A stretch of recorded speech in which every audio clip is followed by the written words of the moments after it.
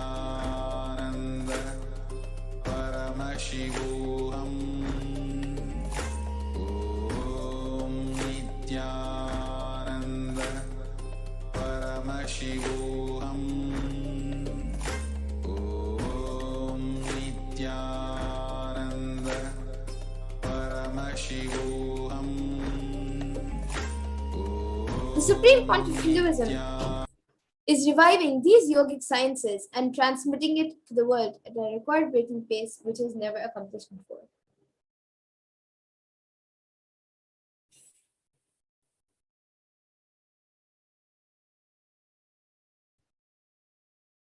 And all of this knowledge and science of power manifestation, these Shaktis, are passed down from one generation to the next generation through initiation and Diksha by the enlightened Gurus. And the Supreme Pontiff of Hinduism, being recognized as an incarnation at a very young age, was trained and taught these sciences to give the initiations and knowledge repositories for billions to manifest the science of power manifestation from the disciplines of Vedanta, Tantra, Sri Vidya, Yoga and Yogic powers, Mantra Shastra, Siddha Vidya, science of Aushadha, Advaita, Bhakti Yoga, Paramashivoham and Paramashivoham. And now all of you can also see all the various gurus, pictures of all the various enlightened beings who have trained and taught the Supreme Pontiff of Hinduism all these sciences ever since he was young.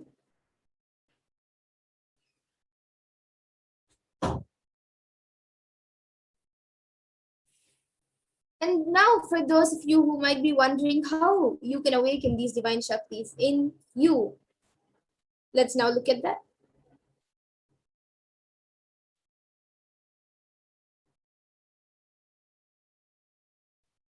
So, every ultimate truth, jnana, is mapped into your consciousness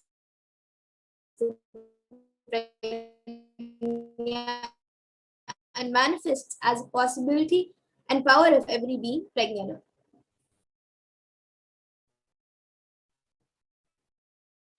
Diksha is the direct transfer of spiritual energy by an enlightened being through look, word, or touch. The traditional Vedic book Navaratneshwara states, Sarva samapi dikshanam muktihi phalamakhanditam avirodhat bhavantyeva prasangyastu bhuktayah. The main benefit of all initiations is moksha, enlightenment. As a side effect, health, wealth, leadership and well-being happen. And in Rudrayamala Tantra, Shiva says, Devi diksha vihinasya na siddhihi na cha sadgatihi tasmat sarva prayatnena guruna dikshito bhavet. The one who is not initiated does not attain liberation nor a better future. So by all efforts, one should get initiated by Guru. What is the science of initiation? Neuroscience has proved that the process of initiation floods the brain with energy. This is the superconscious energy of Kundalini, our own highest inner potential energy.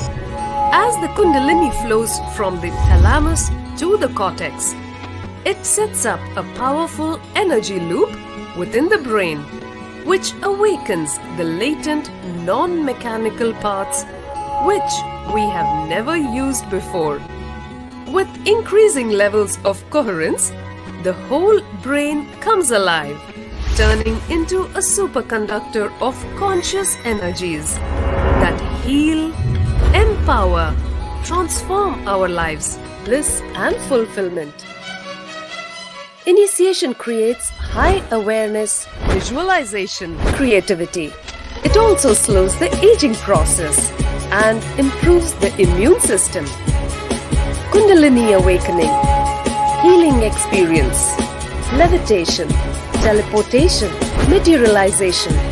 Experience the power of initiation through a range of exclusive programs conducted at the ashram. Nithyananda Dhyanapeetham, Nithyananda Nagar, Biddi, Bengaluru. Contact 97422 03311 82774 90091.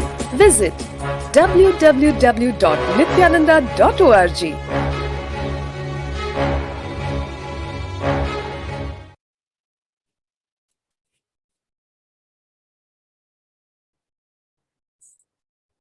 Yes, so now all of us got to know of how the science of Diksha works. And now let's see how the science of manifestation is authenticated through pramanas. So there are 4 aspects of evidences or pramanas. The first is the Shastra Pramana, which are the eternal, unchangeable truths revealed in the source scriptures. And the next is the Apta Pramana, which are experiences and results of Aptas or authorities who have time tested these powers and sciences.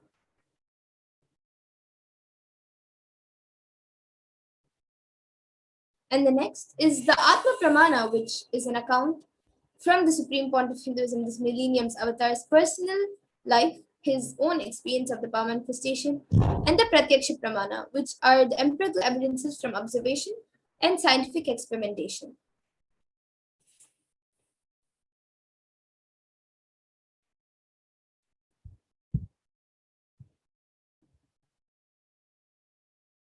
And the Vedas are the ultimate superior authority for Hindus and are pure science where the ultimate truths are explained, and the Agamas are the scriptures where the applied technology and applied science is expanded. And Vedas and Agamas, the Vedagamas, are given the stages of Shruti as they are revealed directly by Paramashiva, and they are the ultimate, eternal, unchangeable truths. And a reference cited from these Shastras or scriptures is called the Shastra Pramanas. So now let's get ready to witness a live demonstration of these extraordinary Shaktis. We can move on to the next slide now.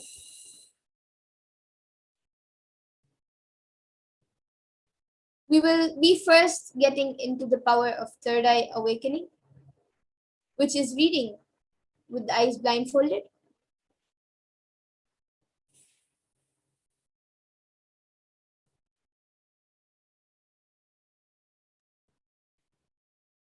We can go to the next slide. Yes. So the Shastra Pramana for the power of third eye reading is from the Vijnana Bhairava Tantra. Kapalantarmanonyasya tishtanmilitalochanaha kramena manasodadyat lakshaye lakshyamuttamam. And the translation for this verse is, by fixing the mind on the inner space within the crown center and sitting stably without any movement, having the eyes closed in succession, by that stability of the mind in inner space through the power of the third eye, one directly sees the ultimate goal Lakshyam by having the vision beyond the sight that reveals any object or place, attaining the space of oneness with the source, Paramashiva.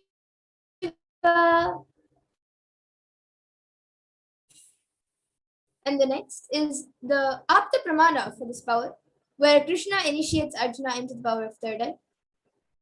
Nato mam shakyase drashtu manenaiva swachakshusha divyam dadami te chakshuhu pashyam me yogamaishwaram. So Bhagavan Krishna says to Arjuna, but you cannot see my cosmic form with these physical eyes of yours. Therefore, I grant you divine third eye vision. Behold my cosmic opulence. And in the Hindu Purana Bhagavad Gita, Bhagavan Krishna initiates Arjuna into the power of third eye to behold Bhagavan Krishna's Vishwarupa Darshan, the vision of his cosmic form. So in the 11th chapter of Bhagavad Gita, which contains the description of Bhagavan Krishna's cosmic form, is completely narrated by Arjuna as he sees Bhagavan Krishna through his third eye. And then the next is the Atma Pramana, which is the experience of the Supreme Pontiff The of first Hinduism himself. experience is that I This was able to mountain see says everything in his own words, around me, the first above experience is that I me, was able to see everything around the me, whole above me, the 360 whole degree, 360 10 directions, direction, below me, everything. below I me, realized not only I everything. was able to see, I was able to feel, experience all of that as me. I realized not only I was able to see, I was able to feel, experience. I felt that You can move on to the next slide. the skin of the stone on rock on which I was sitting and the skin of this body both carry on to the me next slide, please. equally. In both I Yes. So the next is the Pratyak Pramana, which is the empirical evidence from observation and scientific experimentation. So as you all can see on the screen, using a PET or positron emission tomography, the brainwaves of the Supreme Pontiff of Hinduism himself was measured. And it was measured that when doing daily activities, there was high activity measured in the brain where the third eye is located. And when in deep samadhi state, only the third eye region is active and almost the rest, the 90% of the rest of the brain is at peace.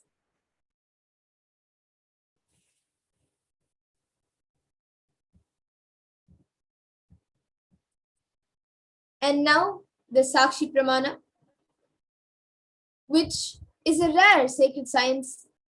This rare sacred science of the third eye awakening is being made available to humanity for their ultimate enrichment and conscious evolution by the Supreme Pontiff of Hinduism, who is the living incarnation of Paramashivoham.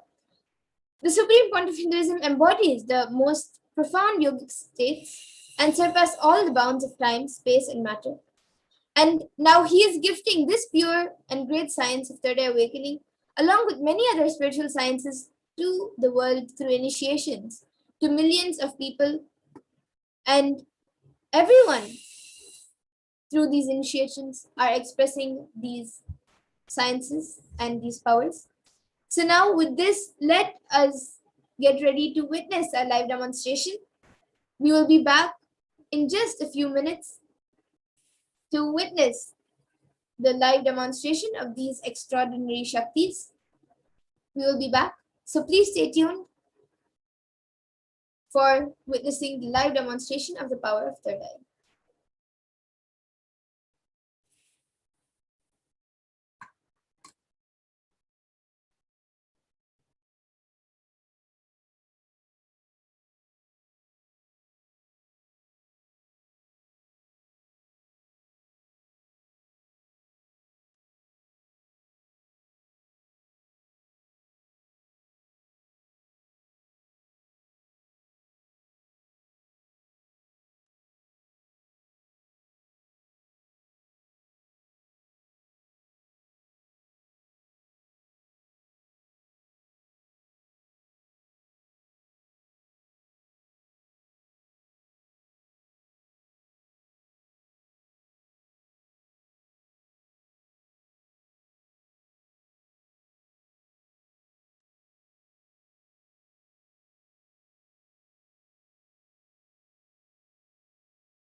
Now, let's move to the power manifestation We can stop the screen share now.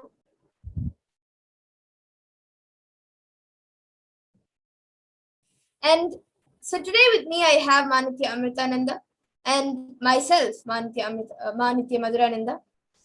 And today, with this I-band, I will be doing the power of third eye reading. So this is an I-band which is certified by ophthalmologists. We can stop the screen share now.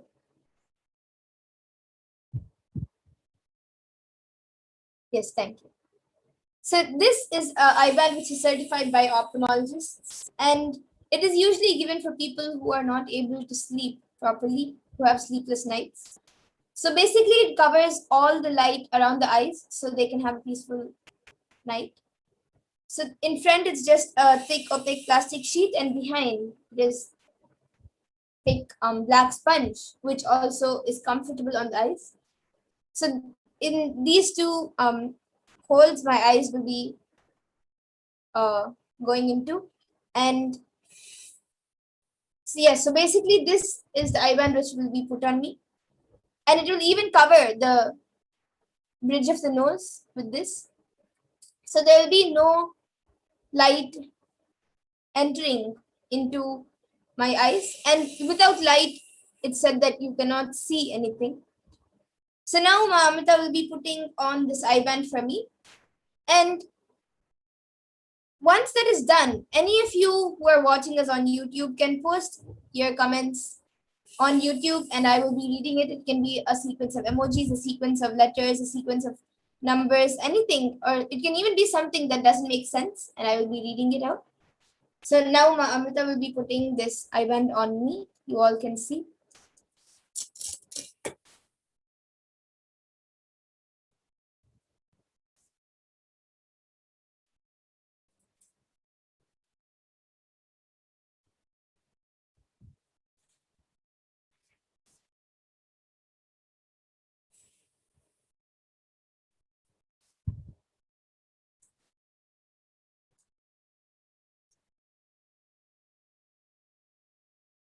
Yes, you can move it a little to the left.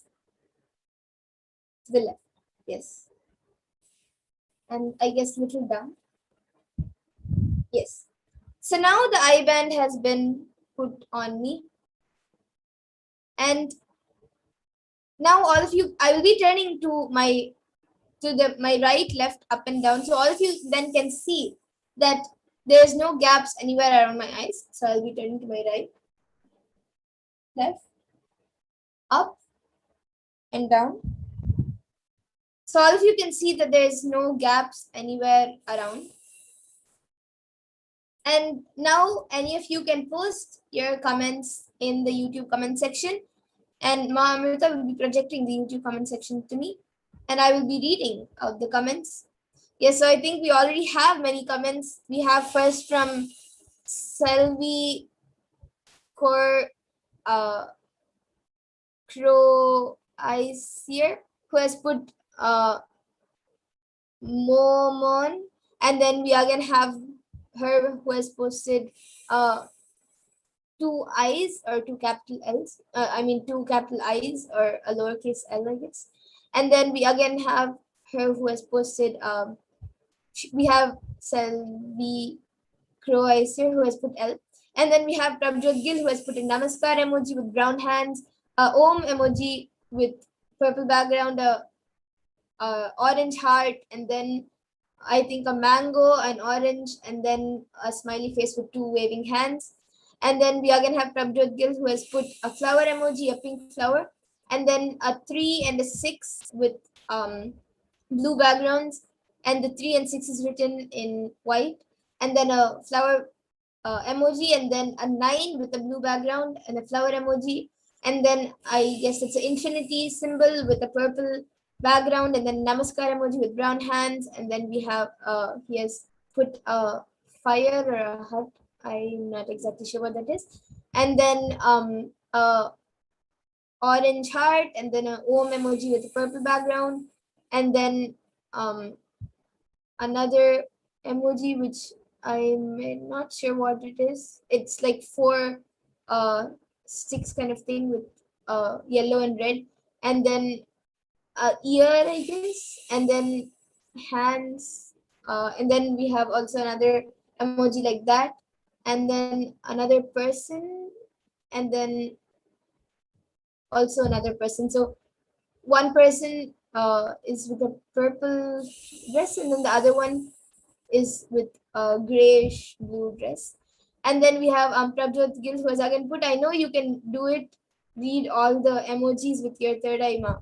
Yes, and I already read it. And you put more emojis. So Prabjot Gill has again put emoji with the party stuff, and then a person meditating, and then a hut, or that a hut or a mosque, I guess, or a temple. And then a namaskar emoji with brown hands, and an orange heart, and an om with a purple background. And then we have Raman Vashishta, who has become a member, who has and it says welcome to Kailashan's bronze. And then he has put pranam with a smiley emoji. So yes, I have read all the comments. If anyone else wants to put in your comments, you can put it in before we get into the next power. Okay, so now I request Mamita to remove my IBAN before we get into the next power of body scanning.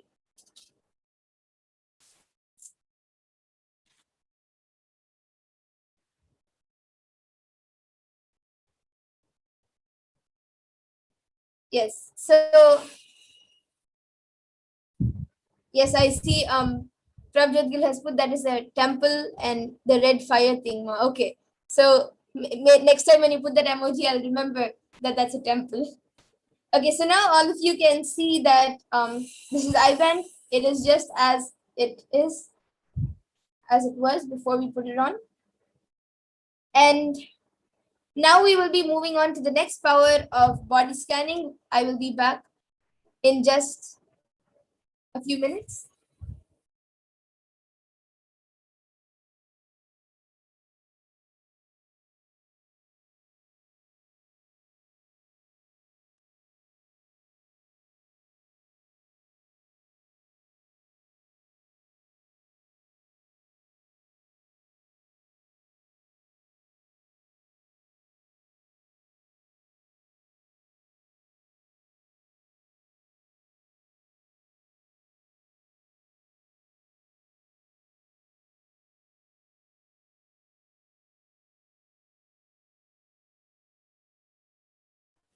Yes, so now we will be getting into the power of body scanning.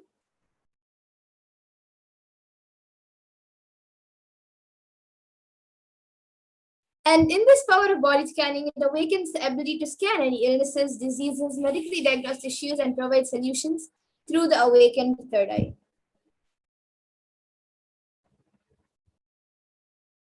And the Shastra Pramana for this power comes from the Vijnana Bhairava Tantra.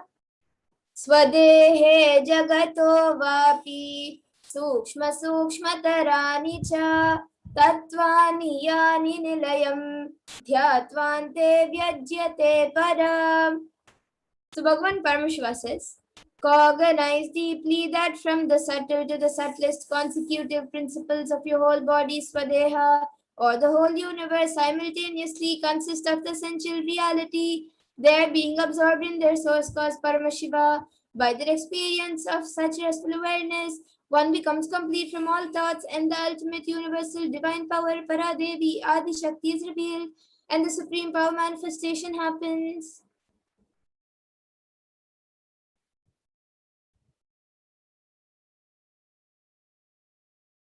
And then the Apta Pramana for this power is from the life of a Siddha.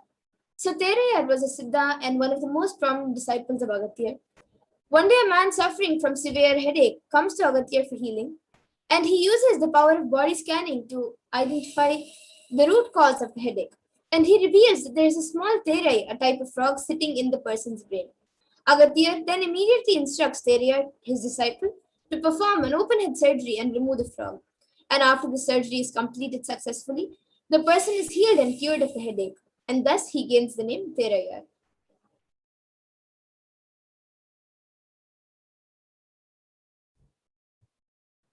And the next, the Atma Pramana for this power, was revealed on the 22nd of December 2019 by the Supreme Pontiff of Hinduism.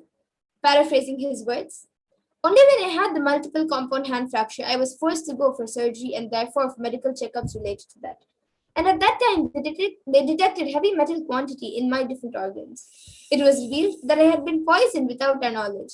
I immediately used diagnostic methods instead of medical facilities to study the body condition due to the poisoning. And through body scanning, I found out what the problems, imbalances had happened, and where balances had to be done. I used allopathy as a second opinion to verify my findings.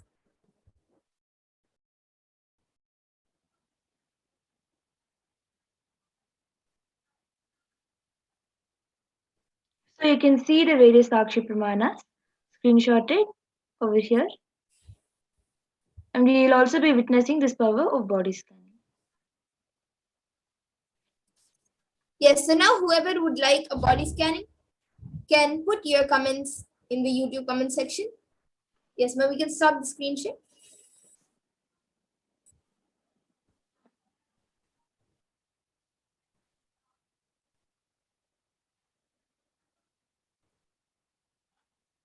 We can stop the screen share, ma'am.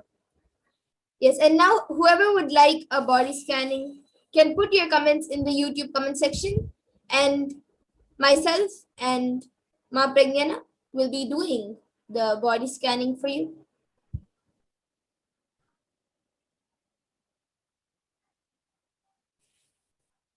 Okay, so we have Prabjot Gill who is asking Vijay Sharma have a body scanning, ma. He has said yes for body scanning. May you please thoroughly scan his body and his organs, please. And thank you, ma. Requesting for Swamiji's third eye healing. Yes, Aya, we will be doing the scanning for Vijay Sharma. Ya. Ma Pragnana, you can start the body scanning.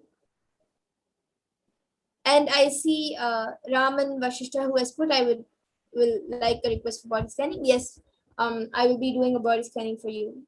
Aya. Okay, and Prabjot Gilaya is saying that Vijay Sharma is sitting right next to him. Yes, Ma Pragnana will be scanning and revealing. Aya. And Ramanaya, I am scanning for you now.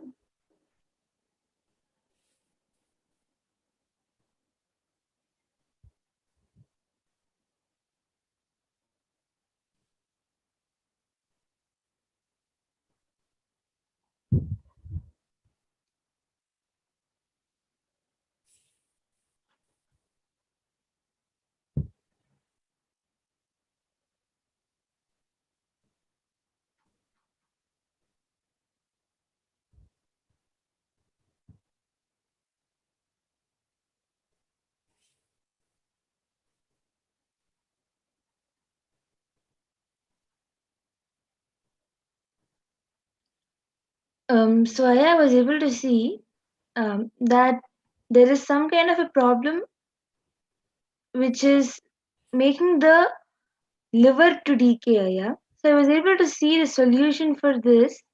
I was able to see some kind of mist being formed on top of the liver and in between the stomach and liver. So the solution that I'm able to see is for you to have more liquid or semi-solid diet for some time. Yes, and actually that's surprising. Prabjot Gilaya, actually for Vijay Sharmaya, even I was able to see that there is a problem in the liver. So you can, Vijay Sharmaya, you can maybe, of course, you can do the solution which Ma Pragnana has said. And Raman Vashishtaya, when I scanned for you, I was able to see that in your throat, there is a lot of dryness. And due to the dryness, there is like a small infection or ulcers which are starting in the throat. And I was able to see that because of that, even the food which goes in is getting affected. So like when you swallow the food, since it goes through the throat, because of the infection and the ulcers which are forming in the throat, because of the dryness, the food is also getting affected, and when it goes to your stomach, it is also affecting your stomach. So, and that is also creating like spreading ulcers and creating ulcers in the stomach. And so I was able to see the solution for this is every day, morning and night, you can drink hot water, and in the afternoon, maybe like half a glass of ginger water with organic honey. This will help healing the ulcers and dryness in the throat, in the infection in the throat, and that will automatically heal the stomach also. And one more thing which I was able to see, that was in your ears, there's a lot of like the sound which goes in. Your ears are not able to take lots of sound, and that is because there you are developing like a incompletion towards sound due to some recent incidents which have taken place. You have developed a small incompletion for sound, and because of that, anywhere if you are anywhere, even if you're sitting at home or if you're doing anything, if the sound around that place, if something loud takes place, then that either irritates you a lot, or it affects you very badly. So I was able to see for that you have to do like if you just do one of the completion processes, just do the reliving and relieving process of completion, and like of the recent incidents which have happened where you have gotten incomplete with sound, or any yeah, basically any type of sounds which have happened around you, any incompletion that has happened, do the reliving and relieving process. That will help you complete with that. So this is what I was able to see for you, Aya, Raman Vashishta Aya. So you can Yes. get back in the comment section. Yes, and Prabjot Gil Aya is asking for to repeat the solution. Sama Pegnani, you can repeat the solution. Yes, I was also able to see one more thing, but the solution that I was able to see first for the first one was to have some semi-solid food or liquid food. Go for that more than the complete solid food like rice or anything.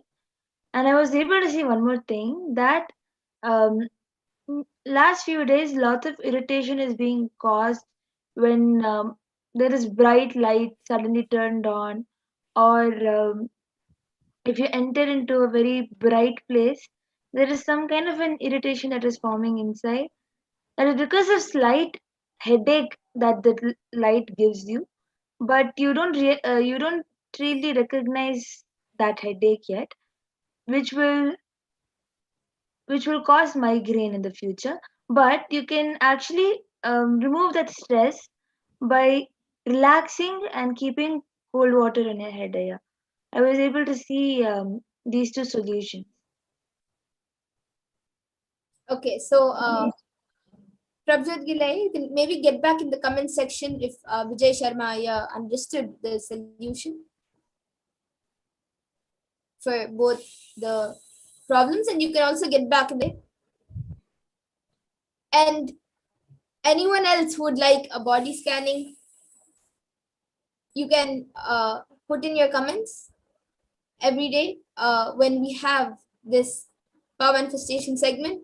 Today, in the interest of time, we will be coming to the conclusion of today's power manifestation segment. And so basically every day at 2 a.m. IST and 4 p.m. IST, we will be having the Parashakti Akashic readings and the preparations for it. So as a part of it, we will also be having the power manifestation segments. So you can again join us and request for a body scanning, and we will be more than happy to do the body scanning for all of you. So with this, once again, I thank all of you, all the viewers who have joined us today for the power manifestation segment. And please stay tuned for the further segments. Yes, and I see Prabjot Gilaya has said, he said 100% he agrees, and he said, yes, Jima. Yes, thank you, Aya, for getting back. And once again, I thank all of you for joining this power manifestation segment, and please stay tuned for the further segments where we will be learning much more about Devi Parashakti and the Akashic readings and what we are going to receive today. So thank you everyone, Nithyanandam, and please stay tuned for further segments. Thank you, Nithyanandam.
get you health. We get you ability to build beautiful relationships in your life. We get you direct spiritual support, and we make sure you become wealthy.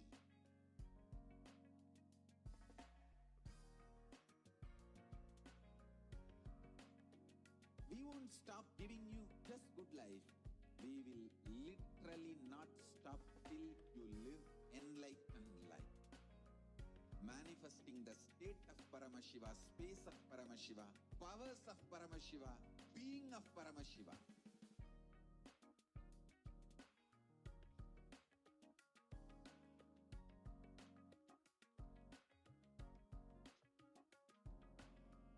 Whole world should become Kailasians. I want the whole world to know Hindus have something great to contribute to the world.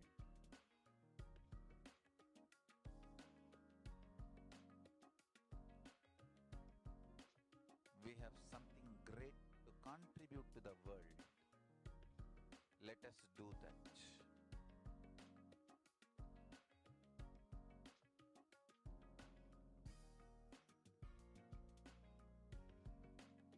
Kailasa is proper customized spiritual service helping you to identify your root patterns of suffering. We have perfected the science of helping every individual from every cultural, religious, nationality background.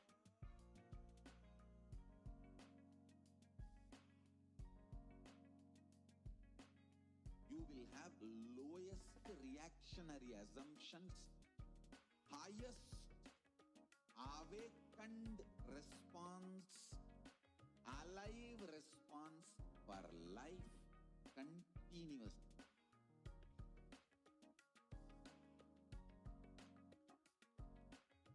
Kailasa is enlightenment ecosystem, literally enlightenment itself in your own home, wherever you are. Proper customized spiritual service helping you to complete with your life negativity. Withdrawal from life, self-hatred, self-denial, self-doubt, so much of tiredness, laziness. We can support you aligning your diet, your attitude, your aptitude, your understanding about life. We can help you with everything.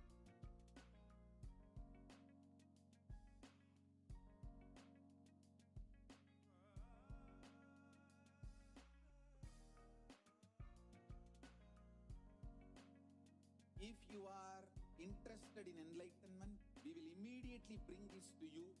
If you are not interested, we will explain the whole science, inspire you, and make you interested in enlightenment science. We need to cater this enlightenment science to the whole world wherever they are, because enlightenment is the birthright of all human beings. Kailasa is responsible to provide that to all human beings.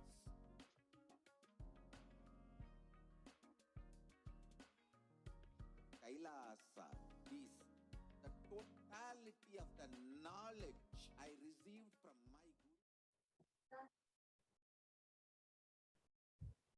Nithyanandam, welcome back to your viewers. Now we will enter into the next segment where we will understand who is Devi Parashakti.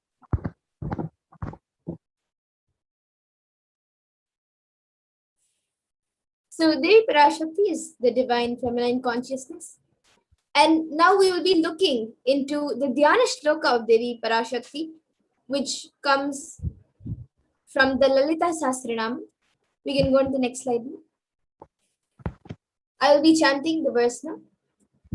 Sindhuraruna vigraham trinayana manikya mauli spurat taranayaka shekharam smidamukhi mapina vakshoruham पाणिभ्यामलिपूर्णरत्नचषकं रक्तोत्पलं बिभ्रतीं सौम्यां रत्नघटस्थरक्तचरणां ध्यायेत् परामम्बिकाम्.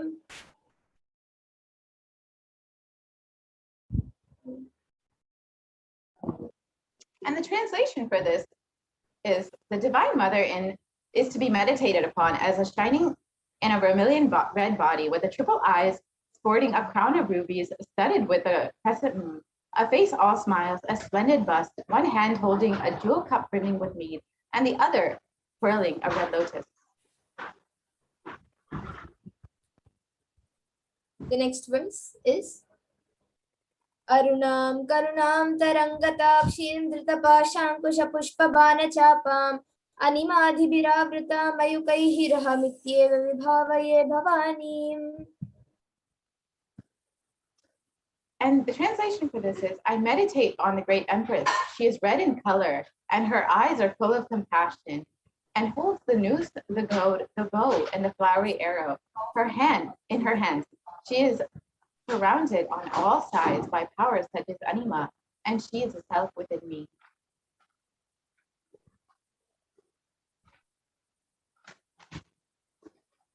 And Devi is the ultimate pure feminine consciousness. Parashakti is the cosmic mother, and it is in her cosmic womb, the Brahmanda Yoni, from which billions and billions of universes come out and go in. And it is the source where the Big Bang and black holes go on and on. Parashakti is the source Shakti, the source energy, the source power from which all of us came, all of us are in even now, and which all of us are going to merge into. Out of her extreme love and compassion, Parashakti herself is manifesting through the embodied form as the Nijavatara of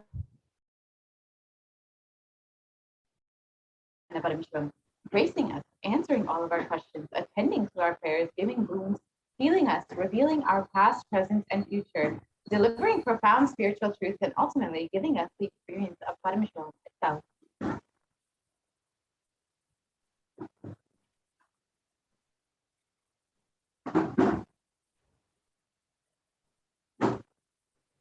In the words of Devi Parashakti herself, raising as Omkara, expressing as Vedas and Agamas, blossomed as Hrimkara, filled as Parashodasi, living in 40 triangles, the Kailasa Swamini who is in Kailasa, Sri Purachintamani, Parashodasi, sitting as part of Paramashiva, Parameshwari, who rules the world, Paramashakti, Manonmani, Meenakshi, as Nithyananda I took Nijavatara here, to give good boons to everyone, to bestow all goodness, Hiranyagarbha Swarupini, Brahmanda Yoni, Shami, Chandramauli, Rapala, Aparna, Uma, Parvati, Savitri, Navayavana, Samrajya Lakshmi, Parameshwari, Parashodasi, Meenakshi. Taking the form of Nithyananda, I came here as Nijavatara. With great compassion, I am blessing. Listen, people, to do good to all of you, I took the form of Nithyananda and came down as Nijavatara.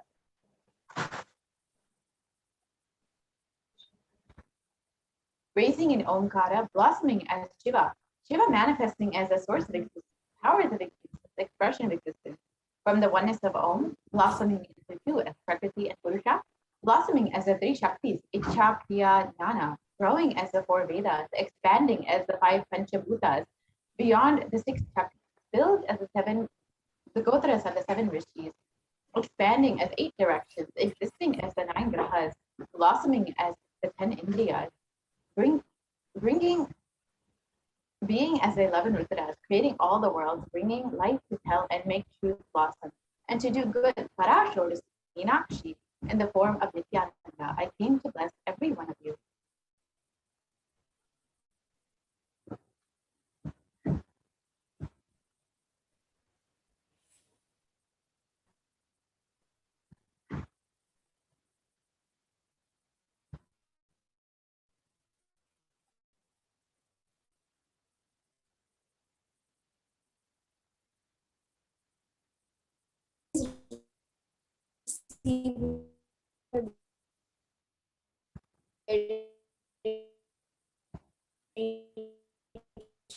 Traditionally.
Literally, you are seeing Paramashiva and Parashakti at this moment. So how do you receive Devi Parashakti? She is there in your screen. You always receive her very traditionally. Keep 2 betel leaf, 1 banana, 1 betel nut, and 1 coin in the front of the screen. Watch Devi. The coin is considered the traditional dakshina. In Hindu tradition, it can be the lowest value. Even in India, it can even be 1 paise. In the US, it can be a cent even. I'm not trying to monetize. Keep even 1 cent. It is okay. So for 100 days, if you have darshan, it will add up to $1. In India, even 1 paise is okay.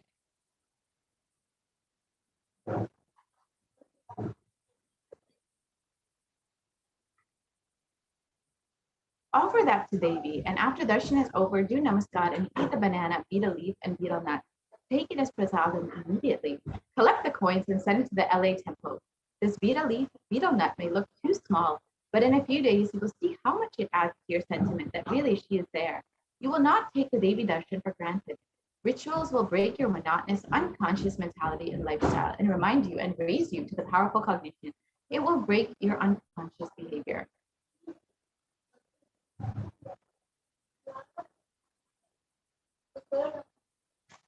So how do you set up your tambula? You can keep 2 betel leaf, 1 banana, 1 betel nut, and 1 coin in the way that the image here shows. So now we will be entering into the next segment where we will understand some of the revelations made by Devi Parashakti and how the revelations made by Devi have been given to help humanity during this Kalaya. We will be right back after a short break.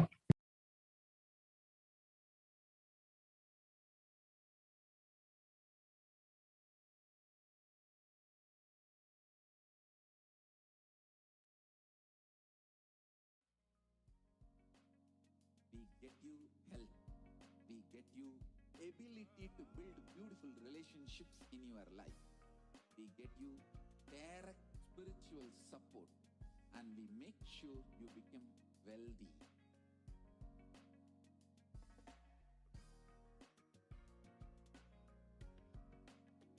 We won't stop giving you just good life.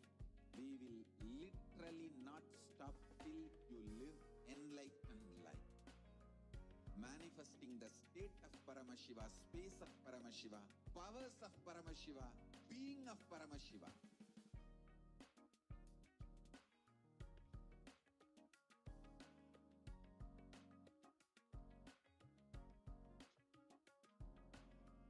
Whole world should become Kailasians. I want the whole world to know Hindus have something great to contribute to the world.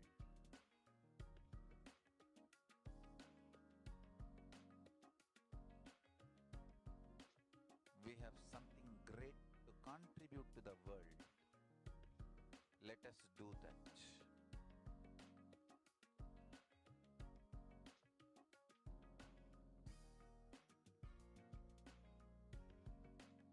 Kailasa is proper customized spiritual service helping you to identify your root patterns of suffering.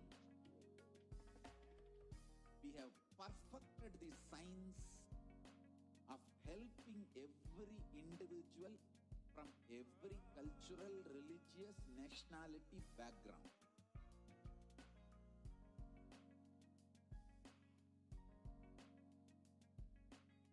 You will have lowest reactionary assumptions, highest awakened response, alive response for life continuously.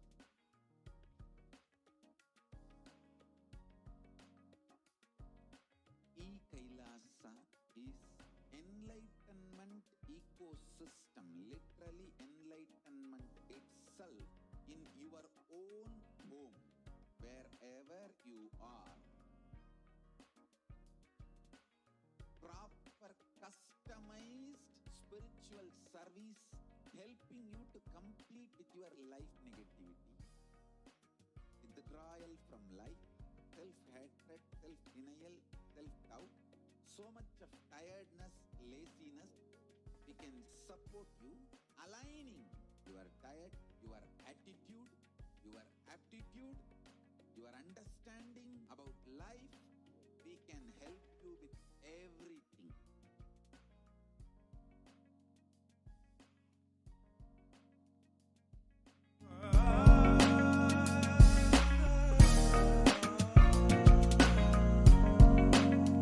If you are interested in enlightenment, we will immediately bring this to you. If you are not interested, we will explain the whole science, inspire you, and make you interested in enlightenment time. We need to cater this enlightenment science to the whole world wherever they are, because enlightenment is the birthright of all human beings. Kailasa is responsible to provide that to all human beings.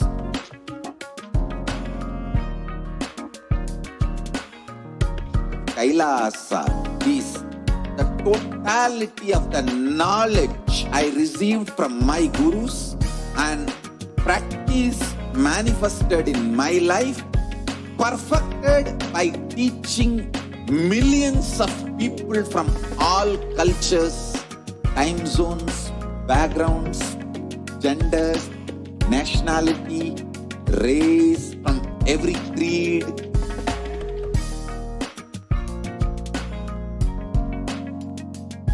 So this absolutely perfected knowledge available to you, served to you in your home, without even you moving out of your couch, free of cost.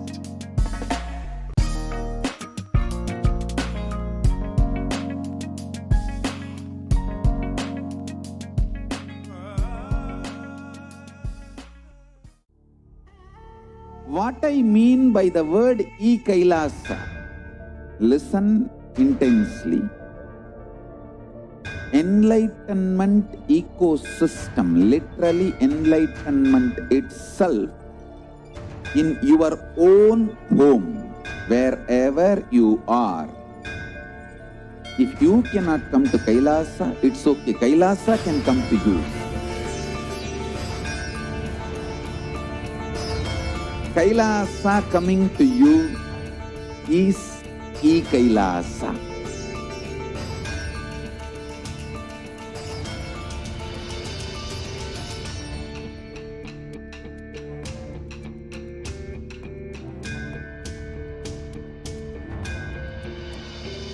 I will revive Hinduism.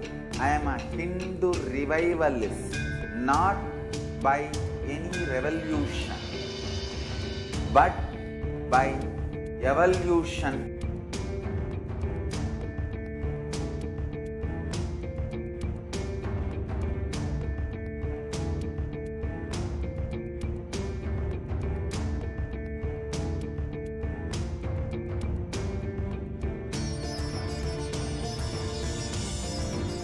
And setting model communities.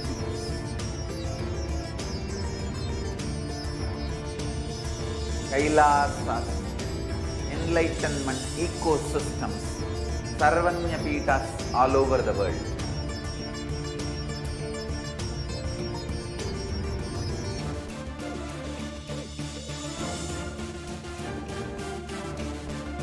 All powerful cognition, knowledge, only when you live, power manifestation and possibilities manifestation happen.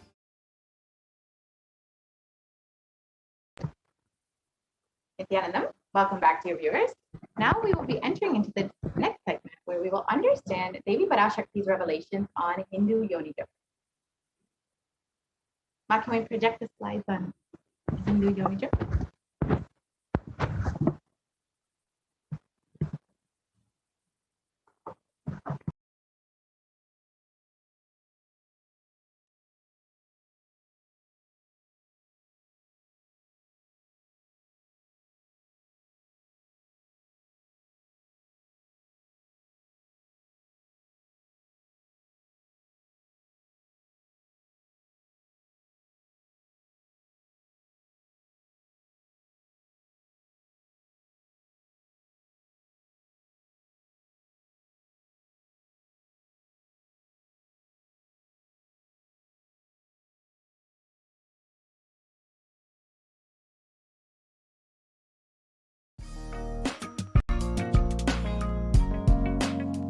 We get you health.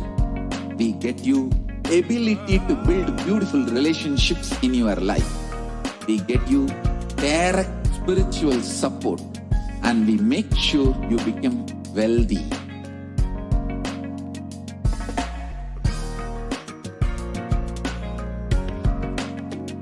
We won't stop giving you just good life.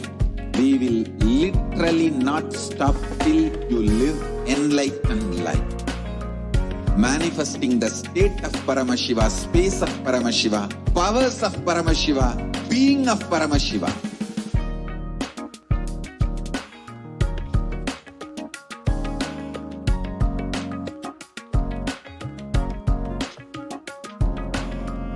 Whole world should become Kailasians. I want the whole world to know Hindus have something great to contribute to the world.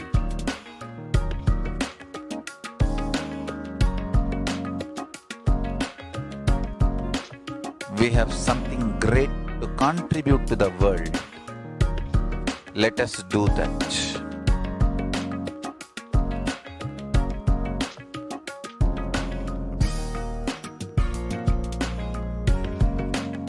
Kailasa is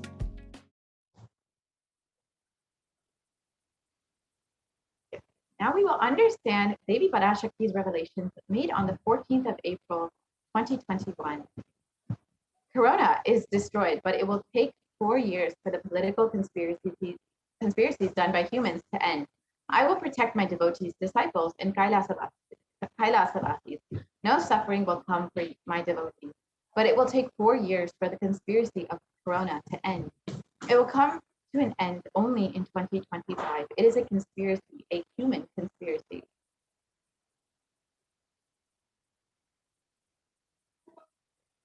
You are asking about the suffering of Corona in India. Listen properly to what is said. With honesty, I am telling you the real truth. The cosmic pralaya has stopped.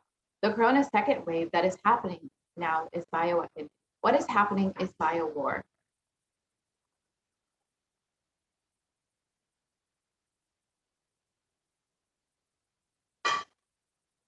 As the Nijavadara, taking the form of Nithyananda Parashakti, I came in person to save Bharat, to save Sanatana and Hindu Dharma in Bharat. Taking the form of Nithyananda, when I came as Nijavadara, the people who don't know how to live, having me with them, what will I do for them?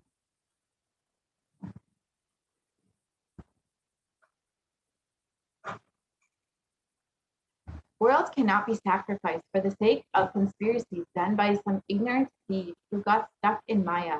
Srishti should not have loss. Cosmos should not have destruction. To save the cosmos from Pralaya, I have made a huge ship. Its name is Adi Kailasa. Adi Kailasa is the ship that will gather all the enlightened powers of this cosmos.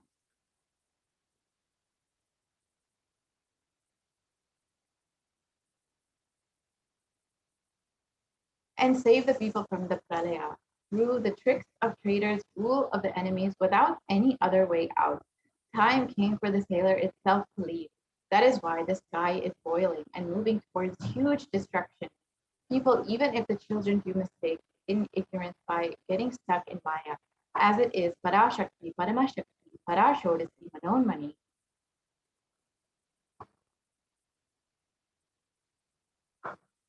My responsibility to save the cosmos from destruction. I'm telling some of the truth. Listen properly. Within the next few months, not in thousands or lakhs, lives will be lost in crores. Crores of lives will be lost in India. I am telling you the truth. I am telling you the good. Search for protection for your life.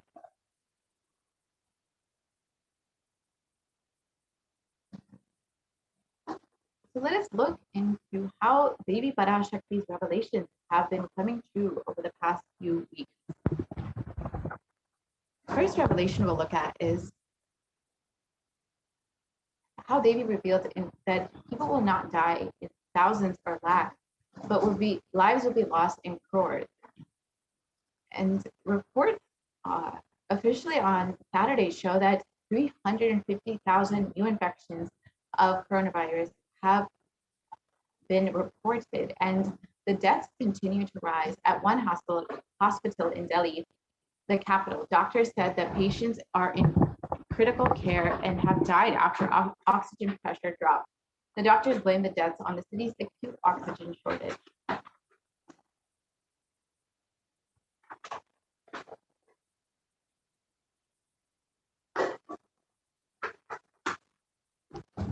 And here you can see that in India posts the highest death tolls in the pandemic so far. You can see photos where cities are literally becoming crematoriums.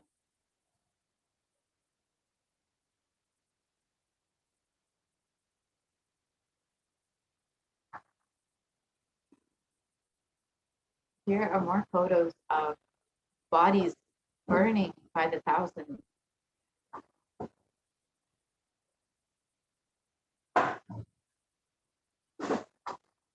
So let's look at the COVID disaster in India.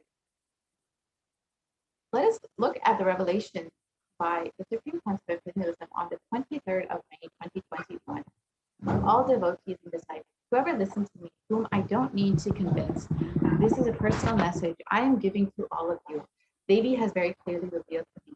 Buddhadasi month, August and September, there's going to be a worse third wave of corona.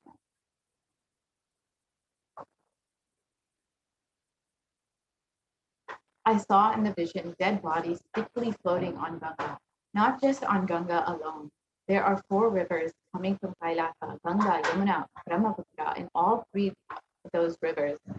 I saw dead bodies are floating, dogs eating those dead bodies and dying because they ate corona people.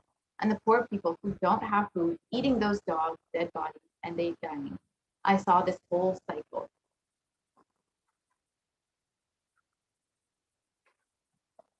I am not a constipated conspiracy theorist or a positive thinking buckboss.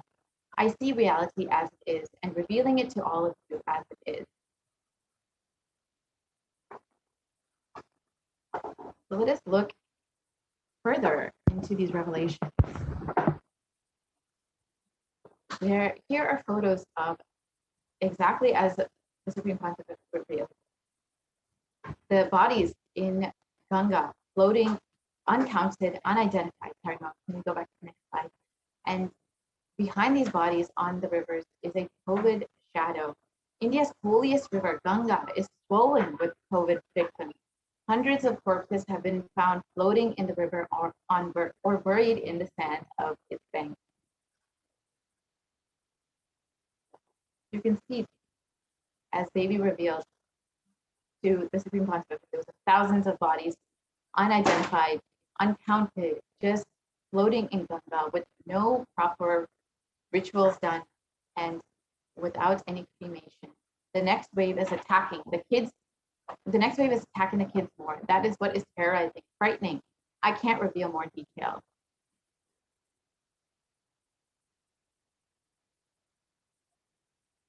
So here is a report by CNBC which reports that India's richest state was at the center of the second wave. Now it's preparing for its third wave.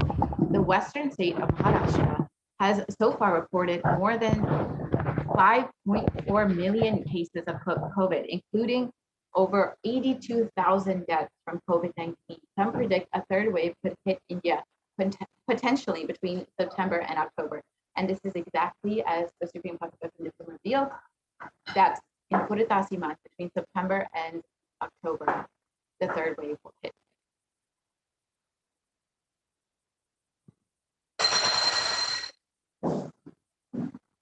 Don't lower your guard. Prepare inevitably for the third wave. Even though it is being anticipated that the coronavirus cases would peak by mid-June in the city, experts have been warning against lowering the guards, as they said that a third wave of COVID-19 looks inevitable by the end of October. Not only that, but the experts have further said that the third wave could be deadlier than the first 2 waves. And this, again, is exactly as the Supreme Pontiff of Hinduism revealed.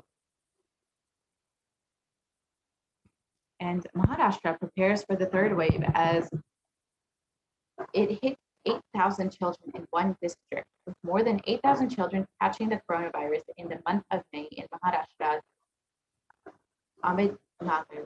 The state has started taking extra steps to minimize the impact of possible third wave of COVID-19 that may affect children more.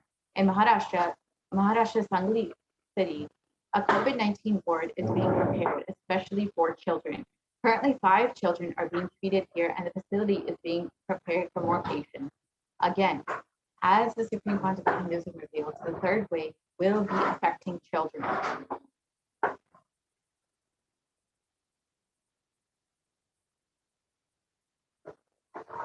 And the third wave, in Times Now reported that the third wave of COVID-19 to impact children, over 9,000 children have tested positive already in Maharashtra.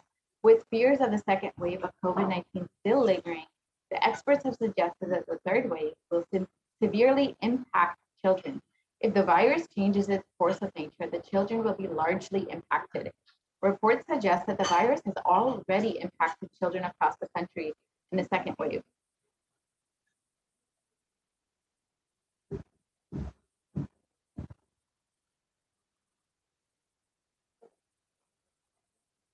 The divine feminine consciousness is unique to Hinduism.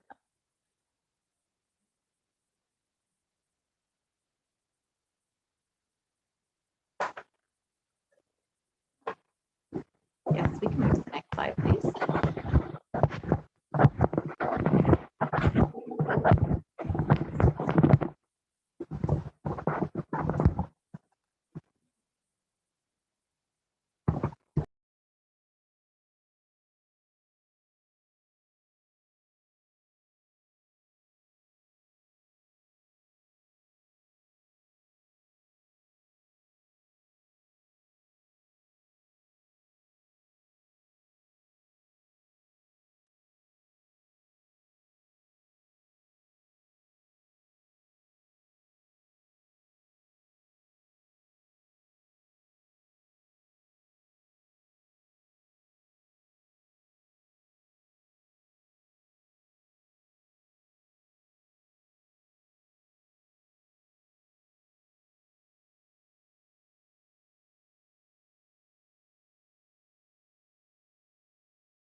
So you can see in the report in various news articles that Devi's revelation through the Supreme Court of Hinduism have been coming true in various ways and are expected to come true even into the next few months. We will see how COVID-19 will be impacting children all over India and how India will continue to face the consequences of this pralaya with crores dying from this coronavirus pandemic. Now we will look further at how coronavirus is impacting the mental health of patients in India, as revealed by Devi Parashakti.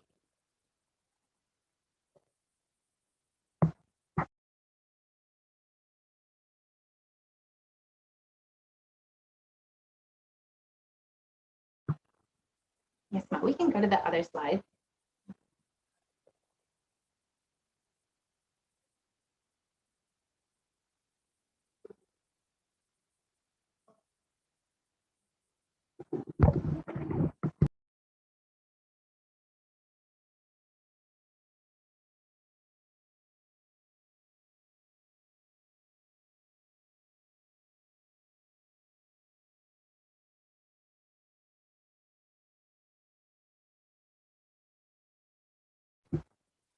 Not only people, here is the revelation made by Devi on June 5th, 2021. Not only people will be dying in crores, financial and mental retardedness, you will see minds getting collapsed.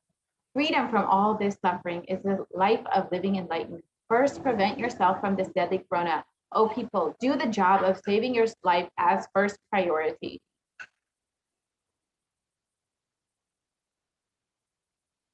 So let us look at these revelations a little bit deeper. On the 5th of June, Devi made this revelation, and on the 6th of June, we can see various news sites publishing similar information. on Global News, they published an article sharing that psychiatric symptoms like depression, anxiety have been exhibited by COVID-19 patients.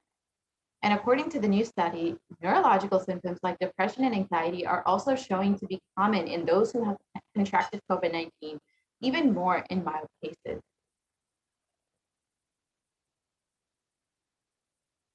And we can look at the impact of COVID-19 on the mental health of US college students.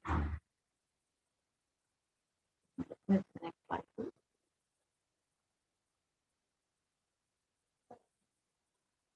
And the study shows that there has been a drastic increase in anxiety, with 60.8%, more than half of college students feeling increased anxiety, feelings of loneliness, and depression. And this has been reported as being drastically more than earlier years.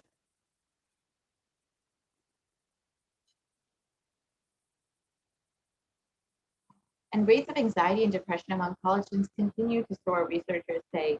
This has been found by Dartmouth College, who have tracked the moods and behaviors of about 200 college students over the course of 4 years, and are finding that the stress levels are currently at the highest.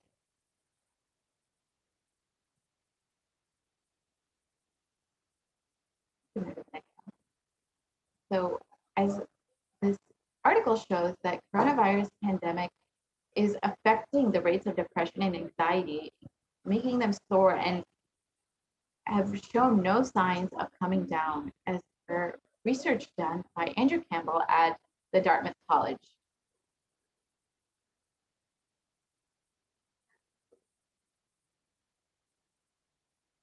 And here, let us listen to Devi Parashakti's revelation on the secrets of the universe.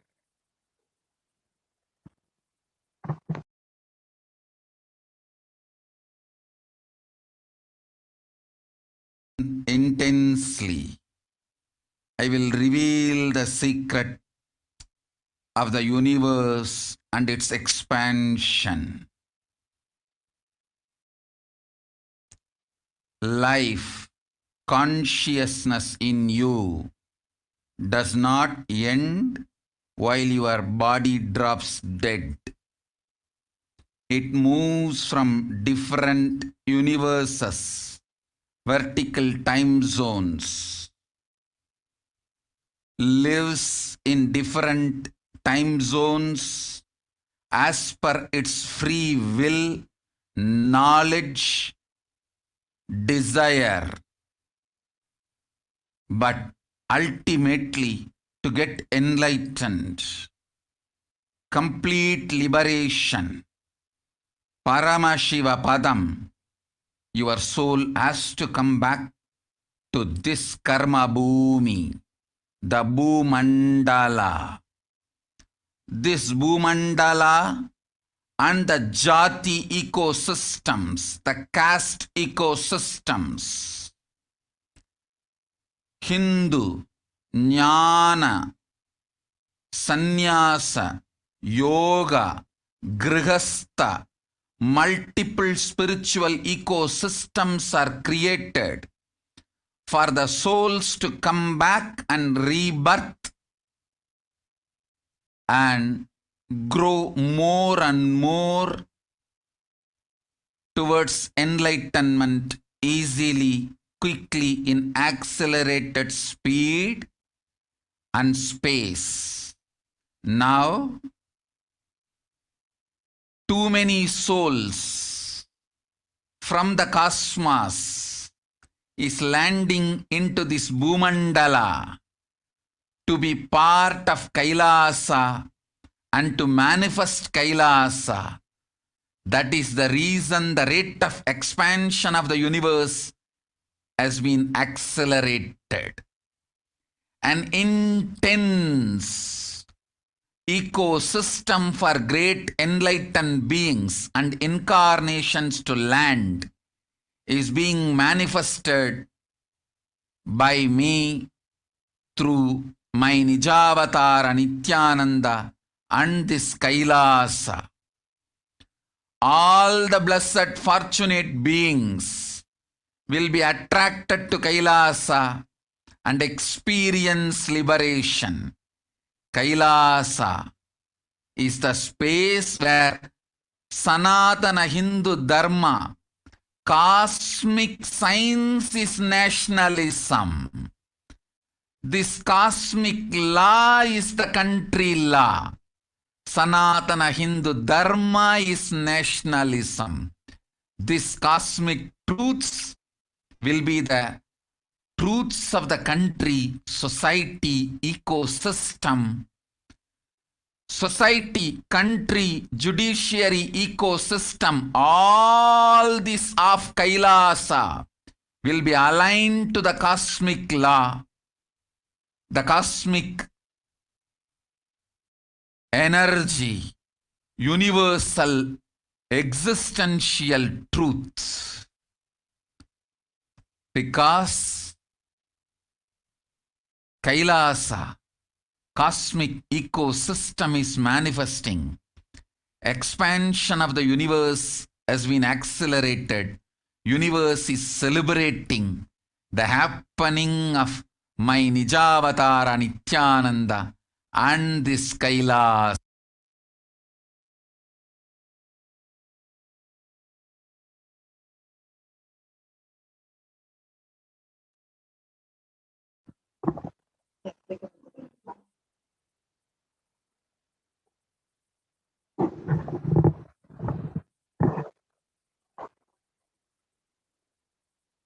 Yes, we can move to the next slide, please. So let us reiterate what Devi Parashakti revealed on the 8th of June 2021. Listen intensely. I will reveal the secrets of the universe and its expansion. Life, consciousness in you does not end.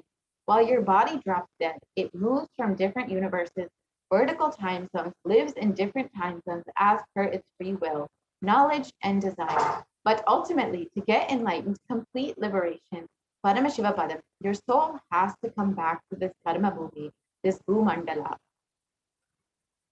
This Bhumandala and this Jati ecosystem, the caste ecosystem, the Hindu, Jnana, Sannyasa, Yoga, Grahastha, multiple spiritual ecosystems are created for the souls to come back and rebirth and grow more and more towards enlightenment quickly, easily, in accelerated speed and space. Now, too many souls from the cosmos are landing into this Bhumandala to be part of Kailasa and to manifest Kailasa.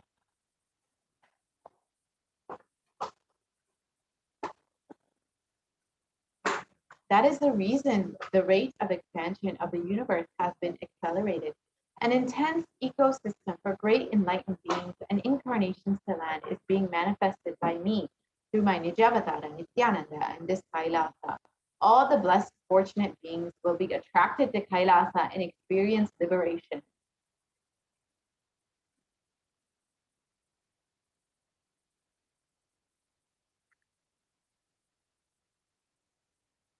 Kailasa is a space where Sanatana Hindu Dharma, cosmic science, is nationalism. This cosmic law is the country law. Sanatana Hindu Dharma is the nationalism. This cosmic truth will be truth of the country, society, ecosystem, society, country, judiciary system. All these of Kailasa will be aligned to the cosmic law, the cosmic energy. Because Kailasa cosmic ecosystem is manifesting, expansion of the universe has been accelerated. Universe is celebrating the happening of my Nijavatara, Nithyananda, and this Kailasa.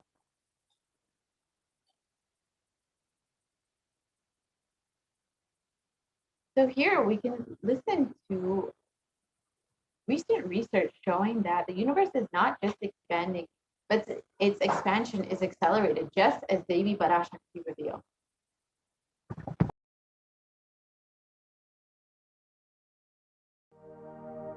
You are looking at the most detailed three-dimensional map of the universe known to humankind, and it's called the Sloan Digital Sky Survey. Scientists from around the world have just completed a 20-year-long survey of the night sky, measuring the positions and distances of more than 4 million galaxies and quasars. This detailed map will help scientists shed light on the remaining mysteries of the universe. Let's go on a journey from the local stars to the largest scales of our universe. Beyond the local stars that draw familiar constellations in the night sky in the neighborhood of the Earth, in addition to our own Milky Way, billions of galaxies are spread throughout the observable universe. Moving faster than light, we will take you through space in a journey from our place in the Milky Way all the way out to the large-scale structures of the visible universe, and we'll tell you about how we're mapping it out. Since 1998, the scientific community has realized that the universe is not only expanding, but its expansion is accelerating. This unexpected acceleration constitutes one of the major conundrums in physics. From a theoretical perspective, the acceleration may be accounted for by either assuming that there exists some mysterious dark energy, or by modifying Einstein's theory of gravity, called general relativity. In the same year, the Sloan Digital Sky Survey was launched to tackle this enigma of the accelerating expansion of the universe. The Sloan Digital Sky Survey is a vast collection of the angular positions of galaxies observed in the sky, as well as their distances from us, determined by observing the systematic shift of galactic light induced by the expansion of the universe, the so-called redshift. In this new map of our universe, the large dark patches are mostly regions obscured by the Milky Way that cannot be observed. During the last 20 years, through 4 exploratory phases, the Sloan Digital Sky Survey has created the most detailed 3-dimensional maps of the universe. To achieve this, it focused on different classes of galaxies: nearby galaxies, red galaxies, more distant star-forming galaxies, and superluminous distant active galaxies called quasars. The 4th and latest Sloan survey took place from 2014 till 2020. During this time, the new project called the Extended Baryon Oscillation Spectroscopic Survey, or EBOS for short, continued previous Sloan mapping of the extragalactic sky and just recently finished measuring distances for 1 million galaxies and quasars. These successive surveys allow scientists to trace the large-scale structures of the universe up to a fraction of its horizon, represented by the cosmic microwave background emission, seen here as a colorful pattern projected onto a sphere. The cosmic microwave background is the thermal relic of the universe, which dates back to about 400,000 years after the birth of the universe, also known as the Big Bang. Adding the EBOS data to the previous Sloan exploratory phases 1, 2, and 3, the Sloan Digital Sky Survey now has a database of 4 million galaxies and quasars, assembling the largest and most complete 3D map of the universe to date. This unprecedented achievement provides scientists with new tools for shedding light on dark energy and also for constraining the theory of general relativity, leading to a better understanding of the fundamental laws that rule our universe.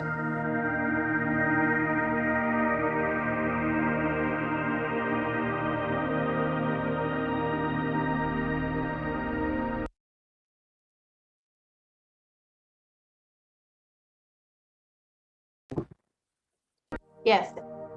You are looking at the most detailed 3-dimensional map Expanding at an accelerated rate due to the various souls landing to be a part of Kailasa and to get liberated. So here is more research showing this in the National Geographic, where they revealed that the universe seems to be expanding faster than all expectations.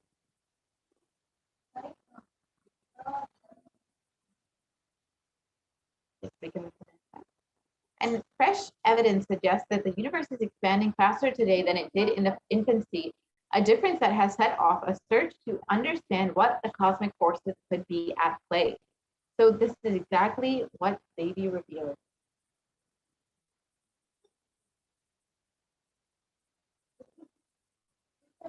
And here is more research from Harvard University, which shows that There are independent results that have now demonstrated time and time again that the universe is accelerating in its expansion.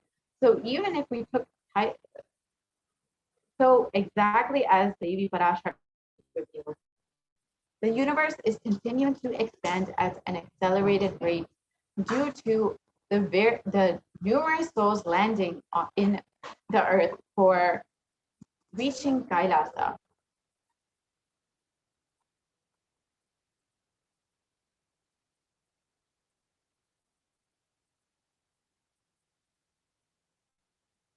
And now we will listen to the Supreme Pontiff of Hinduism speaking about the expansion of the universe.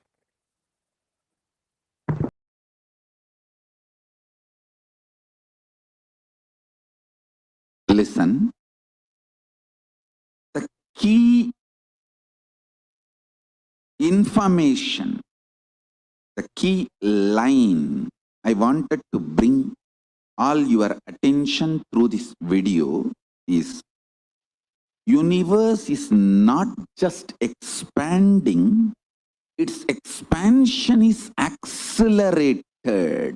Please understand. Last few years, I am screaming in top of my voice that superconscious breakthrough is happening. Please understand. It is not only just the physics level. The universe expansion is accelerated.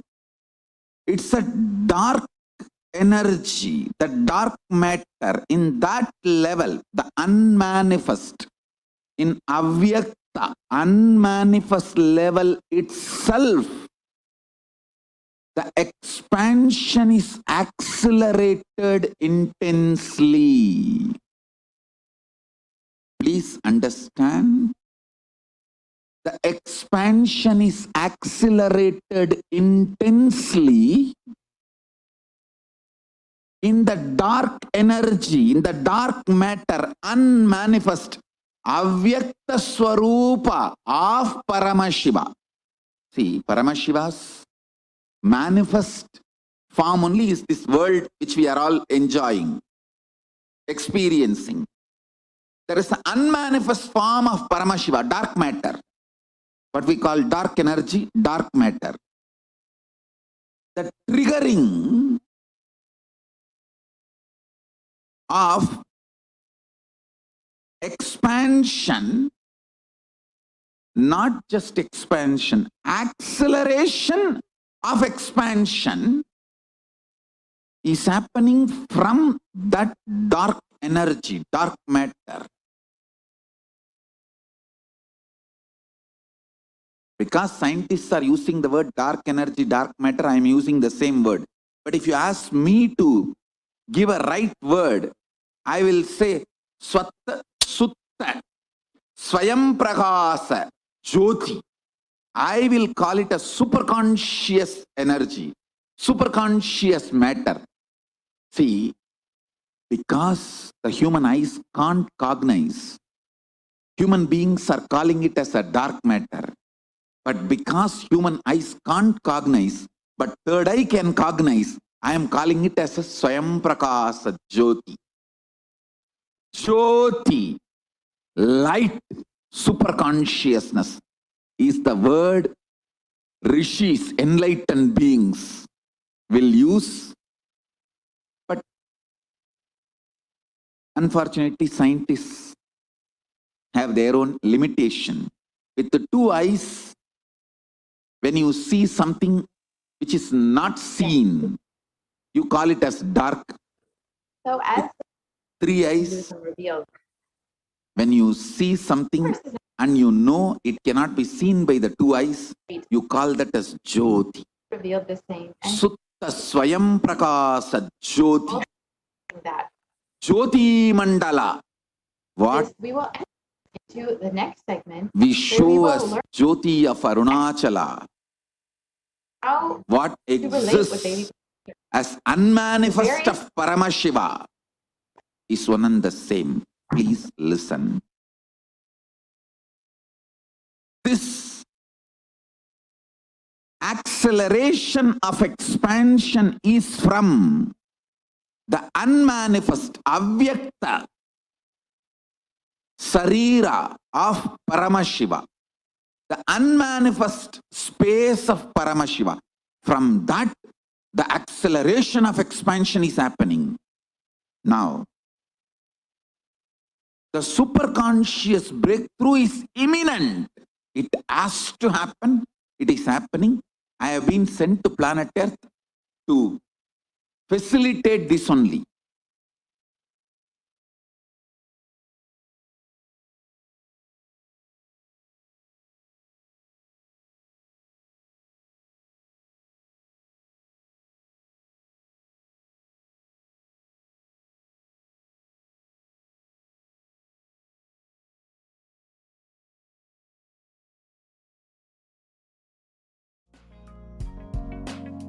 We get you health. We get you ability to build beautiful relationships in your life. We get you direct spiritual support, and we make sure you become wealthy.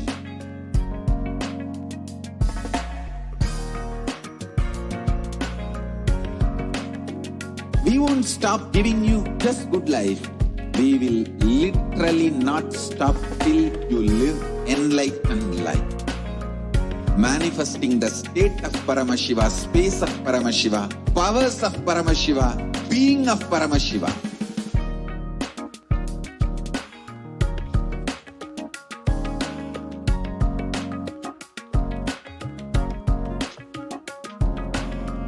Whole world should become Kailasians. I want the whole world to know Hindus have something great to contribute to the world.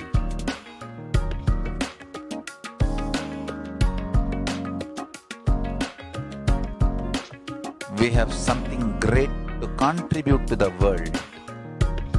Let us do that.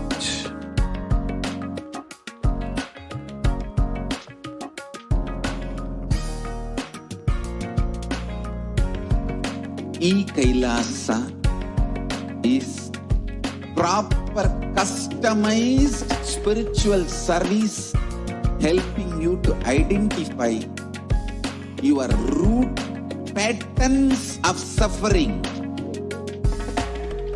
We have perfected the science of helping every individual from every cultural, religious, nationality background.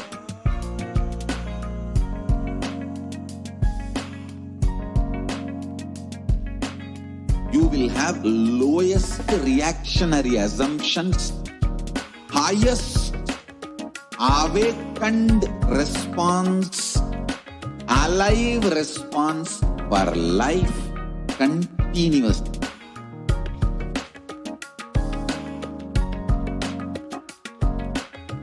Kailasa is enlightenment ecosystem, literally enlightenment itself in your own home, wherever you are. Proper customized spiritual service helping you to complete with your life negativity. Withdrawal from life, self-hatred, self-denial, self-doubt, so much of tiredness, laziness. We can support you aligning your diet, your attitude, your aptitude, your understanding about life. We can help you with everything.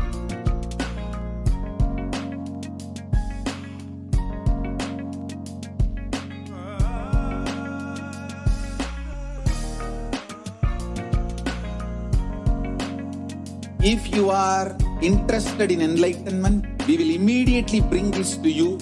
If you are not interested, we will explain the whole science, inspire you, and make you interested in enlightenment science. We need to cater this enlightenment science to the whole world wherever they are, because enlightenment is the birthright of all human beings. Kailasa is responsible to provide that to all human beings.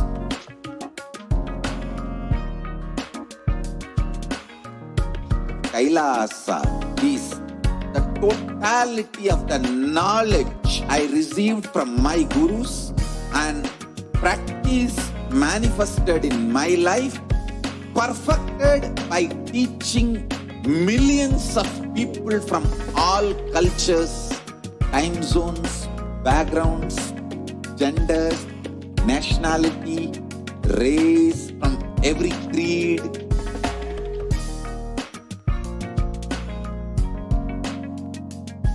So this absolutely perfected knowledge available to you, served to you in your home without even you moving out of your couch, free of cost.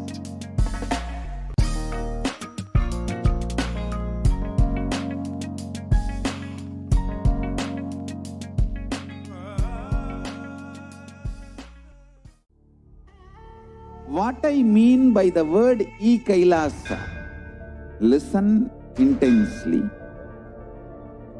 Enlightenment ecosystem, literally enlightenment itself, in your own home, wherever you are. If you cannot come to Kailasa, it's okay. Kailasa can come to you. Kailasa coming to you is Kailasa.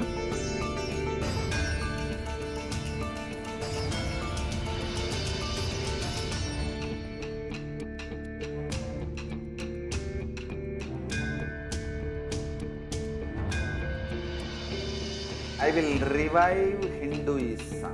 I am a Hindu revivalist, not by any revolution, but by evolution.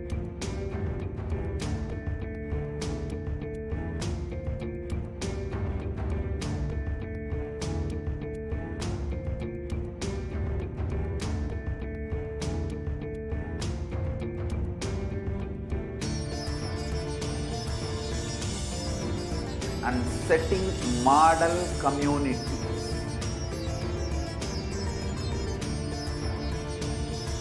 Kailasas, enlightenment ecosystems, Sarvanya Pitas all over the world.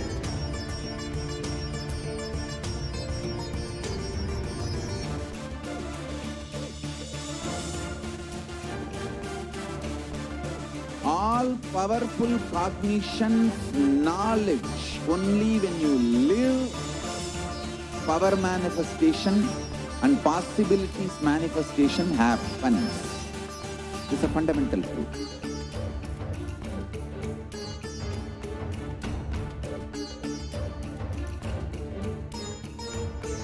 Hinduism cannot live exclusively as one sampradaya. No. All sampradayas of Hinduism is an ecosystem.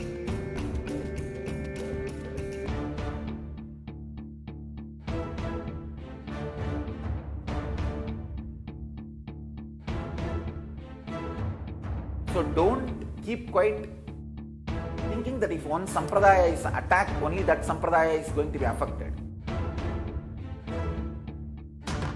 All of us are ecosystem.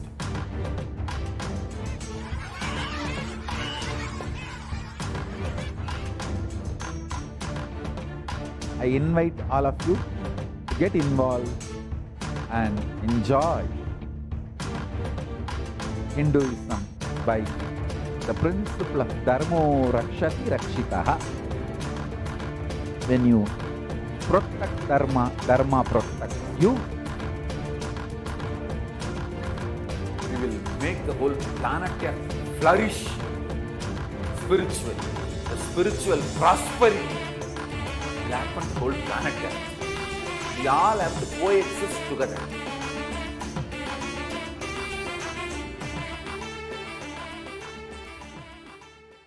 Just be alive for next 3 years. Don't die within next 3 years.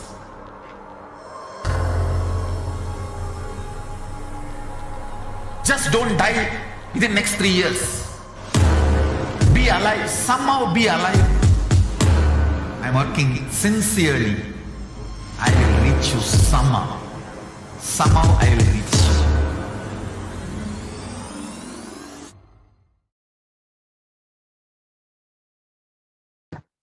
Yes. Let us now enter into the next segment of today's program on the offerings that you can be able to offer today to Devi Parashakti. Now, we are celebrating the auspicious occasion of the Guru Purnima Brahmotsavam. So all of these offerings become that much more auspicious and can bestow that much more blessings, auspiciousness, love, gratitude in your life. During this extremely special festive occasion, across the world, so many Hindus are celebrating and remembering, worshipping and revering the Guru Parampara. And out of all the different, some of the opportunities, some of the extremely unique experiences that you will be able to have on the Guru Purnima Day, unique segment, where we will understand how to immediately and instantly manifest oneness, manifest the divine blessings of Devi Parashakti in your life.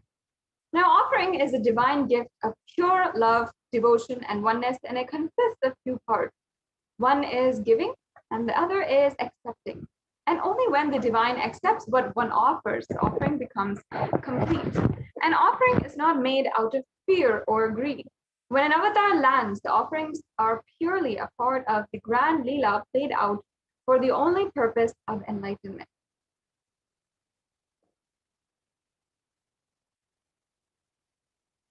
So now let us chant the beautiful Dhyana shlokas of Devi Parashakti, Manonmani, who is seated on the lap of Paramashiva, and the most compassionate, beautiful, divine, cosmic mother for all of us. A Dhyana shloka is a particular chant which is invoking the energy of that deity. So deeply imbibe these sacred chants as the energy of Manonmani will be invoked in each and every one of us. And we'll also be hearing the meaning as well, the translation, if you do not understand, if you do not know or are familiar with Sanskrit, and visualize deeply, pray to Devi Parashakti for her presence as we seek to attain oneness in our life. Now we'll be chanting the Dhyana shloka. Induniva Veda Karavahni Yayanam Syat Pankajavara Japaksha Sarayuktam Angahima Bhushana Vichitra Vasanam Syat Tunga Mukato Jvalit Manon Manaswarupam.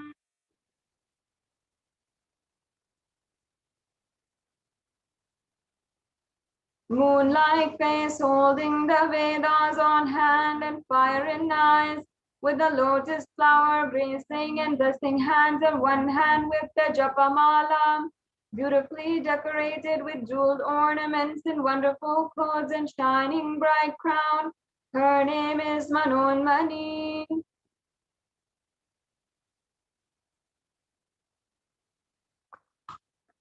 And the next Dhyana shloka. Dhyaye devim trinetram shashini bhavadhanam vedahastam dadanam savye padmam varadam aparim chabhayam chakshamalam divyeravarana vibhushita tanum brahmadi vipujitam devimeva manonmanim pratidhinam kamatra dhatrim shubham. The English translation.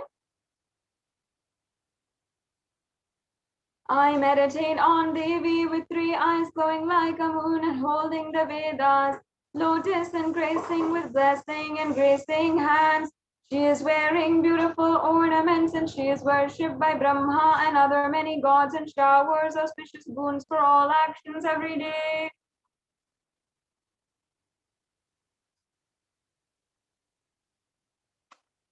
Now, we'll be understanding the significance of the element gold. As we proceed into the next segments and we having thus invoked the presence of Devi Parashakti, we can know the very many beautiful ways in order to offer at her lotus feet different ways, different beautiful offerings and sacred sentiments of Sanatana Hindu Dharma to enrich our lives and to invite the divine cosmic mother as the most beloved guide for our life. Now, in the Atharva Veda, chapter 5, line 28, there is a reference to the divine qualities of gold. And the translation of this verse goes, triply born by birth is this gold. From the atoms of Agni is one. It becomes dearest to Agni. And one fell away from Soma when it was hurt. One they call the seed of virtuous and powerful Apaha. Let that triple gold be for your long life. Now, gold is a divine element. People don't really understand this. Many of us know and often are practicing, are able to relate because we give gifts in gold. We find it as a valuable gift to give to our loved ones, especially as jewelry or any type of ornament, maybe gold earrings or a gold bracelet that you would like to give to your wife, your husband, or your mother, your father. So many people whom we love, we give gifts of gold. But people do not understand the divine qualities of gold.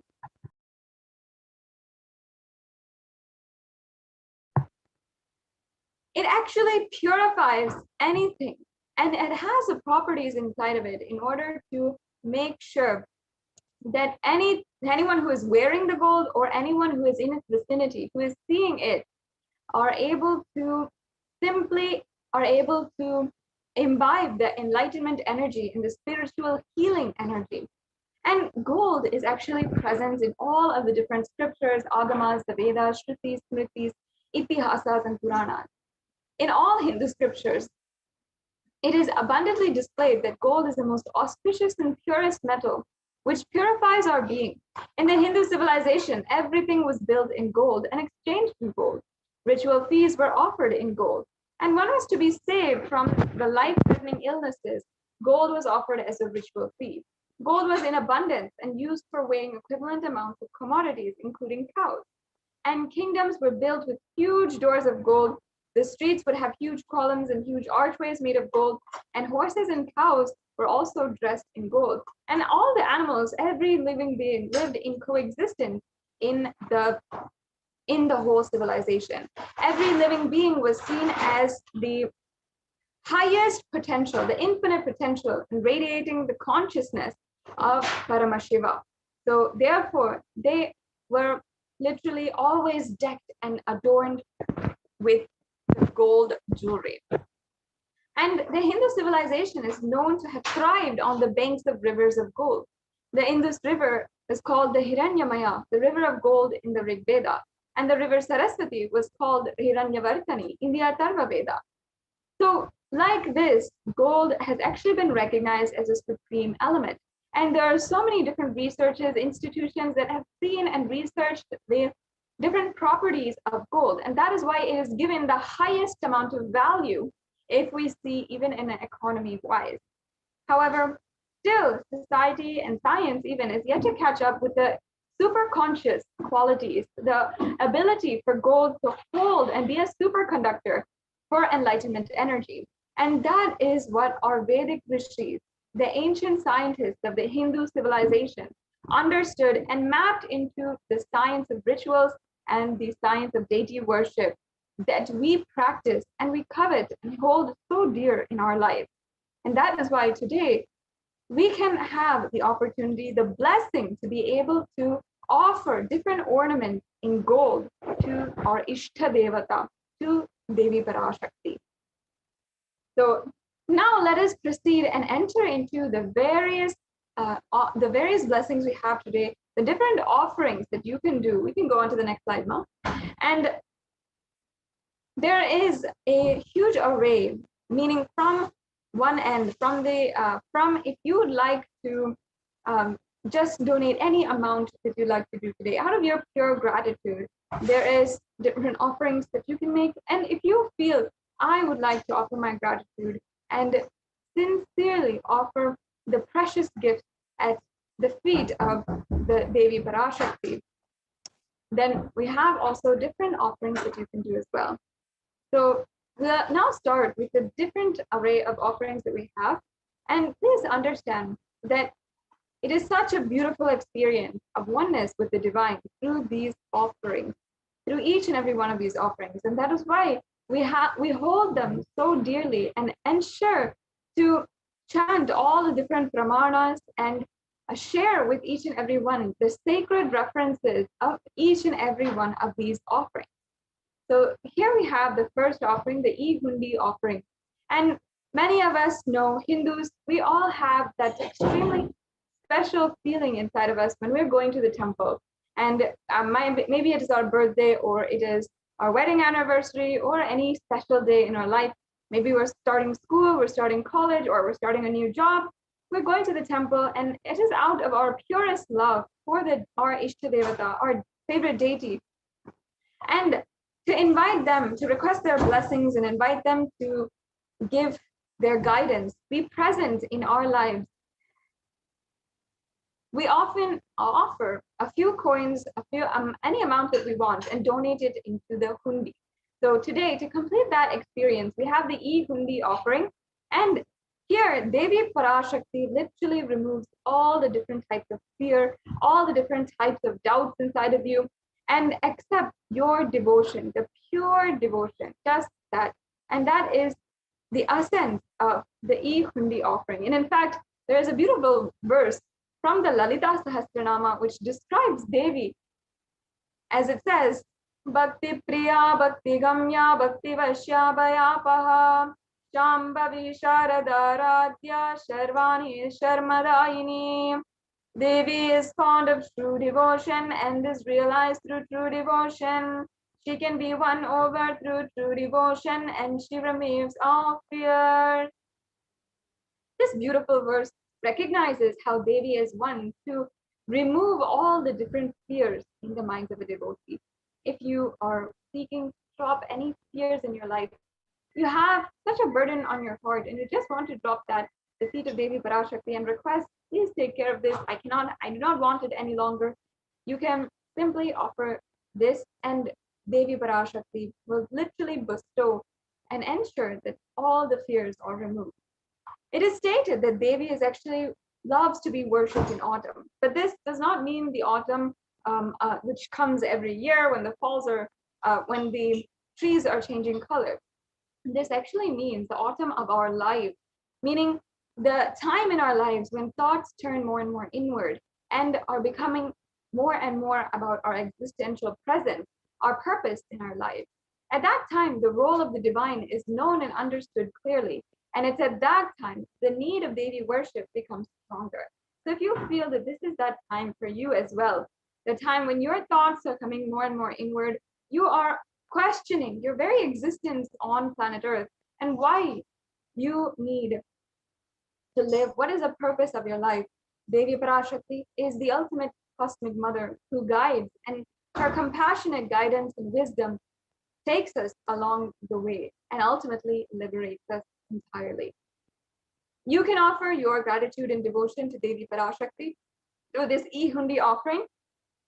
And there's two ways of making a payment. Either you can offer through the YouTube super chat, or you can offer on the with the registration form.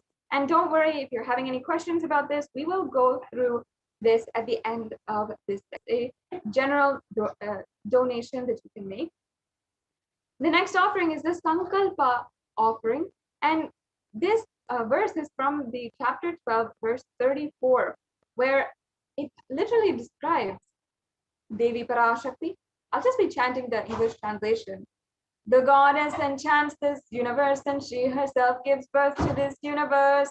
That goddess, being prayed without any interest in anything, gives the knowledge that leads to salvation and gives wealth in the materialistic sense. Now understand that this Sankalpa, the conscious resolution, is anything that we want to take up. We want to manifest and fulfill in our life. And the person with all the fruition and desires and wishes that they are yearning for. So you can have the blessings for all the fruition and the blessings to manifest your desires in your life. The next offering that we have available for each and every one of you today is the Sahasranama Swarnakasi. It's a very special, unique offering that you can make. And it is the offering where it is the offering of the 1008 names of Devi Parashakti. And in fact, the Sahasranama means all the 1008 names of Devi Parashakti. And in this offering, we're offering all the 1008 names inscribed on the gold coin and offered to Devi Parashakti. And not only that, during the puja, during the mantras, each and every one of the Ananta Kalyana Gunas, the 1008 characteristics, divine qualities of Devi Parashakti are chanted. And understand this is a science. When these sacred vibrations are chanted and that particular energy is invoked inside of you, that energy to radiate the quality, the energy to express that particular aspect of Devi also awakens. And it is such a beautiful, instantaneous, immediate way to manifest oneness with Devi Parashakti. And in this offering, as it says in the Lalita Sahasranama, verse 731, where Devi Parashakti is described as Nama Parayana Prita, the one who likes the repetition of her various names. Just like that, we are offering in this Sahasranama Archana Namavali, the 1008 names of Devi Parashakti. Yes, we can go on to the next slide.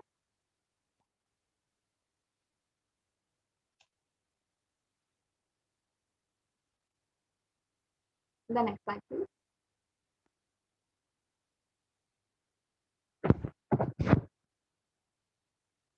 We can go on to the next slide now. Yeah. So now let us understand the next offering, the Mukta Anguti. The Mukta Anguti is actually the finger ring with a pearl.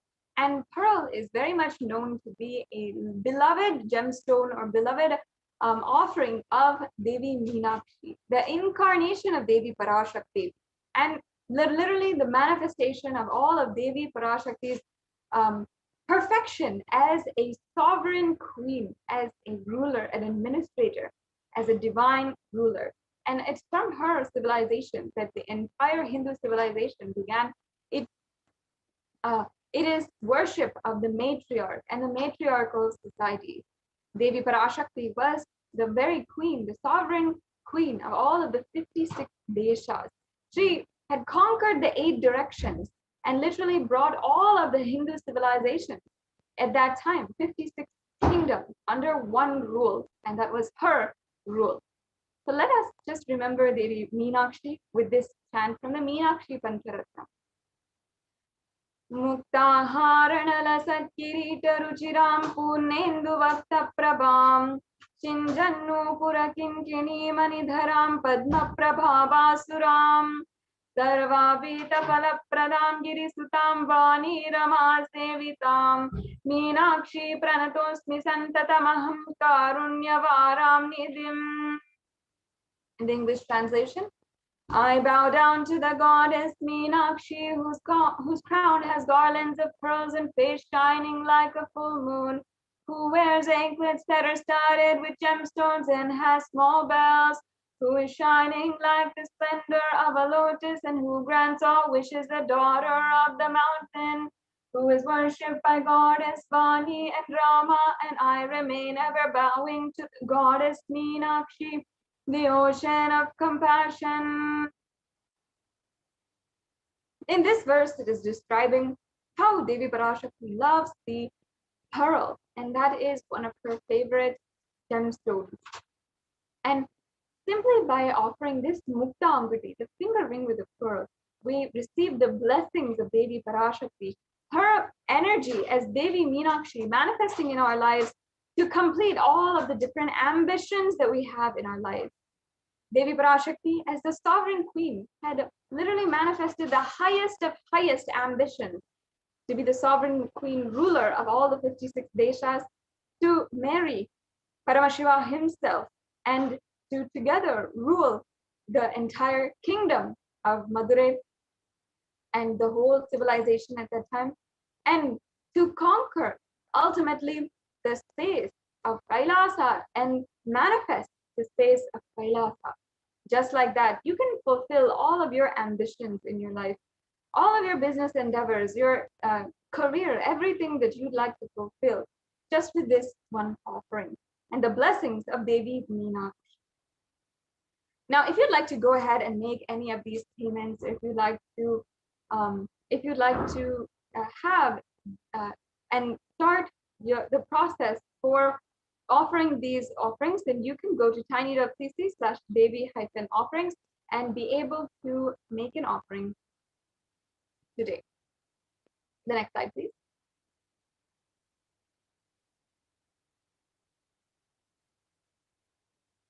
Yes.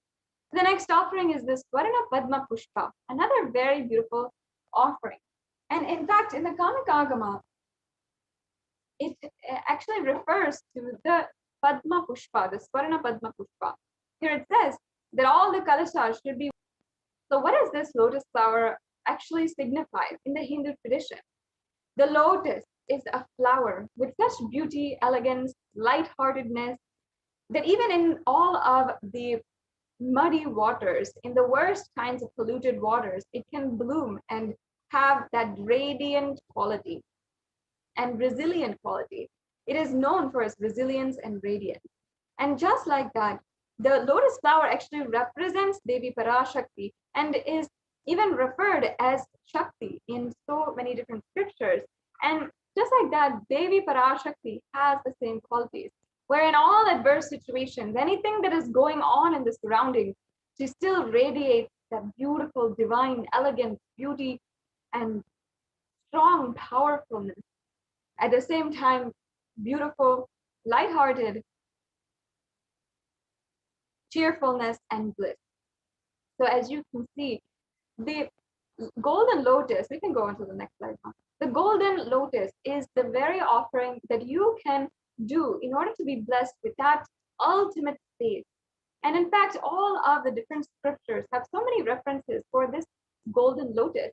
In fact, all of the worship of Paramashiva, including even some of the mudras we use during the worship, some of the asanas that we use during the worship, even some of the mantras that we chant, everything, even the descriptions of Bhagavan Paramashiva, his eyes, his hands, everything is described with the beauty and compared to the beauty of a lotus. So it has so much of significance in the Sanatana Hindu Dharma. And today you can offer the Swarna Padma Pushpa. Once again, if you'd like to go ahead with any one of these offerings, you can go to tiny.cc/baby-offerings. The next slide, please. Yes, and the next offering is the Swarna Metti. I'll just be chanting the Pramana.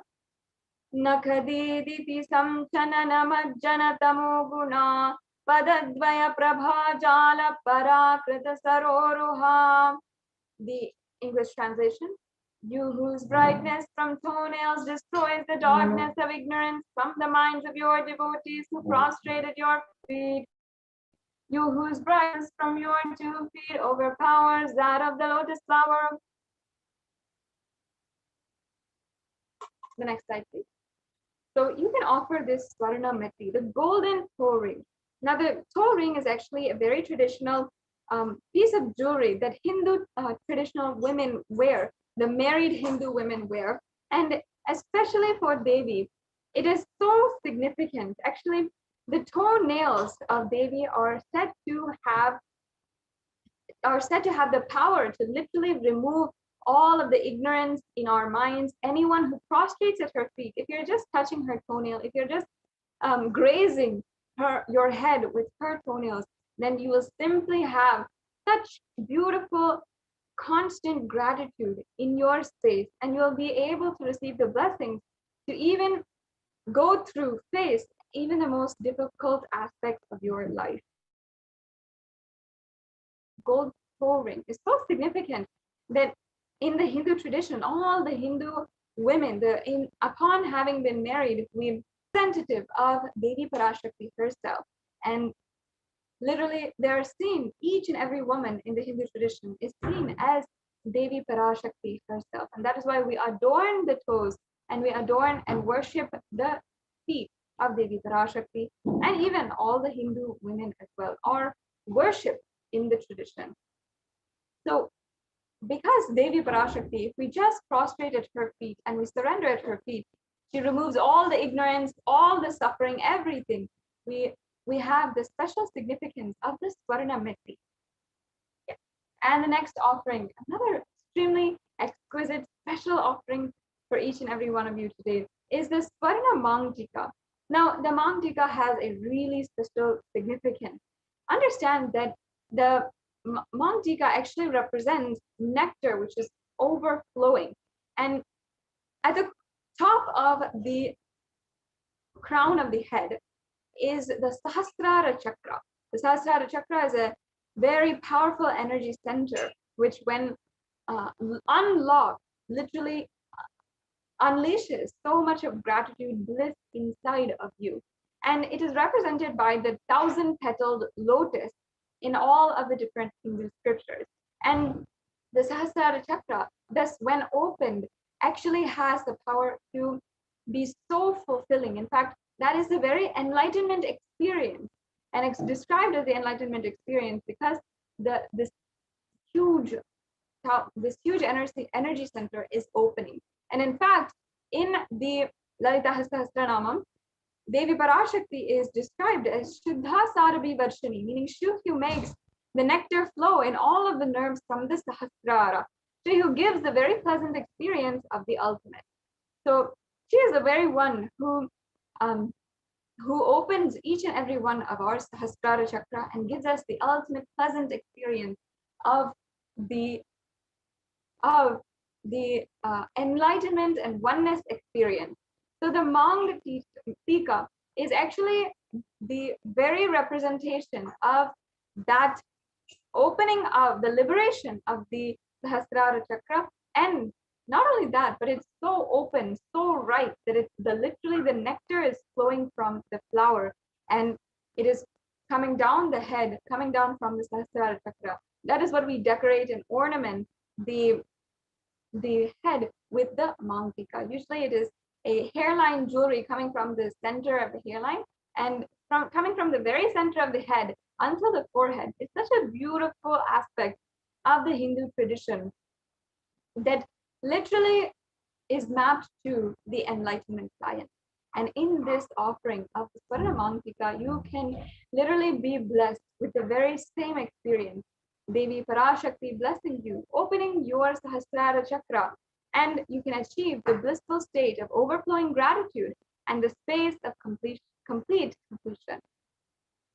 Yes, we can go on to the next slide. The next offering that we have today is the Pratyakshapada Puja.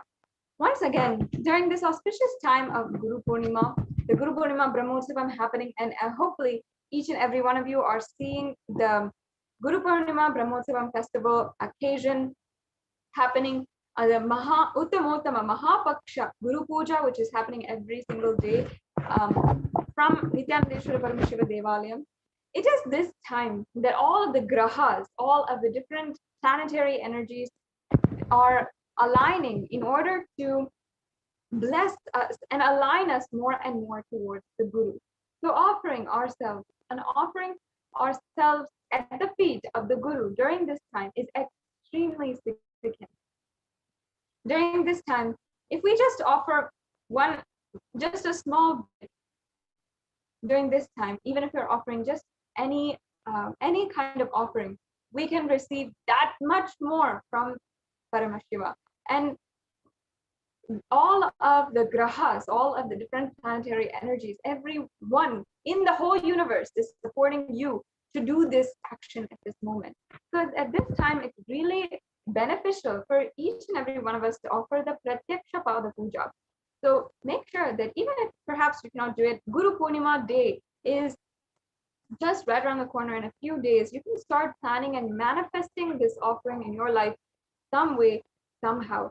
This is the time when the entire universe is literally aligning so that you can manifest the reality that you want. Imagine the whole universe is aligning you to your soulmate, the Guru. And the all you have to do is simply stretch out and grasp his feet. So at this time, all you have to do is simply offer our gratitude, our utmost humble offerings at the feet of the Guru. And literally, the whole universe is aligned such that we can just grab on and he will take care of us after that. It's literally the best happily ever after that you can imagine. So at this time during the Guru Purnima Brahmotsavam, I encourage all of the viewers who are watching right now, start planning to see how you can offer the Pratyaksha Pada Puja. Once again, if you would like to see more steps about the offering, how to make these offerings, if you want help in manifesting these offerings, or so on and so forth, please stay tuned to the end of this segment, and we will be walking through how you can make the payments. And also, if you need help, or if you would like to request help in manifesting these offerings, if you'd like more detailed information, we also have an answer for you. We also would like to ensure that you are attended to and your questions are answered, so that you can offer this Pratyaksha Pada Puja. It is an amazing blessing that no one should miss out, especially during this Pralaya, during this time. It is so important that we align to Guru in our life. The next slide, please. The next offering that we have available is the Vastra Seva, another offering that you can offer at the very feet of the Supreme Pontiff of Hinduism himself. And you can offer this as well. In the next slide, we'll have available for you all of the different offerings that are available today. Yes, we can go on to the next slide. Here we have all of the different offerings, from the Ihundi offering, the Devi Sahasranama Kasu, the Swarna Mangtika, the Swarna Metti, the Swarna Padma Pushpa, and also the Mukta Angati, as well as the Pratyaksha Pada Puja and the Vastra Seva. All of these are available for you today. It's a very wide array, fantastic, wide, sensational array of beautiful offerings that you can make today to Devi Parashakti, with so much of sacred sentiment brimming literally from these offerings. So I highly encourage each and every one of you to make these offerings, to start manifesting, at least, and taking the steps that you would like to manifest this reality in your life. We can go on to the next slide. So this brings us to the last slide of this segment, where we are just giving you some of the information you need in order to take the next step. Like I said, if you want to manifest this offering, maybe you don't have the time or the money or the resources in order to make this offering today, but still you can manifest it and you can make this into your reality. You can register and make an intention at tiny.cc/bhavasamadhi today and ensure that you are taking the first step towards manifesting this in your life. And make sure also that you are filling out this form. If you are ready for the online payment, you can go to tiny.cc/Devi-offerings, and you can make sure that you are offering this today. And you can go through the form for all of the different payment options. Then after the payment, you can go to Sankalpa 2021. Make sure that you are filling this form. It's very important because all of your names, as well as the names of the people whom you're offering this on behalf of, will be recorded, and then they'll be attributed to your offering, and ensure that during the puja, your name will be chanted and all of the blessings of Devi Parashakti will be bestowed on you and your family. So ensure that after you make your payment, you are filling out this form and you are ensuring that happens. So once again, if you have an intention today, please go to tiny.cc/bhavasamadhi and fill out the intention form. If you have an online payment, if you would like to proceed with the online payment, go to tiny.cc/Devi-offerings and make sure that after the payment, you are filling out the form tiny.cc/Sankalpa 2021. So I request if the NTV volunteer can project the link for tiny.cc/Devi-offerings And we will just briefly show all the viewers the link. We also have another option today, which is the YouTube Super Chat, another extremely beneficial option and very easy as well. If you'd like to make a donation of any kind or any amount for this Devi Parashakti Akashic reading for this program, or for out of gratitude that you have towards Devi Parashakti.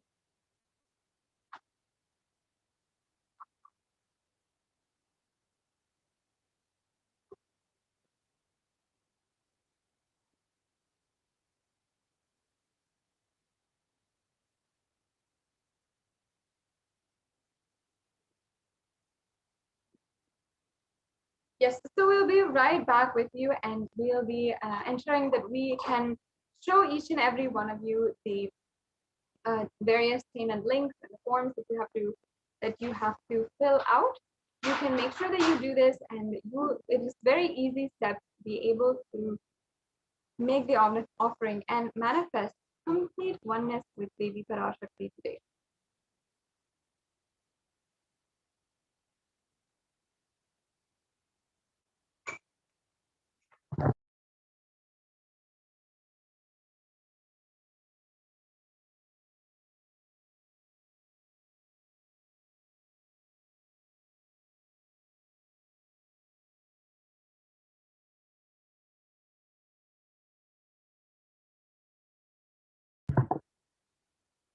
So once again, I want to take this opportunity also to invite all of the viewers to go to and like and follow each and every one of the official handles of the Supreme Pontiff of Hinduism, as well as Kailasa. Make sure that you're updated on all the current news that is ongoing. We get you health. We get you ability to build beautiful relationships in your life. We get you direct spiritual support, and we make sure you become wealthy.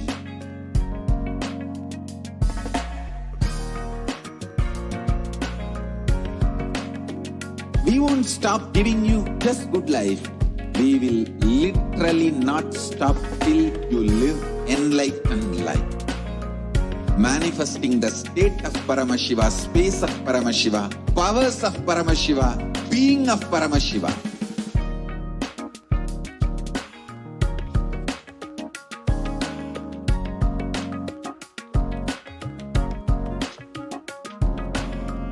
Whole world should become Kailasians.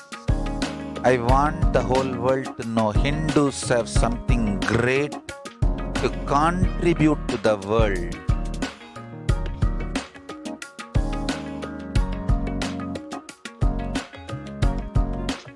We have something great to contribute to the world. Let us do that.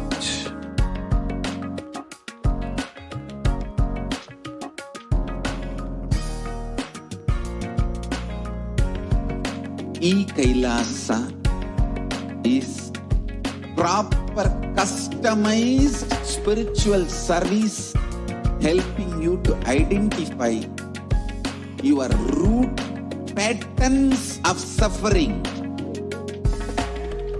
We have perfected the science of helping every individual from every cultural, religious, nationality background.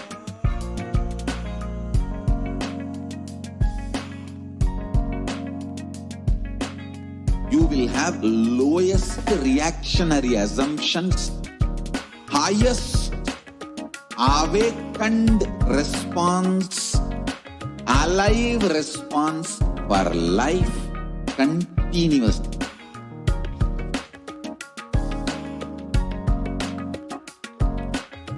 Kailasa is enlightenment ecosystem, literally enlightenment itself in your own home, wherever you are. Proper customized spiritual service helping you to complete with your life negativity. Withdrawal from life, self-hatred, self-denial, self-doubt, so much of tiredness, laziness, we can support you aligning your diet, your attitude, your aptitude, your understanding about life. We can help you with everything.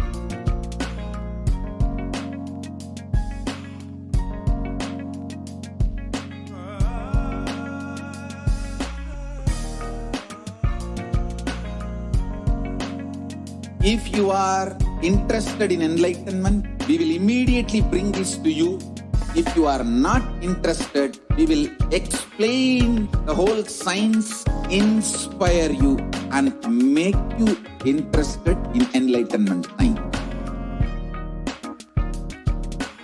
We need to cater this enlightenment science to the whole world wherever they are, because enlightenment is the birthright of all human beings.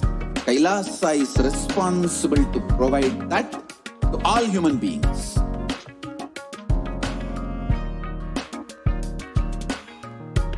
Kailasa is the totality of the knowledge I received from my gurus and practice manifested in my life, perfected by teaching millions of people from all cultures, time zones, backgrounds, genders, nationality, race, from every creed.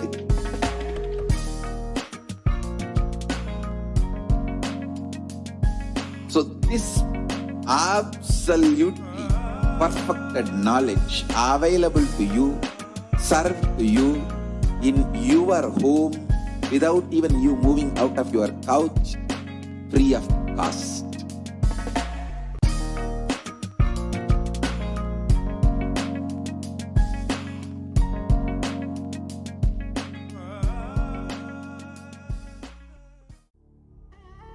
What I mean by the word Kailasa, listen intensely.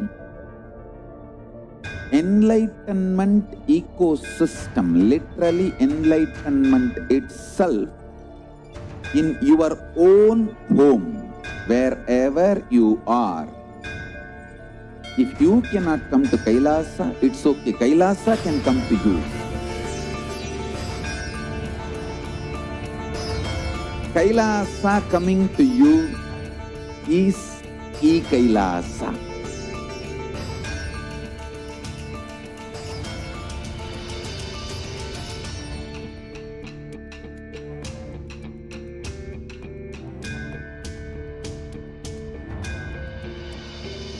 I will revive Hinduism.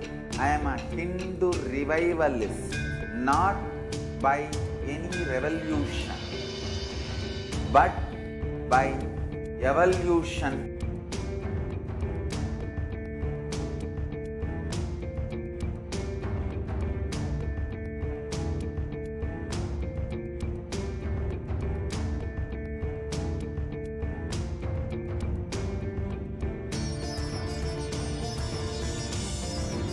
And setting model communities.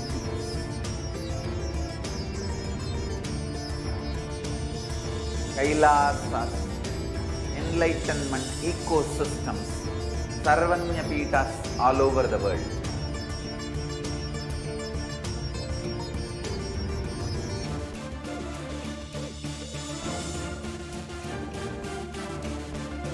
All powerful cognition, knowledge, only when you live, power manifestation and possibilities manifestation happens. It's a fundamental truth.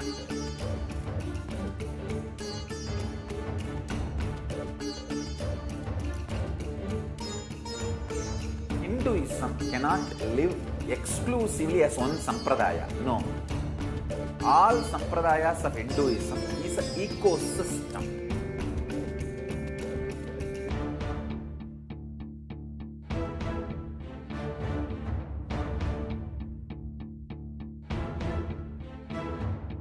So don't keep quiet thinking that if one sampradaya is attacked, only that sampradaya is going to be affected.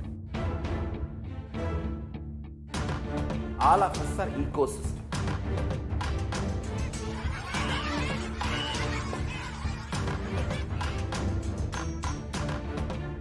I invite all of you, get involved and enjoy Hinduism by the principle of Dharmo Rakshati Rakshitaha.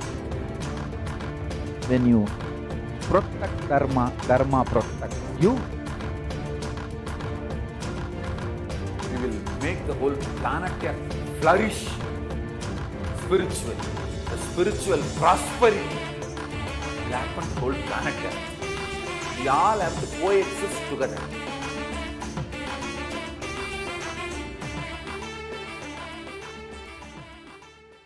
Just be alive for next 3 years. Don't die within next 3 years.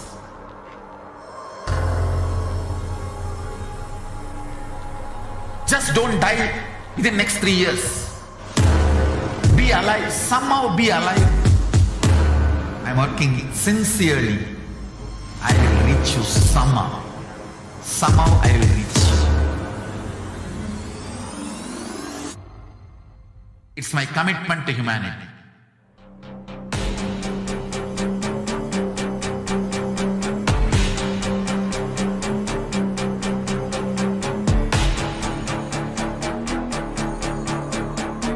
Just don't die within next 3 years. I will reach you wherever you are, whichever corner of the world you may be. I will reach you with enlightenment. You manifesting the space, state, powers, being Paramashivoham. It is possible, and it is possible for you.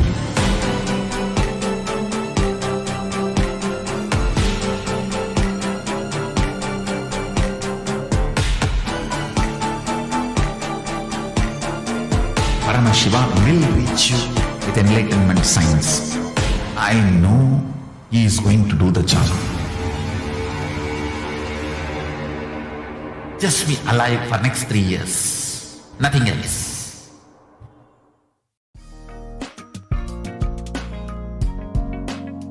We get you health. We get you ability to build beautiful relationships in your life. We get you direct spiritual support, and we make sure you become wealthy.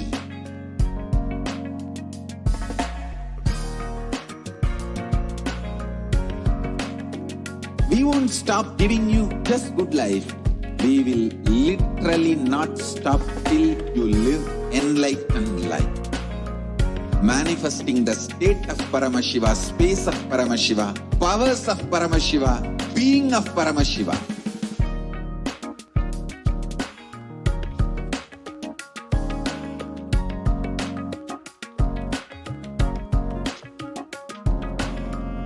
Whole world should become Kailasians.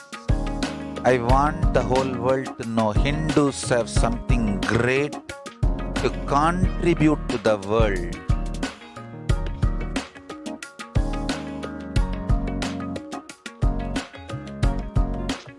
We have something great to contribute to the world. Let us do that.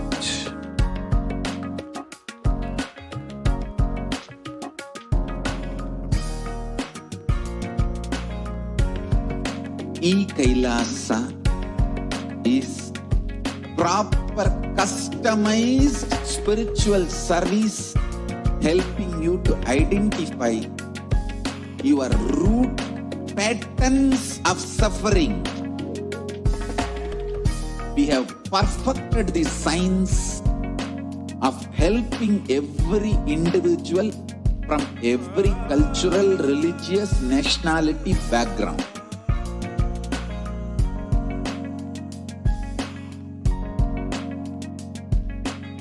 You will have lowest reactionary assumptions, highest awakened response, alive response for life continuously.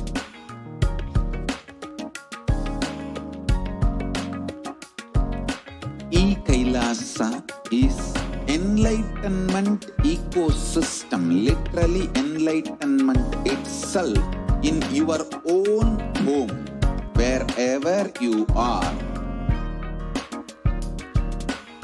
proper customized spiritual service helping you to complete with your life negativity.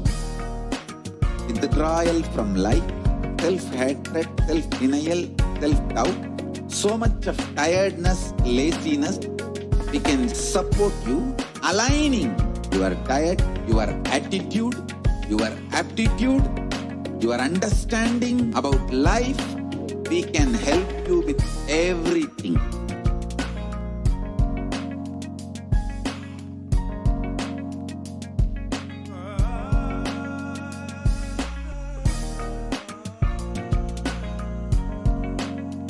If you are interested in enlightenment, we will immediately bring this to you. If you are not interested, we will explain the whole science, inspire you and make you interested in enlightenment science. We need to cater this enlightenment science to the whole world wherever they are, because enlightenment is the birthright of all human beings. Kailasa is responsible to provide that to all human beings.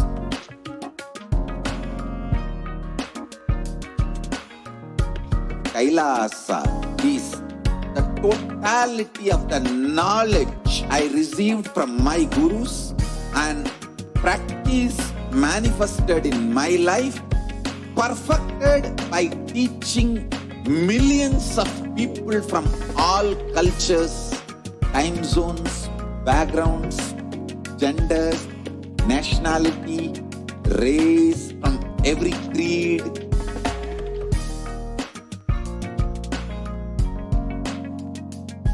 So this absolutely perfected knowledge available to you, served to you in your home without even you moving out of your couch, free of cost.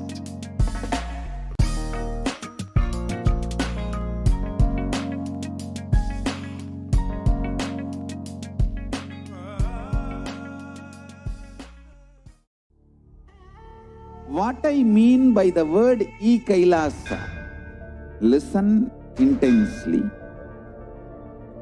Enlightenment ecosystem, literally enlightenment itself, in your own home, wherever you are. If you cannot come to Kailasa, it's okay. Kailasa can come to you. Kailasa coming to you is Kailasa.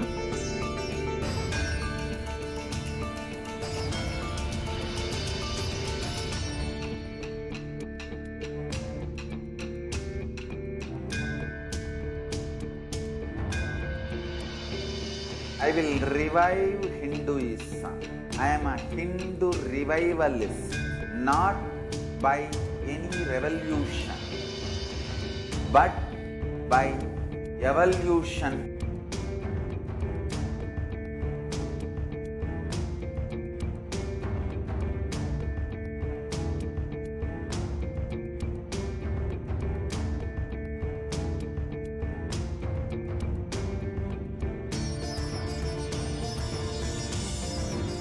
And setting model community.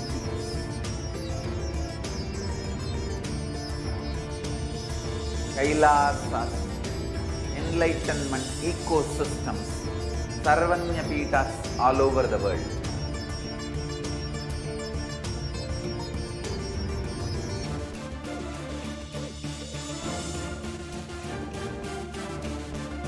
All powerful cognition, knowledge, only when you live, power manifestation and possibilities manifestation happens. It's a fundamental truth.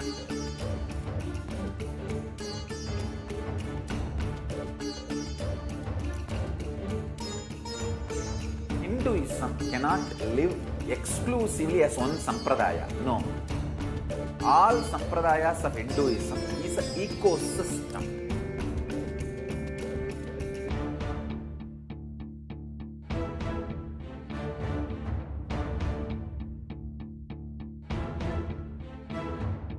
So don't keep quiet thinking that if one sampradaya is attacked, only that sampradaya is going to be affected.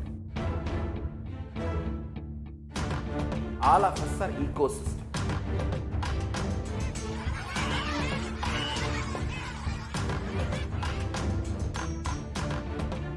I invite all of you to get involved and enjoy Hinduism by the principle of Dharmo Rakshati Rakshitaha.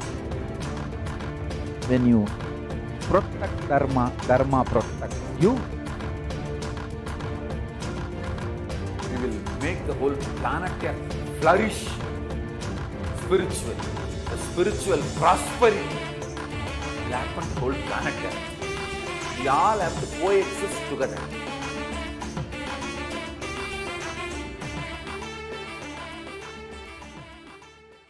Just be alive for next 3 years. Don't die within next 3 years.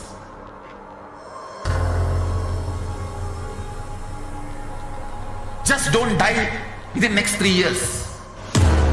Be alive. Somehow be alive. I'm working sincerely. I will reach you somehow. Somehow I will reach you. It's my commitment to humanity.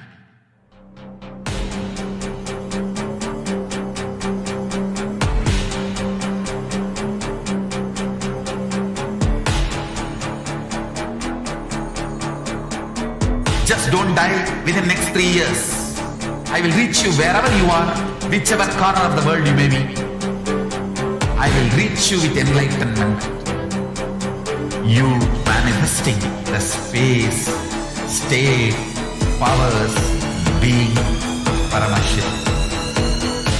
It is possible, and it is possible for you.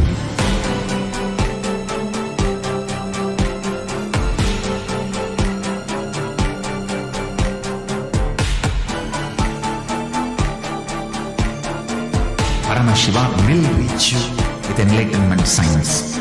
I know he is going to do the job.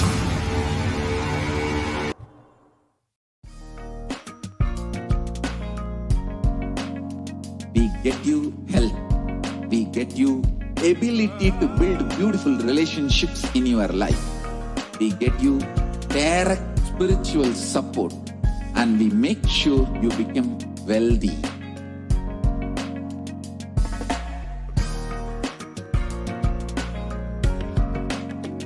We won't stop giving you just good life. We will literally not stop till you live enlightened life. Manifesting the state of Paramashiva, space of Paramashiva, powers of Paramashiva, being of Paramashiva.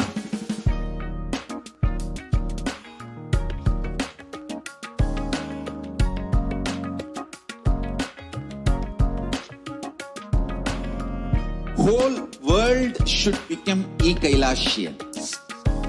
I want the whole world to know Hindus have something great to contribute to the world.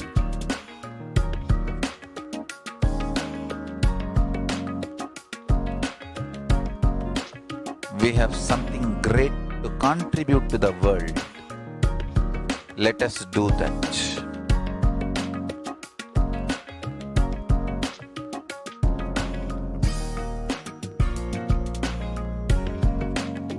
Kailasa is proper customized spiritual service helping you to identify your root patterns of suffering. We have perfected the science of helping every individual from every cultural, religious, nationality background.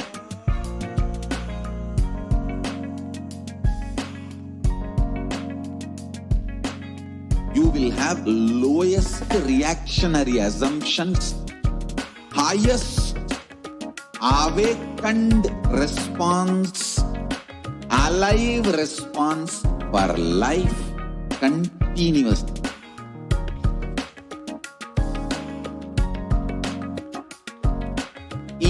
Kailasa is enlightenment ecosystem, literally enlightenment itself in your own home, wherever you are.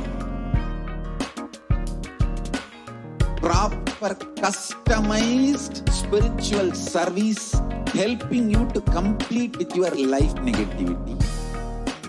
Withdrawal from life, self-hatred, self-denial, self-doubt, so much of tiredness, laziness, we can support you aligning your diet, your attitude, your aptitude, your understanding about life. We can help you with everything.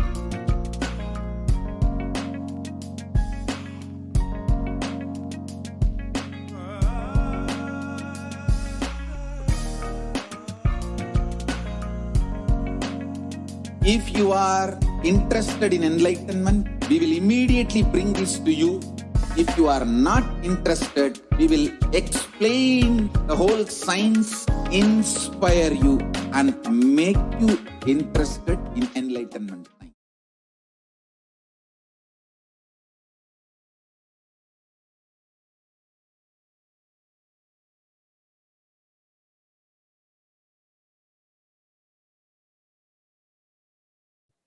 Nithyanandam, and welcome to this segment.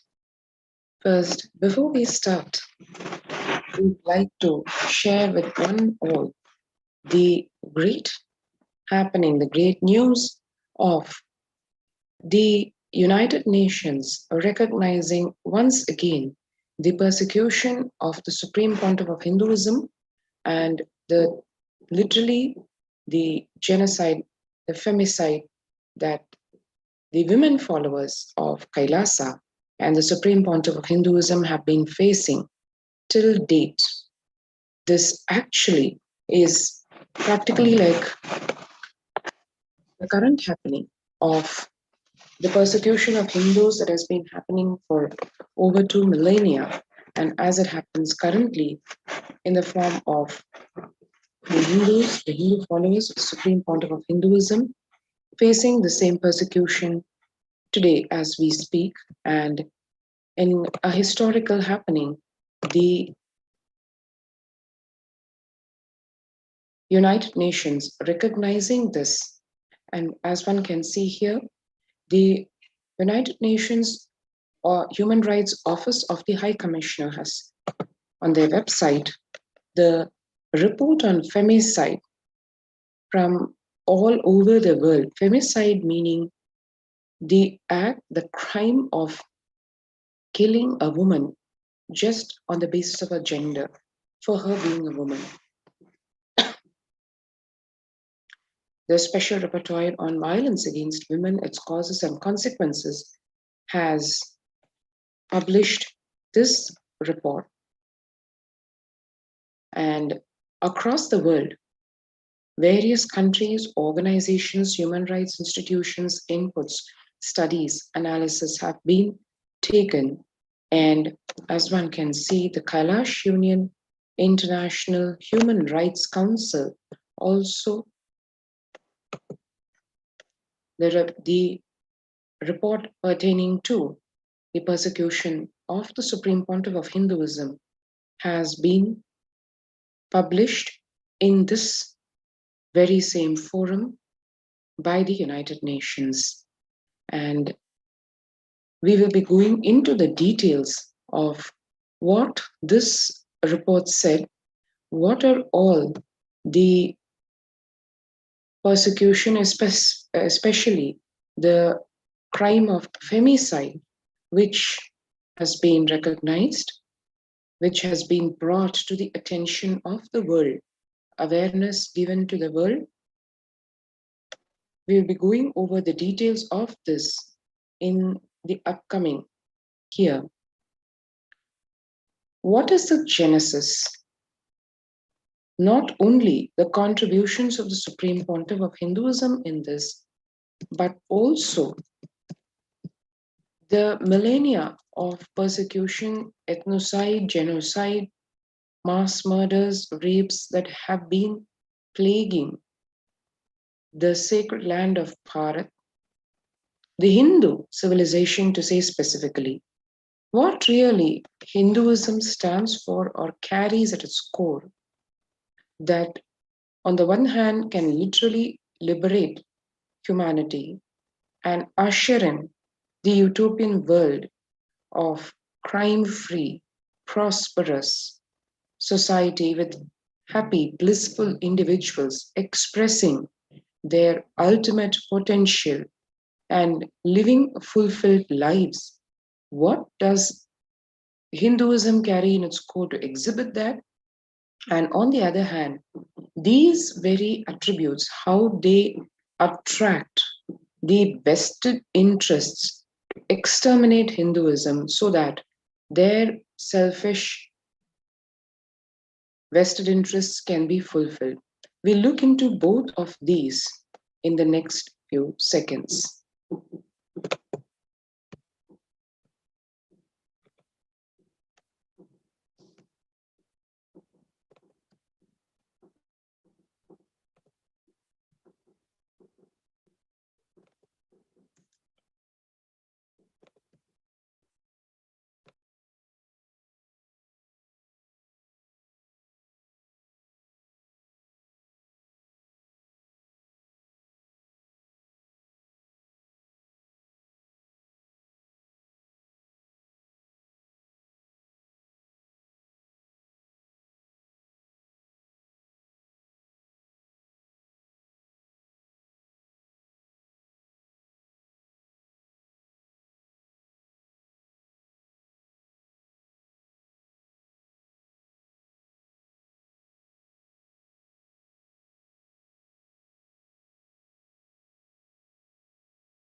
And what the journey really can be concisely expressed as is it is the freedom struggle of Kailasa, the story of the world's only Hindu nation.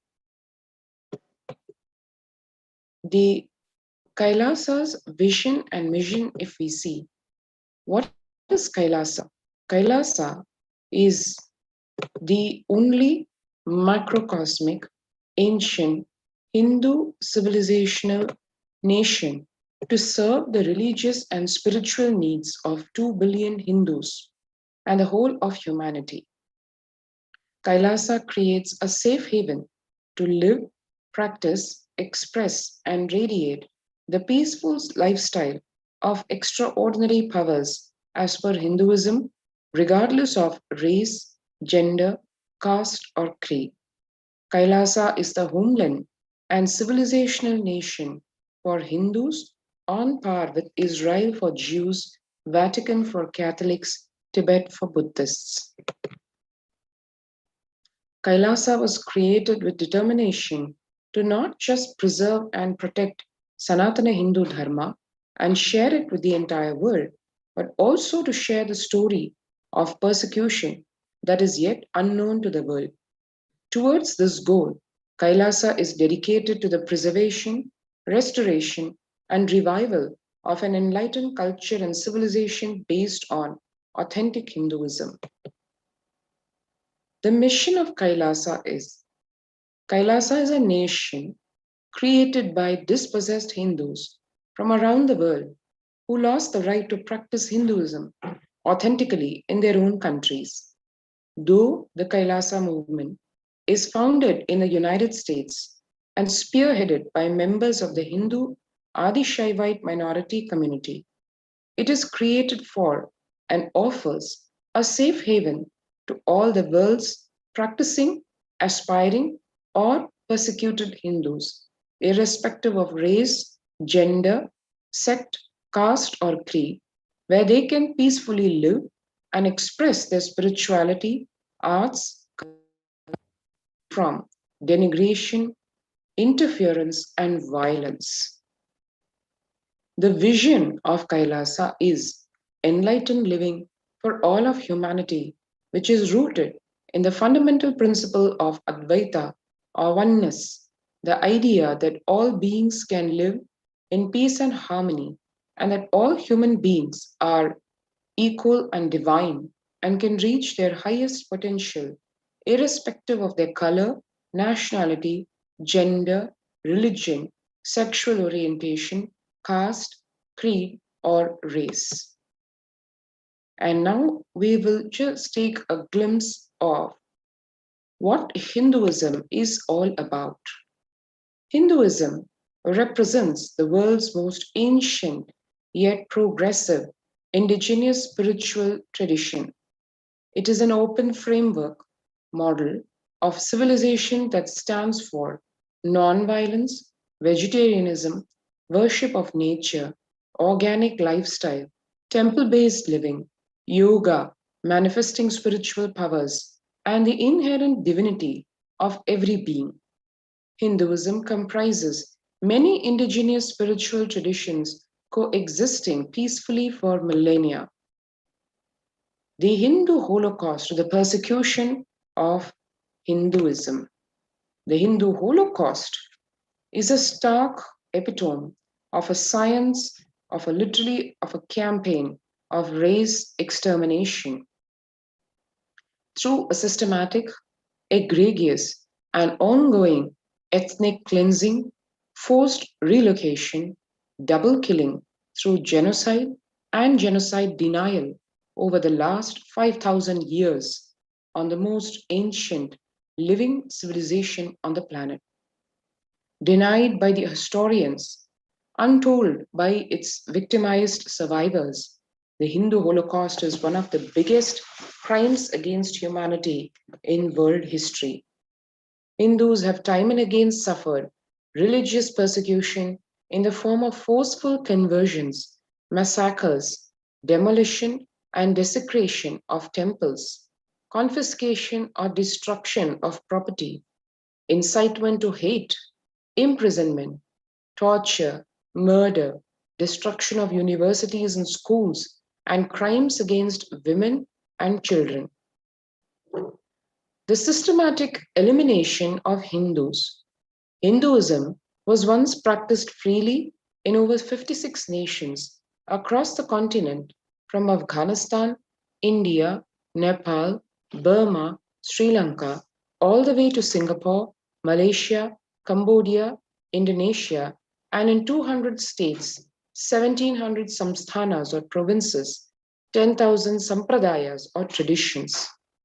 Over several centuries, they combine forces of foreign invasion, political upheaval, colonialism, religious persecution, systematically ended millennia of Hindu Swarajya or self-rule.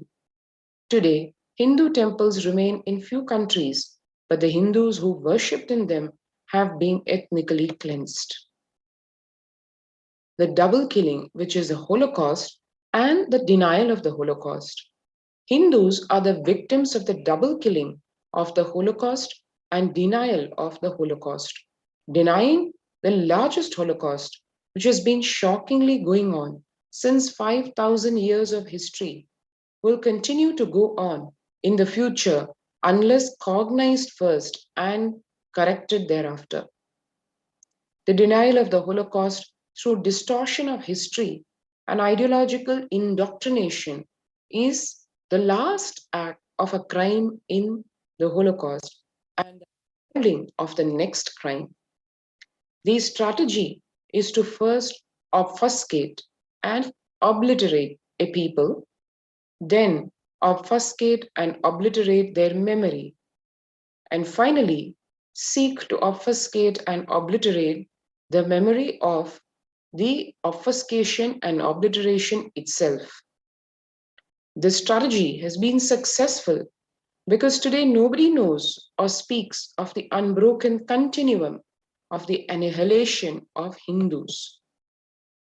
100 million killed, over 1 billion ideologically enslaved, be it by the invading Mughals or the colonial forces, be it in the name of their race or color or religious faith or cultural roots or ethnicity or some other distinction. Hindus have over the past over 2,000 years been subject to mass murder, multiple perpetrator rapes, forced indoctrination, artificial famines, child abuse, identity distortion, resulting in a systematic physical elimination of over 100 million Hindus and ideological slavery of over 1 billion Hindus across all sampradayas on all levels: physical, mental, emotional, cultural, religious, political, economical, social, and much more.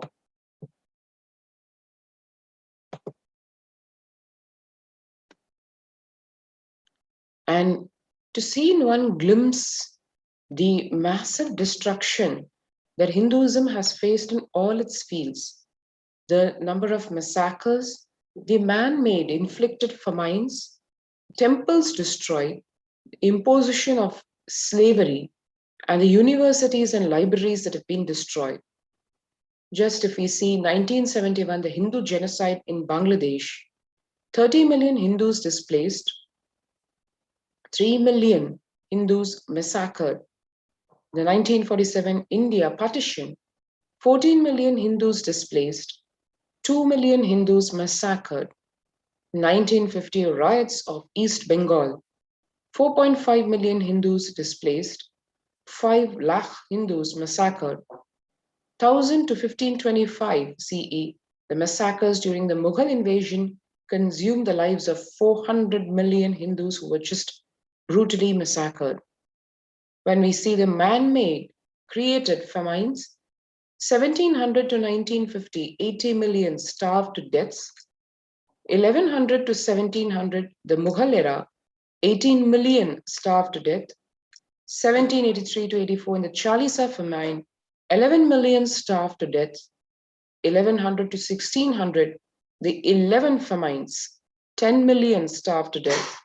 1600 to 1800, 3 other famines, 10 million starved to death. The temples destroyed in 500 BC to 1800 CE. 2,000 temples destroyed. 1992 to 93 in Bangladesh, 1,000 temples destroyed. In 1567, the Inquisition of Goa, 600 temples destroyed. Feb to May 2018, 7 major South Indian temples intentionally set on fire but shown as an accident. This is as late as 2018, which is just a couple of years before. So one can see all the way from 500 BC to as late as today, the destruction of temples consistently done so that the roots of the Hindu civilization, the Hindu nation, are absolutely eliminated. The imposition of slavery. In 997, Mahmud of Ghazni literally enslaved 2 million Hindus. In 1388, the massacre by Timur had 750,000 Hindus enslaved. In 1556, Uzbeks' invasion had 5 lakh Hindus enslaved. And in 1830, the East India Company, the colonial rule under which India reeled under, had more than 6 lakh Hindus enslaved. And the universities and libraries, the destruction faced by them includes in 1193, the Nalanda University and Library, which faced 9 million books burnt down by Bakhtiyar Khilji. 1800 to 1900 CE, 1 million gurukuls or Hindu schools just destroyed. 500 CE to 1900 CE, 10,000 petams or Hindu universities, mats or colleges, and agraharams or diploma colleges destroyed. And in 500 CE, Takshashila University and Library totally destroyed during the Toramana invasion. And the ongoing Hindu Holocaust. Thousands of documents totaling 242,000 pages and 14,000 hours of video recording in the National Archives of Kailasa support the truth. Hindus in just the last 2 decades under the regime of the Supreme Pontiff of Hinduism, Jagat Guru Mahasanidhanam, His Divine Holiness Bhagwan Nithyananda Paramashivam, who's a reigning emperor of 19 ancient Hindu kingdoms, even today, were persecuted, subjected to inhuman physical, mental, emotional abuse and slavery, violently deprived of their cultural and religious identity, and systematically eliminated by the anti-Hindu terrorist forces and atheist sympathizers. And the contributions of Hinduism, one can see why the Western anti-Hindu interests were out and are out to destroy Hinduism from its very roots. The top contributions of Hinduism include in the field of spirituality, where comprehensive science of enlightenment, Hinduism, as revealed in the Vedas and Agamas, offers mankind a perfected science for attaining the state, space, powers, being, superconsciousness of Paramashiva, the Adi Guru of humanity. The open architecture framework of Hinduism reveals the core truths of the self, universe, and divine. It empowers every individual to have the freedom to customize their own personalized God, personalized lifestyle, personalized spiritual practice as per their needs and disposition. Economics. The contributions of Hinduism, where material abundance is taught and given without exploitation. Hindu economic policy resulted in India becoming the world's wealthiest country. Prior to British rule, India represented a whopping 25% of the global GDP. And if we include the civilizations that emulated Hindu economic policy, that number jumps to a staggering 60%. Material abundance was a lifestyle of all Hindus, and fundamental needs such as food, education, healthcare were offered to all citizens free of charge as a basic right.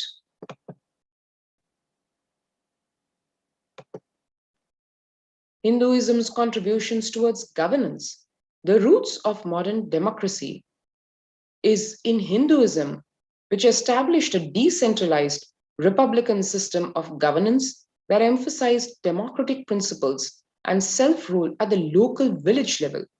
Those at the governance layer were held accountable to a constitution, a code of universal principles of human rights and proper governance as aligned to the cosmic law, which is in the Dharma Shastras. Hinduism's contributions to technology. the ancient precursor to computer science. Just one of the examples of the contributions to technology, Hindu philosophers were the first to discover the binary number system, algorithms, and the Nyaya system of logic, which was a major influence on George Boole and Charles Babbage, the founders of modern computer science. Hinduism's contributions to medicine. The most comprehensive indigenous system of medicine was in the form of Ayurveda, and Hinduism is responsible for the world's first holistic plant-based system of medicine. The ancient Hindu civilization also had detailed knowledge of anatomy, embryology, digestion, metabolism, physiology, genetics, immunity, anesthesia, and even cosmetic surgery.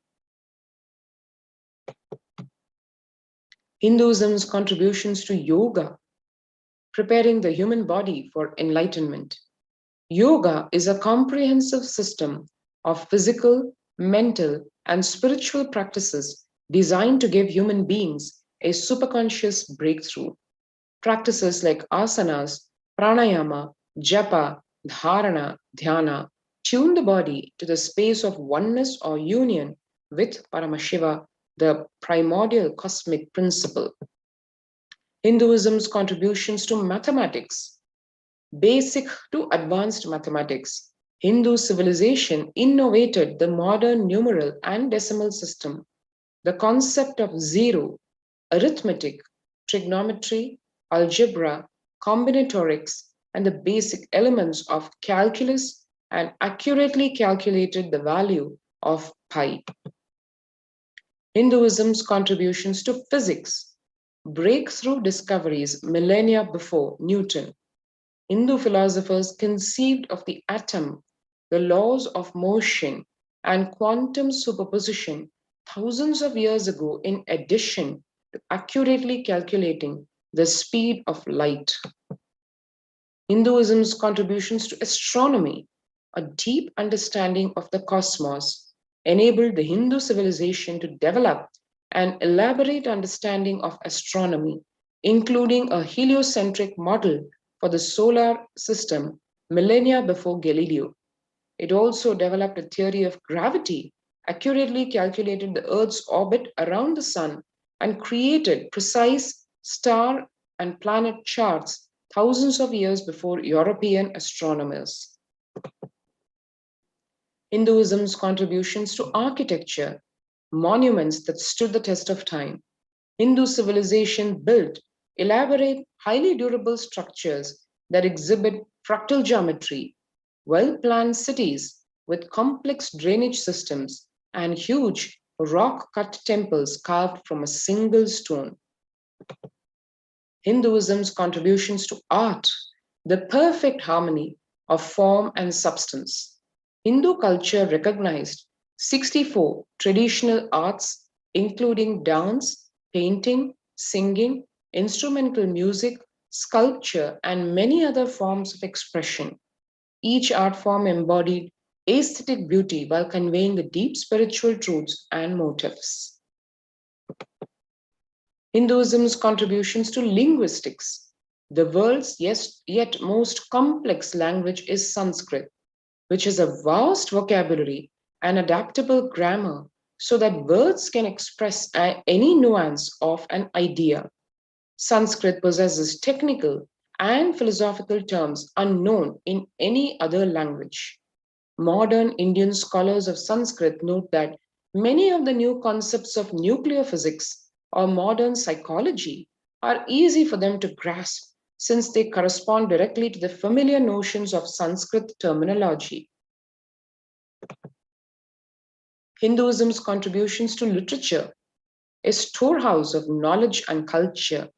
The Hindu literature consists of innumerable, rich and diverse textual sources that cover all facets of human condition, including the world's longest and oldest works of epic poetry in the form of the Ramayana and the Mahabharata.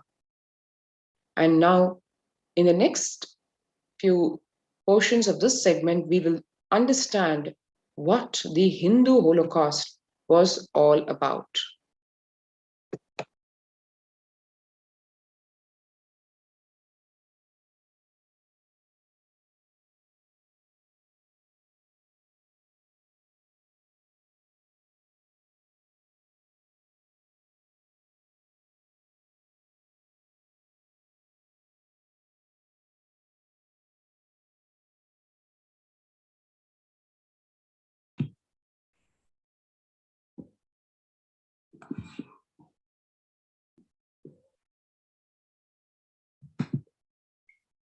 The Hindu Holocaust, Phase 1, Islamic invasions from 800 to 1700 AD.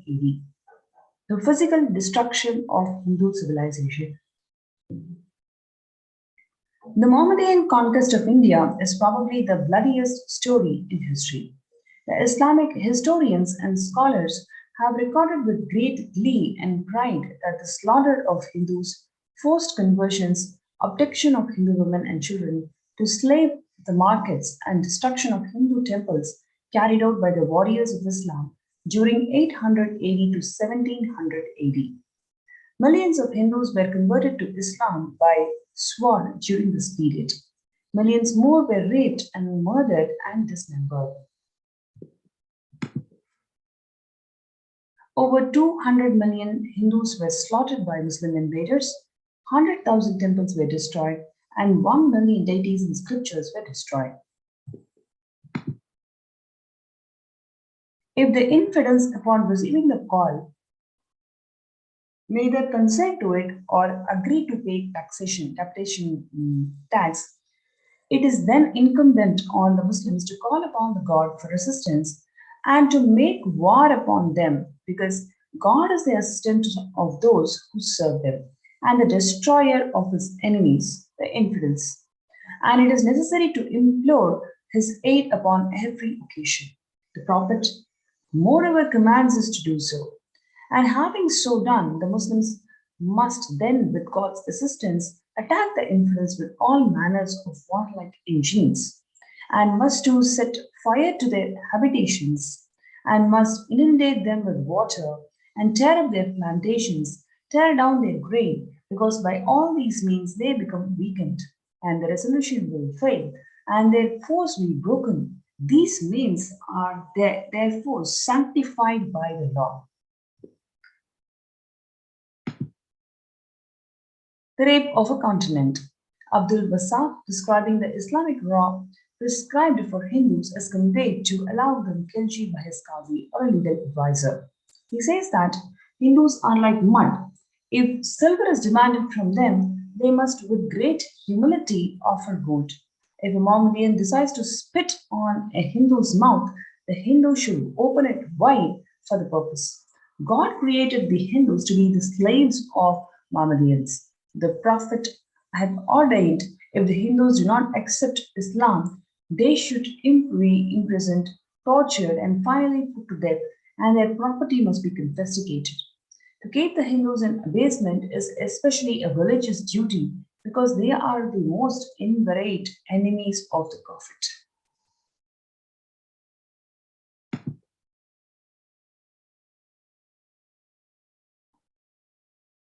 The rape of a continent. Muhammad Qasim Hindu Shah Firista in 16th century says that Sultan Feroze on the occasion broke the idols of Nagarkote and mixing the fragments with the pieces of cow's flesh, filled bags with them and caused them to be tied around the necks of the Brahmins, who were then paraded through the camp.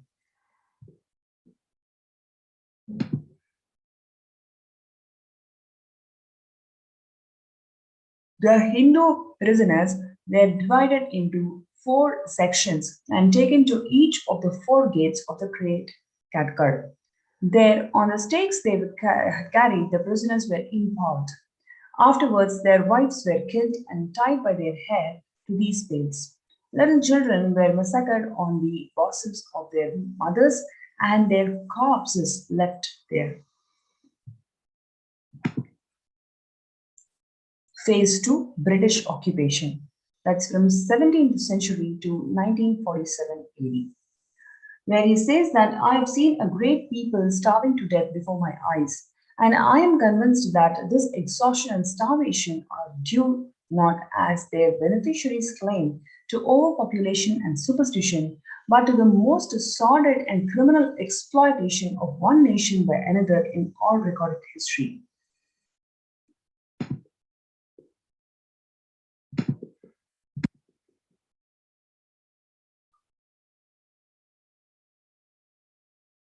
During the British occupation,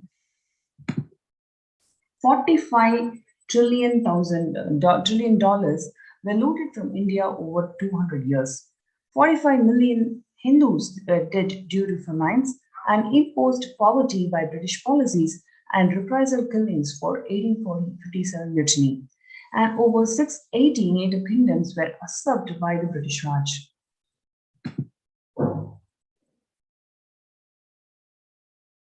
British master race theory, colonial subjugation. Using the theories of scientific Darwinism and social racism, the British justify their conquest and oppression of dark-skinned people as a humanitarian civilizing mission, even though it was a mere cover for racial oppression and economic exploitation. Do not say that following these duties you are walking into the very path to which England owes her wealth. The glorious work which God seems to have laid on the English race to replenish the earth and subdue it, says Charles Kingsley, who is a celebrated professor, historian, and friend of Charles Darwin and priest in the Church of England.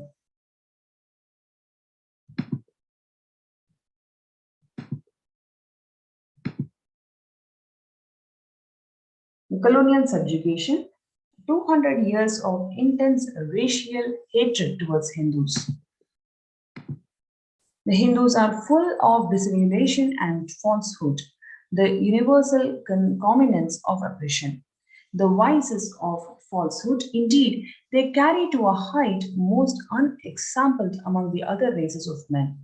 As for religion, no people have ever drawn a more gross and disgusting picture of the universe than what is being presented in the writings of the Hindus. Very few words are required because the superiority of Mohammedans in respect to religion is all beyond dispute. In truth, the Hindus, like the Inuit, excels in the qualities of a slave. The Mohammedan is more manly. And this is what is a statement from James Mill, who is a celebrated author of the seminal book, The History of British India, and intellectual leader for the generation of East India Company servants.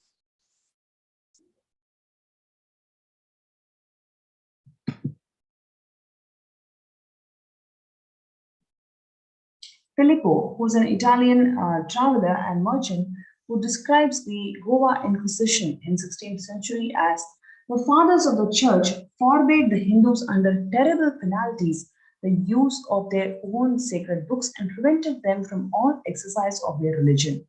They destroyed their temples and so harassed and interfered with the people that they abandoned the city in large numbers, refusing to remain any longer in a place where they had no liberty and were liable to imprisonment, torture, and death if they worshipped after their own fashion the gods of their fathers. The British had been horrified during the revolt of 1857 to see that the Hindus and Muslims fighting side by side under each other's command against the foreign oppressor. They vowed this would not happen again. So they used the strategy of divide and rule. A systematic policy of fomenting the separate consciousness amongst the two communities was launched over British sponsorship. The colonial subjugation, the British Empire used all possible means to destroy the Hindu civil and cultural institutions in order to delegitimize and demoralize the indigenous people of India so they become slaves in their own homeland, which includes the discriminatory laws to instill feelings of racial inferiority. They engineered famines to starve the natives into submission. They annexed the Hindu kingdoms to undermine the native rule. They mistranslated the Hindu scriptures to instill anti-Hindu narratives. They destroyed the indigenous Gurukul education system. They destroyed local industries and forced importation of British goods. They banned the Indians from owning or producing the firearms. Number one, they engineered famines to break the spirit of a people.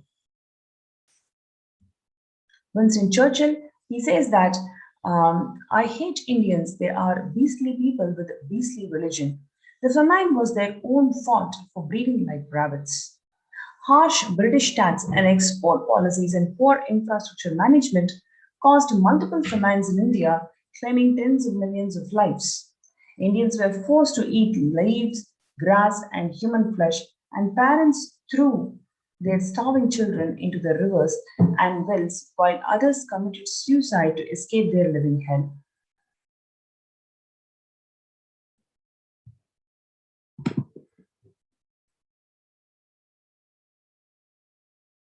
Prior to the colonial rule, India was the world's leading textile manufacturer and produced the finest fabrics.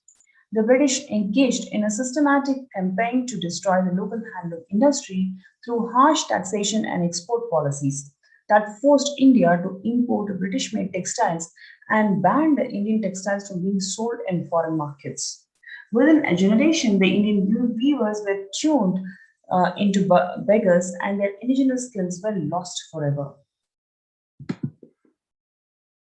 destroying the local industry to ensure dependence and poverty. By 1878, the Indian Railways mechanics in Jamalpur in Bengal and Ajmer in Rajputana had become so proficient at maintaining the locomotive trains that they started designing and building their own models at a fraction of the cost of the British trains. The British Parliament responded by passing an act in 1912 banning all the local manufacture of trains to ensure that the India's economic dependence on their colonial masters and destroy any native technologies know-how.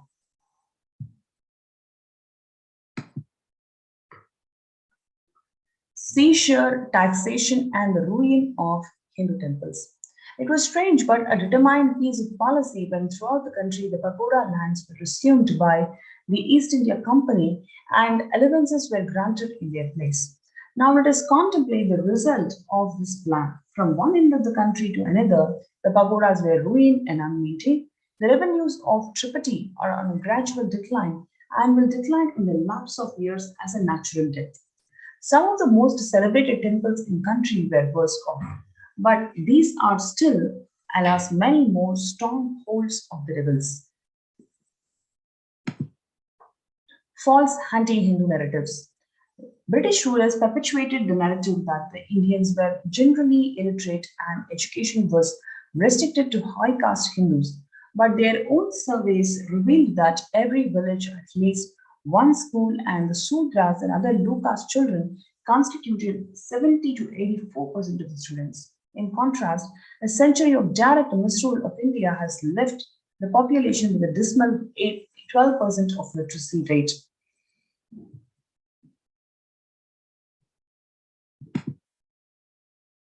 Creating the class of brown British natives. We must at present do our best to form a class who may be interpreters between us and the millions whom we govern. A class of persons Indian in blood and color, but English in taste, in opinions, morals, and in intellect. To that class, we may leave it to be refined the vernacular dialects of the country, to enrich those dialects with terms of science borrowed from Western nomenclature, and to render them by degrees fit vehicles for conveying the knowledge to the great mass of the population.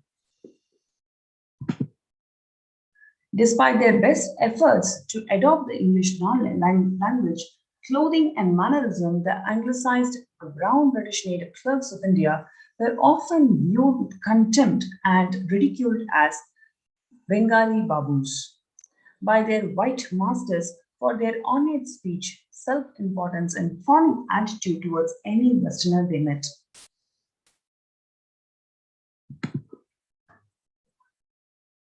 Converting the native Hindu Rajas into proper British gentlemen.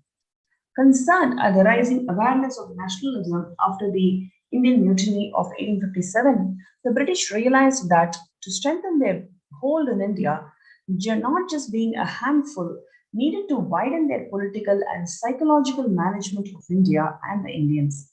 Thus, they began to focus on the education of native princes and the pursuit of the objective in Macaulay's Minute on Education of 1837 to create a class of people who are Indian in blood and color, but English in opinions, in morals, and in intellect.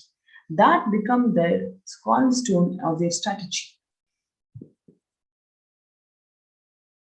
Criminal Tribes Act of 1871, the British government passed the Criminal Tribes Act where various ethnic communities were deemed subversive by the colonial authority, simply because they did not conform to their idea of civilized living. Targeted populations such as sadhus, sannyasis, tribals, nomads, gypsies, and sudras were presumed guilty by birth, murdered, raped, arrested, had children separated from parents, and was held in penal colonies or quarantined without conviction or the due process. Upon release from British custody, targeted communities were subject to surveillance and given tattoos to stigmatize them and make them easier to track. Thuggy and Dacoity Suppression Acts. In an effort to demonize the Hindus and fade the stereotype of the savage Oriental, British authorities and media sensationalized the stories of bloodthirsty Thuggis or bandits who would offer human sacrifices to the wicked and the fearsome goddess Kali. The image of the Thuggi was promoted worldwide as an example of all that was done wrong with India. In addition to denigrating Hindu culture, the native of the Thuggi menace was also used to justify the colonial rule, suspend the civil liberties, and target submersive elements that challenged the British hegemony. The secular India, where the temples were looted and neglected. Post-independence, the Indian state continued the British policy of taxing and managing the wealth and properties of all the major Hindu temples, despite claiming to be a secular state. The governance of Hindu temples has been fraught with mismanagement, neglect, corruption, theft of jewels and deities, and alienation of the temple land. Many temples that were constructed at least 1,500 years ago and much before was actually recognized by UNESCO are in ruins. Even the daily rituals are not performed. Some temples remain closed throughout the day with no one to even light the lamps. Now let us take the classic case of Sabarimala, which is the anti-Hindu activism that has happened in the recent past. The Sabarimala temple dedicated to the Lord Ayyappa in Kerala, where that represents one of the Hinduism's unique spiritual ecosystems. The form of Ayyappa that is worshipped at Sabarimala is Naishtika Brahmachari, who is a strict celibate. As such, women of reproductive age are forbidden to enter the temple out of respect for Ayyappa and to maintain the sanctity of the spiritual ecosystem. Otherwise, in almost 1,000 other Ayyappa temples across India, men and women are equally allowed to access, while Sabarimala is a single exception. Ayyappa devotees undergo a 41-day period of celibacy, fasting, and other penances prior to making this pilgrimage to prepare their bodies and consciousness for the spiritual ecosystem present in Sabarimala temple. Scriptures and oral tradition explain that the celibate male energy present at the Sabarimala temple is actually harmful to the fertile female body. Visited by over 50 million devotees a year, Sabarimala is one of the world's largest pilgrimage sites, exceeded only by Mecca. Given its prominence, the Sabarimala temple has been targeted by the anti-Hindu social activists for years as part of the broader campaign to delegitimize Hinduism as sexist and patriarchal. The temple was forcibly entered, vandalized, and its deity was broken and burned down in 1950 by Syrian Christian propagators. At the time, the Marxist atheist Chief Minister of Travancore, Cochin, Keshavan, famously stated that if a Hindu temple is destroyed, that much of superstition is destroyed.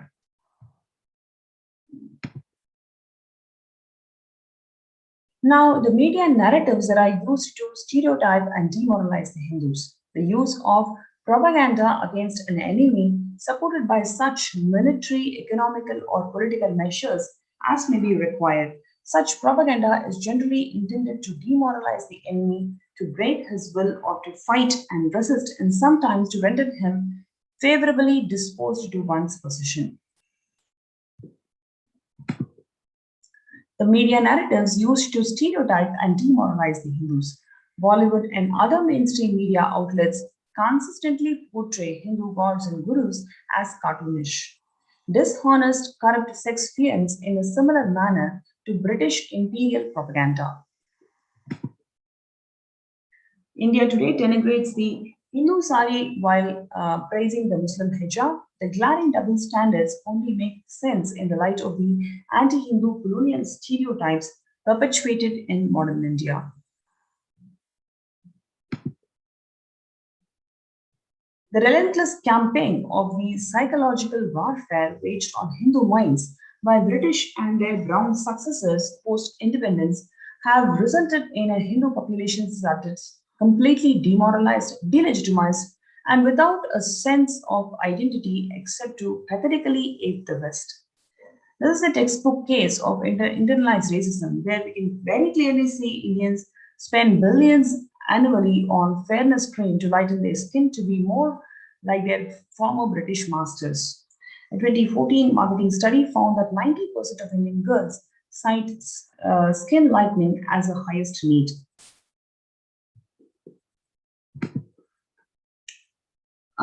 What we have seen now is the gory details of the Hindu Holocaust that has happened in 3 different phases, whether it is from Mughal emperors or from the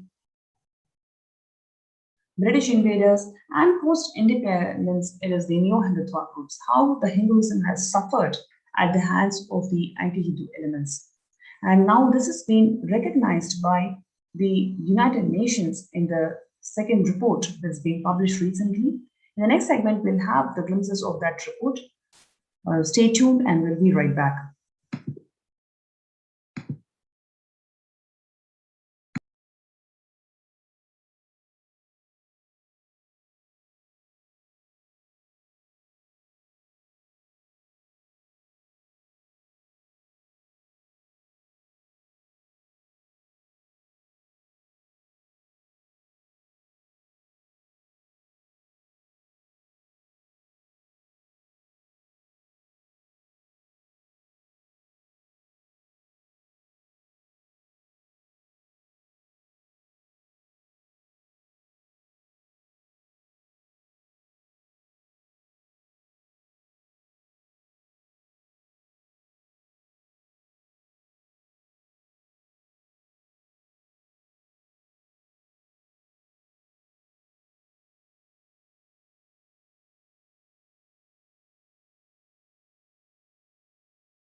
Prevention of femicide. The human rights situation for women and children in India is abysmal. Despite tremendous public outcry against crimes against women and children, such as rape, sexual violence, gender-based harassment, and female infanticide, happened unabated in India. The State of Republic of India had either unwilling to or unable to curtail these crimes. India is the most dangerous country for sexual violence against women, according to Thomson Reuters Foundation 2018 survey. According to the National Crimes Record, the rape of minor girls increased to 82% in the year 2016 compared with the previous year. Sexual violence and brutal rape have been weaponized against minority women and children by extremist militant elements in the highest level of governance. This weaponization of sexual violence targeting the women and children is part of the more pervasive and systematic campaign targeting certain indigenous spiritual traditions, minority communities, and their leaders, especially those from linguistic and religious minority groups and of dark-skinned people of indigenous spiritual traditions and ethnic native Hindu tribes that have existed in India for millennia. One such indigenous spiritual tradition currently targeted for the extermination by the new Hindutva extremist militants is the Hindu Adi Shaiva minority tradition in India. The women, children, and young girls of the ASNT community were the most vulnerable target of neo-Hindutva extremism. The ASNT explicitly rejects extremism of all types. The extremist militant elements are opposed to ASNT's stance when it comes to the rights of women, including otherwise marginalized Dalit women, and the rights of the members of LGBTQ and transgendered communities. The neo-Hindutva terrorists, despite Hindu women in monastic and priestly roles, the spiritual head of the ASNT has publicly declared himself to be a transcendental gender and possessing multiple gender components.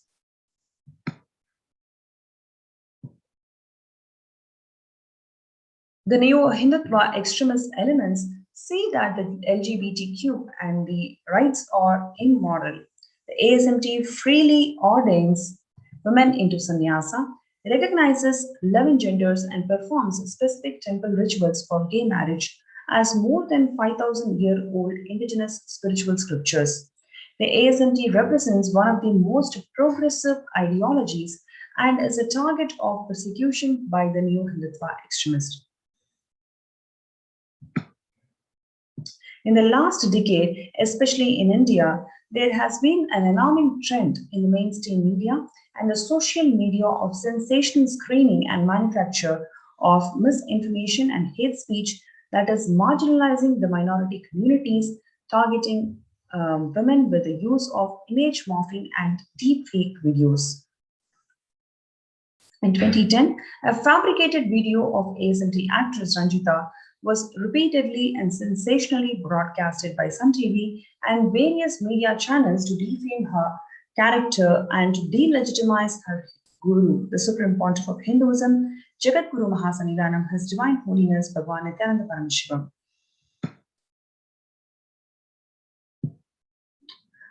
The new Hindutva affiliated media published articles with a picture of ASNT monks with captions as sodomized disciples.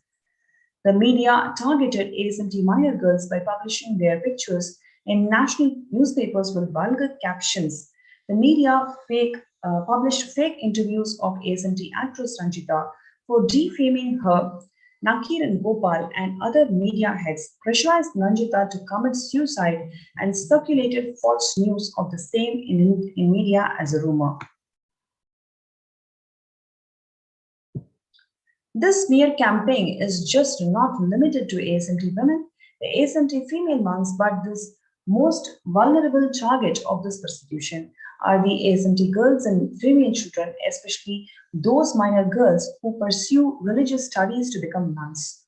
In 2009, a 12-year-old ASNT girl was kidnapped and molested by a neo-Hindutva extremist. The US courts sentenced the child rapist to 57 months of imprisonment. This did not remedy the damage.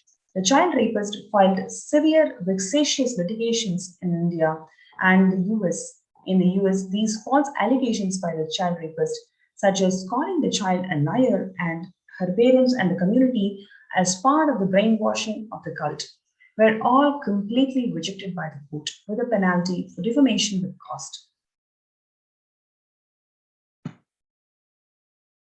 In India, however, the neo-Hindutva media ran 14,000 hours of hateful programs marginalizing the ASMT child rape victim, ASMT actress Sanjita, ASMT nuns, ASMT women, and the children.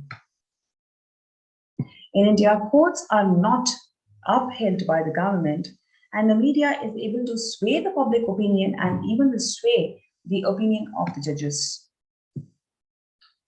And therefore, no legal recourse is available in India. There are several examples for how the legal recourse is not available in India and how it is completely biased as per the media sensation that happens. For example, the ASMT actress Ranjika, the victim of the celebratory deepfake, petitioned in the Karnataka High Court and all available forums over several years. None of the media houses complied with the order that was given by the High Court and kept re-uploading and re-telecasting the same footage and continued the misinformation propaganda to date.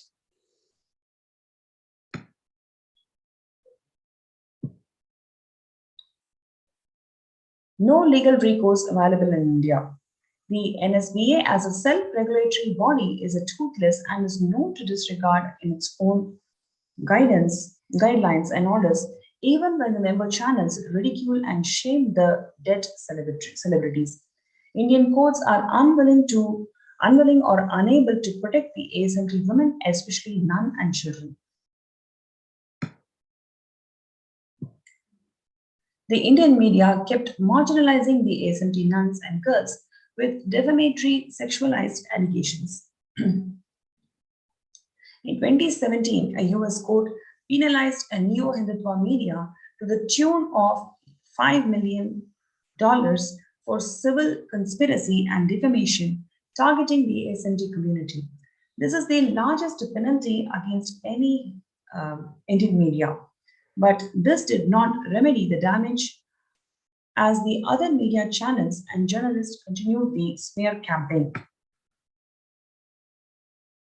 So like this, there are several stories, examples of the persecution by the ASMT Hindu nuns by state. In the next segment, we are going to see what is the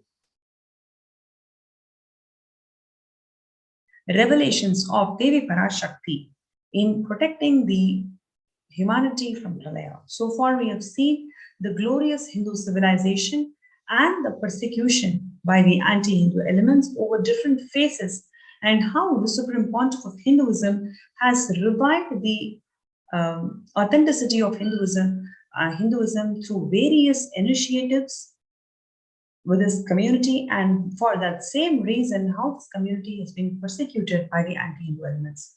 Despite so much of persecution, it is the grace and the compassion of the Supreme Pontiff of Hinduism that he has opened his doors of Kailasa to one and all for them to reside in his de facto spiritual embassies, for them to feel protected in this ongoing pralaya. The next segment will be seeing the revelations by Devi Parashakti on solutions given to humanity to protect themselves from pralaya.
Revelations to the World by Devi Parashakti on 12th of May 2021, when she says that I came as the Nijavatara and I am blessing you, listen.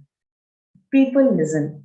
To do good to all of you, I have taken the form of Nithyananda and came down as the Nijavatara.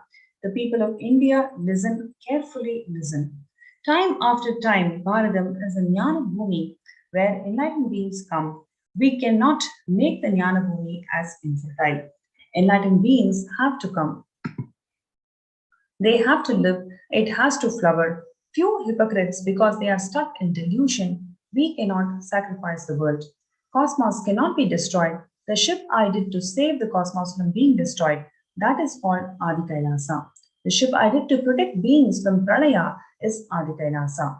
Because of the conspiracy of Drohis and enemies' rule, the captain has to leave the ship. Before 12 years, knowing the great deluge that is going to happen, all the Aushadas by this Guru Purnima, that Jnana Rasavadam Navabhashana is going to flower. Allow people to come and take the dip in Navabhashana flower. People, whoever comes and dips in Vaidya Sarovar, they will not have death. They will not have corona. Crores and crores of people will come in line. Every day they will come and dip in Ananda Lingam. Listen well to my words. For India, I made the ship as protection. The Nithyananda Navabhashana Lingam in Vaidya Sarovar. Go to Adi Kailasa. O Indians, listen. All those regretting losing the Nithyananda Nijavatara without confusion and without talking as a lip service, go to Adi Kailasa.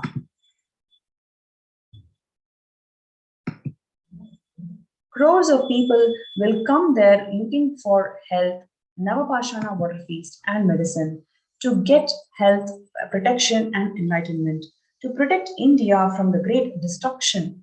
I, Parashakti, made this huge ship. Even if the captain of the ship is not there, ship is there. When the first world countries closed their borders during the massive global emergencies, Kailasa has opened its doors to one and all without exception.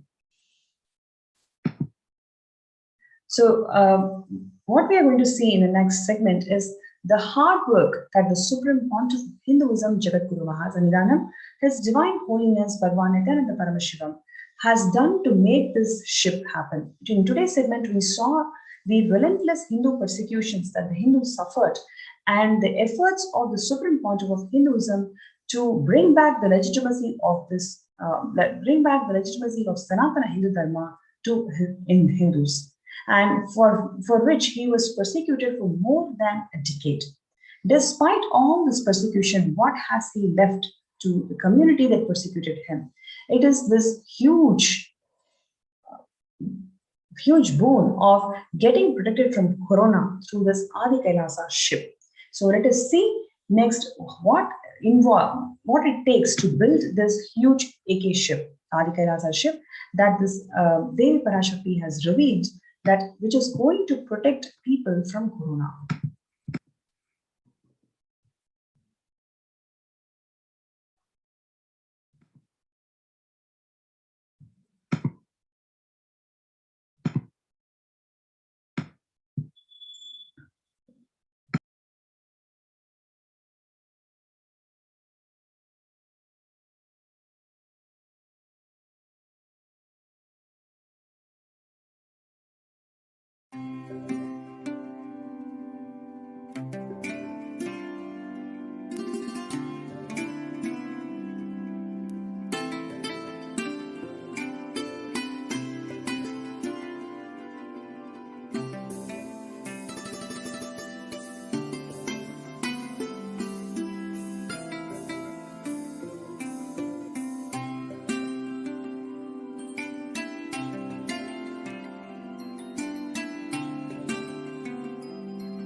You are welcome to join our COVID care protection centers in Adi Kailasa Nithyananda Paramashivam. You can register yourself in kailasa.org/Kailasa care. KAILASA.org/KAILASACER. This is a wonderful opportunity for you all to experience Paramashivatva in the breathing space of Adi Kailasa Nithyananda Paramashivam, where you can feel completely protected of this ongoing pandemic. There are thousands of people who feel abandoned and insecure in this ongoing pranaya, where the Supreme Pontiff of Hinduism has opened his home to one and all unconditionally for them to experience this spiritual ambience where the food, accommodation, stay, internet facilities, everything is completely free of cost. You can also work from home. All you need to do is just be available, enjoy this breathing space of the Nithyananda Paramashivam, and you feel protected in this ongoing pandemic. So, if you're interested, you can register yourself in this link, kailasa.org/Kailasa care. KAILASA.org/KAILASACARE. Let's take a few minutes to register ourselves in kailasa.org/Kailasa care.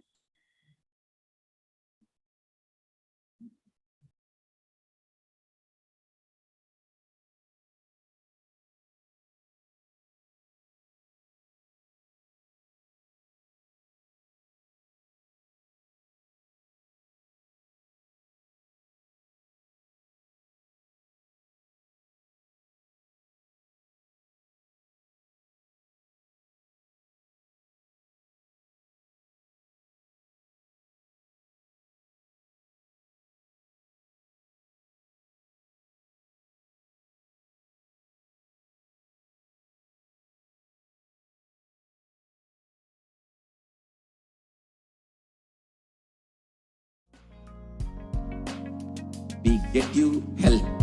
We get you ability to build beautiful relationships in your life. We get you direct spiritual support, and we make sure you become wealthy.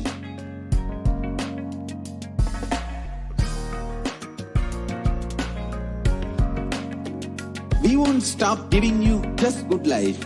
We will literally not stop till you live enlightened life.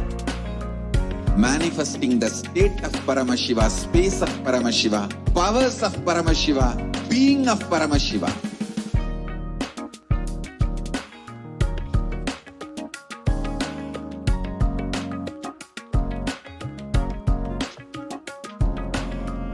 Whole world should become Kailasians. I want the whole world to know Hindus have something great to contribute to the world.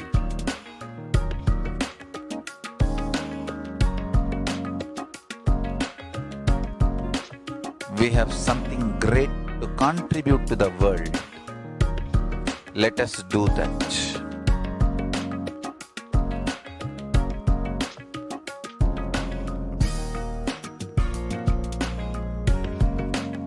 Kailasa is proper customized spiritual service helping you to identify your root patterns of suffering.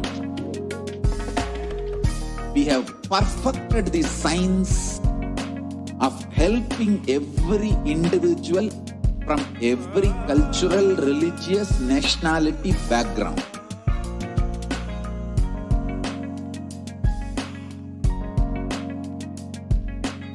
You will have lowest reactionary assumptions, highest awakened response, alive response for life continuously.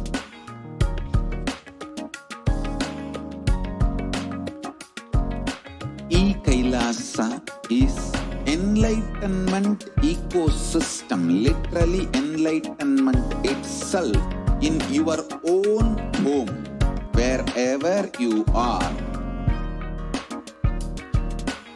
Proper customized spiritual service helping you to complete with your life negativity. Withdrawal from life, self-hatred, self-denial, self-doubt, so much of tiredness, laziness, we can support you, aligning your diet, your attitude, your aptitude, your understanding about life. We can help you with everything.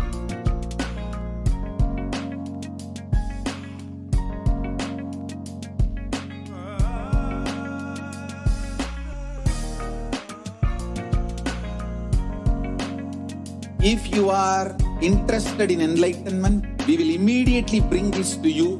If you are not interested, we will explain the whole science, inspire you and make you interested in enlightenment science. We need to cater this enlightenment science to the whole world wherever they are, because enlightenment is the birthright of all human beings. Kailasa is responsible to provide that to all human beings.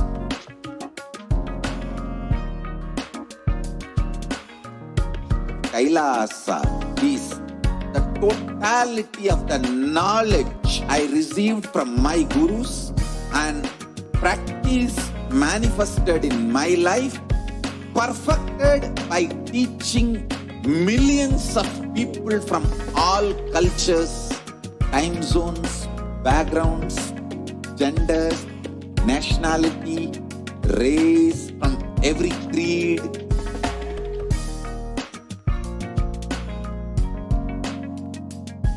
So this absolutely perfected knowledge available to you, served to you in your home without even you moving out of your couch, free of cost.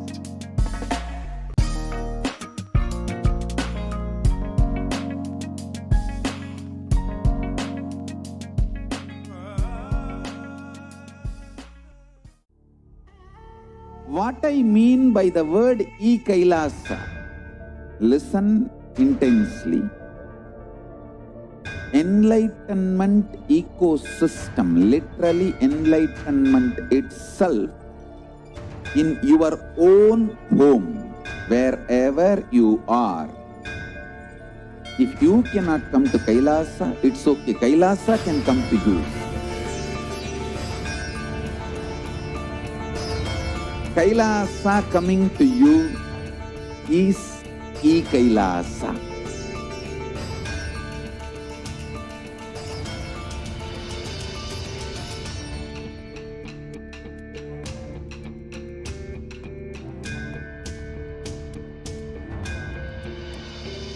I will revive Hinduism. I am a Hindu revivalist, not by any revolution, but by evolution.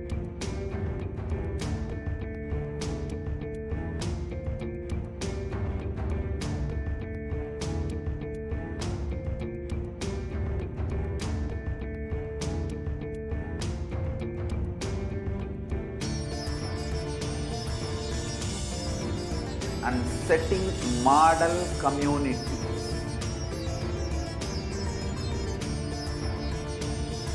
Kailasas, enlightenment ecosystems, Sarvanya Pitas all over the world.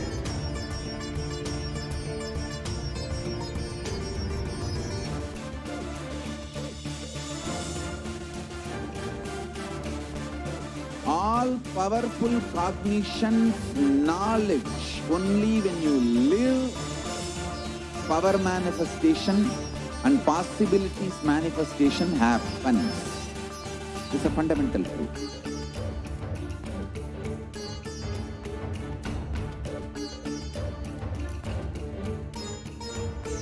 Hinduism cannot live exclusively as one sampradaya. No. All sampradayas of Hinduism is an ecosystem.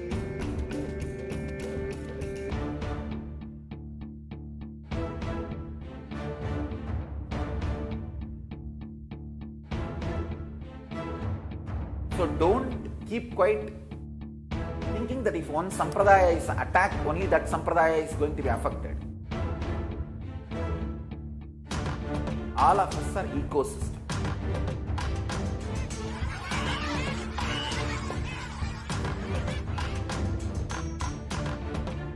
I invite all of you to get involved and enjoy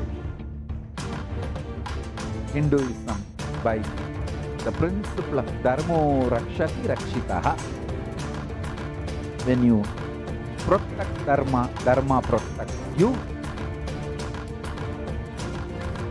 We will make the whole planet flourish spiritually. The spiritual prosperity will happen to the whole planet Earth. We all have to coexist together.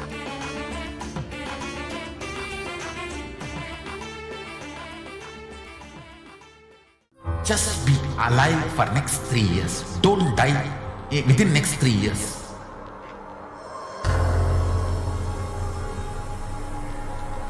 Just don't die within next 3 years. Be alive. Somehow be alive. I'm working sincerely. I will reach you somehow. Somehow I will reach. Connecting with the divine with your eyes closed is meditation. Connecting with the divine with your eyes open is darshan. Come, let us all now move from meditation to darshan. Slowly, very slowly, please open your eyes.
என்னப்பனல்லவா என் தாயுமல்லவா என் தாயுமல்லவா தன்னை உணர்த்திடும் தியானம் அளித்தவா என்னப்பனல்லவா என் தாயுமல்லவா தன்னை உணர்த்திடும் தியானம் அளித்தவா எங்கும் நிறைந்தவா எண்ணம் கடந்தவா பொங்கும் அருவியாய் ஆனந்தம் தந்தவா எங்கும் நிறைந்தவா எண்ணம் கடந்தவா பொங்கும் அருவியாய் ஆனந்தம் தந்தவா என்னப்பனல்லவா என் தாயுமல்லவா தன்னை உணர்த்திடும் தியானம் அளித்தவா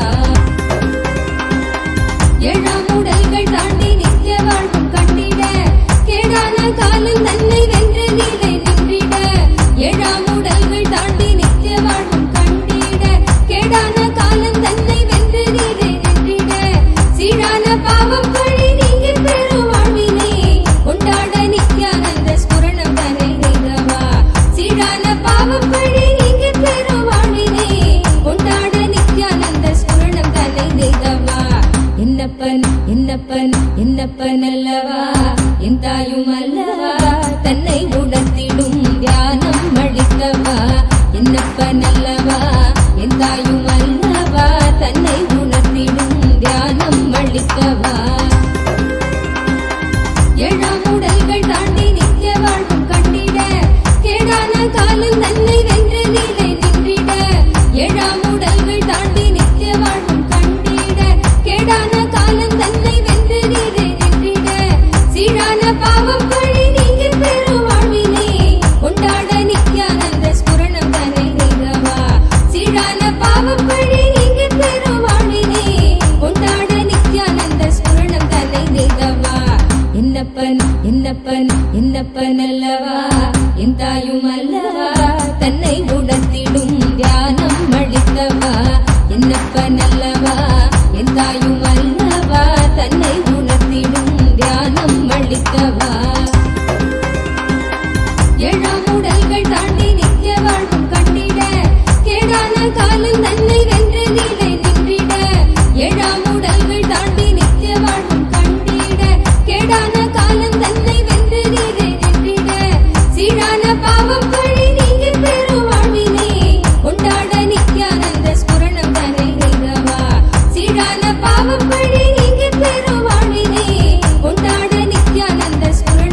தன்னை உணர்த்திடும் தியானம் அளித்தவா என்னப்ப நல்லவா என் தாயும் அல்லவா தன்னை உணர்த்திடும் தியானம் அளித்தவா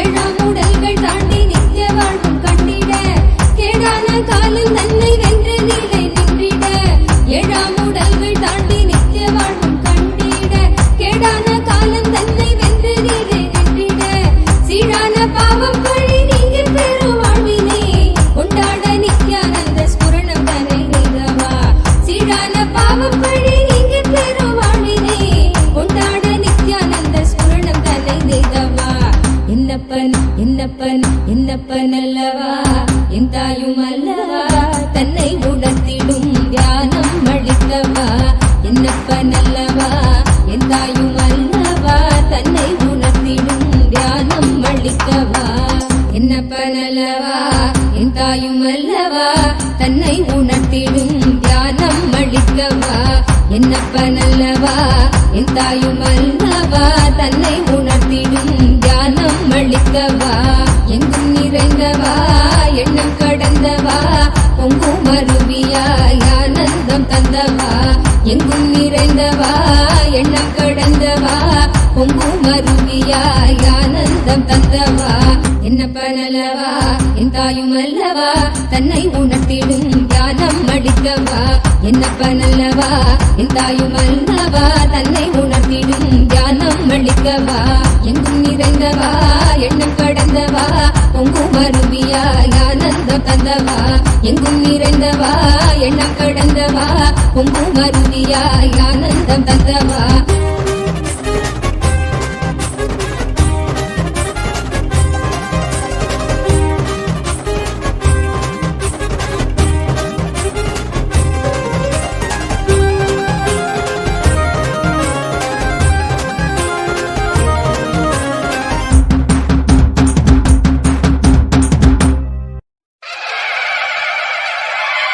என்னப்பனே என்னையனே நித்யானந்த நித்ய காருண்யனே என்னப்பனே என்னையனே நித்யானந்த நித்ய காருண்யனே நித்யா நித்யா நித்யா நித்யா நித்யானந்தனே நித்யா நித்யா நித்யா நித்யா நித்யா நித்யானந்தனே நித்யானந்த நித்ய ரூப நித்ய காருண்யனே நித்யானந்த நித்ய ரூப நித்ய காருண்யனே என்னப்பனே என்னையனே நித்யானந்த நித்ய காருண்யனே நித்யானந்த நித்ய காருண்யனே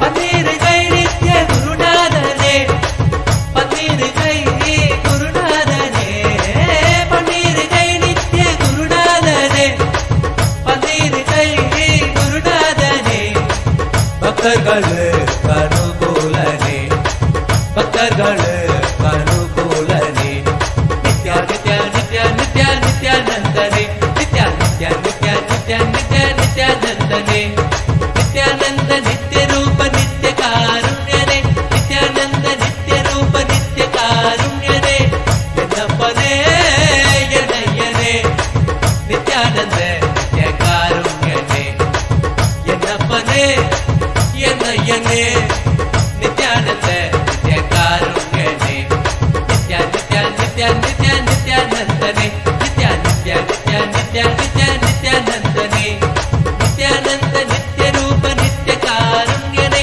நித்யானந்த நித்ய ரூப நித்ய காருண்யனே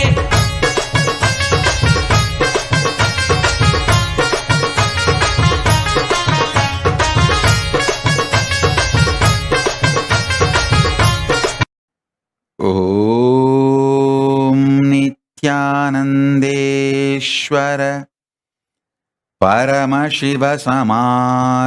परमशिवसमारम्भाम् नित्यानन्देश्वरि परमशक्तिमध्यमाम् अस्मदाचार्यपर्यन्ताम् Vande Guru Paramparam.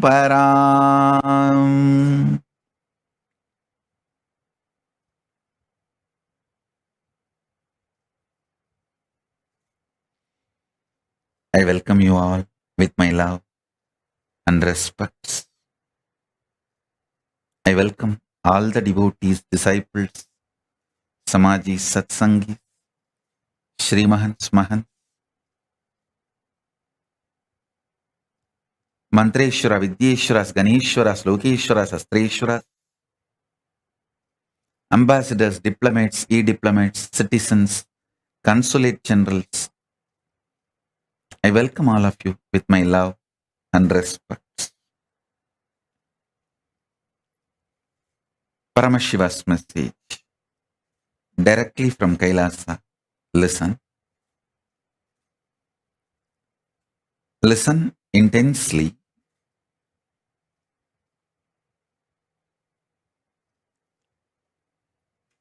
Conscious sovereignty can be manifested in you just through the Shaktipada and Shaktinipada, most simplest way. I'm not saying easy or difficult. I'm saying simple. Listen.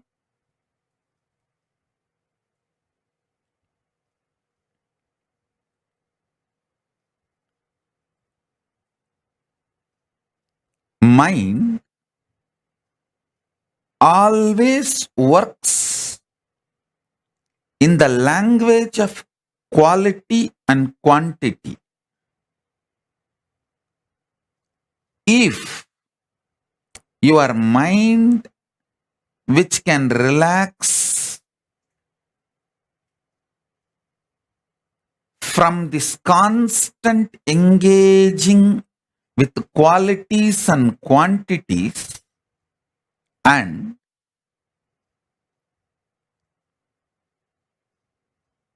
Shaktipada, initiation,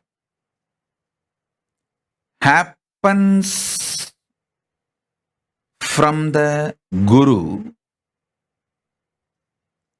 immediately your being starts experiencing quantum experience. Listen. Because you are constantly engaged in the activities related to quality and quantity, you miss your existence, which can be experienced only in the quantum space. I tell you,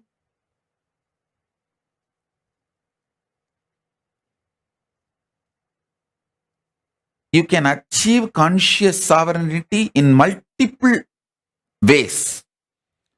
Through powerful yoga, you can achieve. Through kriyas, you can achieve. Through bhakti, you can achieve. Through yoga Vedanta, yoga and Vedanta together. By practicing, you can achieve. You can achieve with Veda and Agama. Making Veda and Agama as your lifestyle, Charyapada, you can achieve. There are multiple paths. You can achieve conscious sovereignty. I'll explain the most simplest way I achieved and transmit that same to all of you, because I committed to all of you by this Guru Purnima. I want to give this great gift of conscious sovereignty to all of you.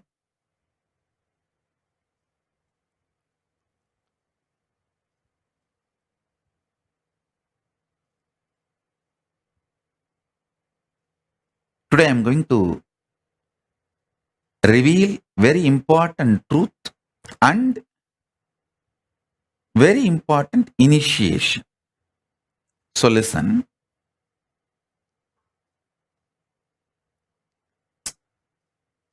This quantum experience of initiation, Shaktipada and Shaktinipada, happens in a very sweet, simple, relaxed sitting with the Guru.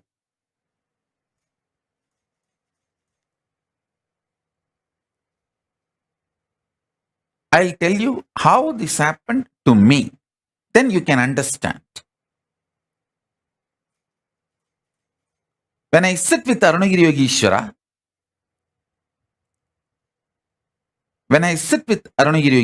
my Guru,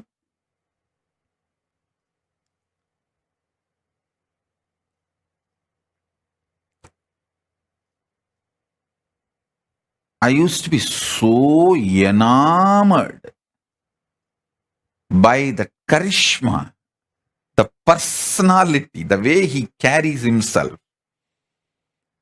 I just used to be lost in him. I used to be so attentive, so much into his eyes.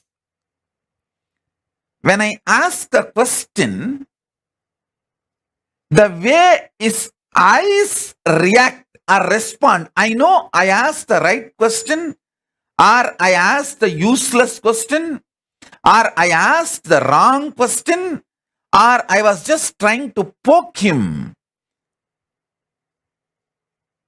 More or less like an attention need, not the real question. I know everything just by the way his eyes react. The way he turns his head, I know whether he likes the question I put or is neutral about the question I put, or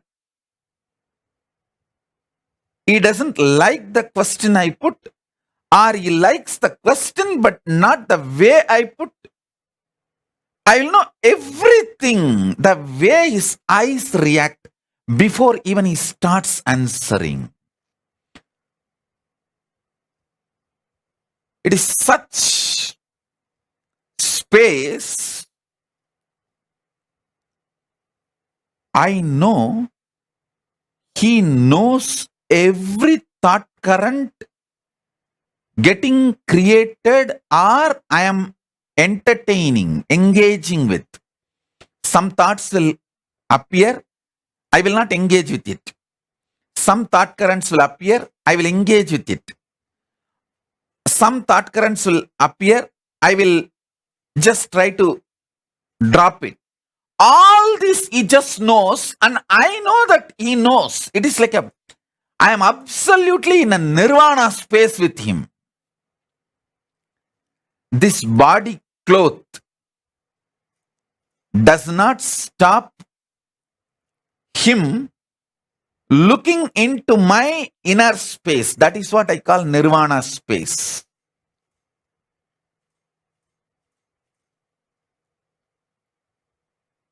Don't try to misunderstand purposely the word nirvana as a nudity. No. It is not. I am not using the word nirvana for clothlessness. I am using the word nirvana here for bodilessness, sheathlessness. Body is a sheath, annamaya kosha. This sheath does not stop the way I engage me with him or the way he engages with me.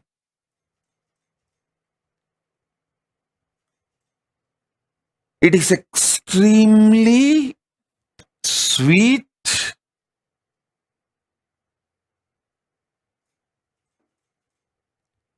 absolutely feeling secured, protected,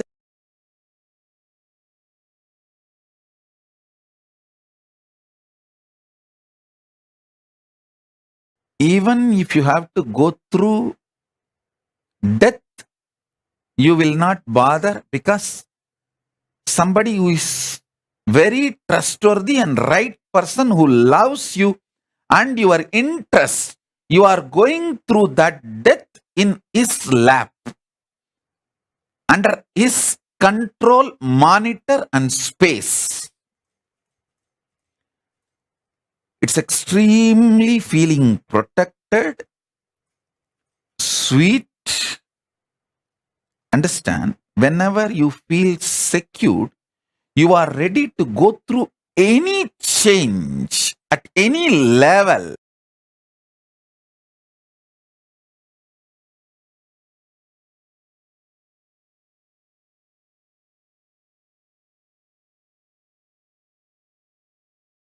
It's an absolute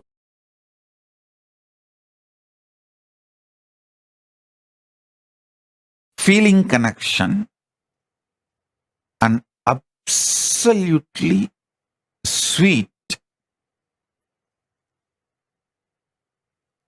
boundarylessness.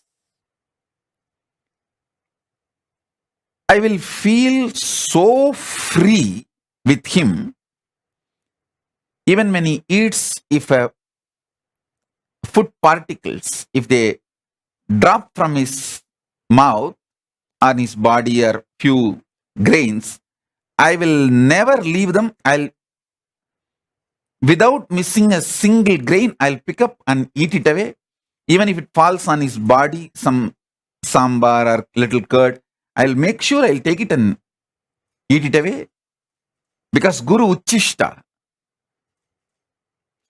the Guru's prasada, is so sweet. The Guru Uchishta is such extremely sacred.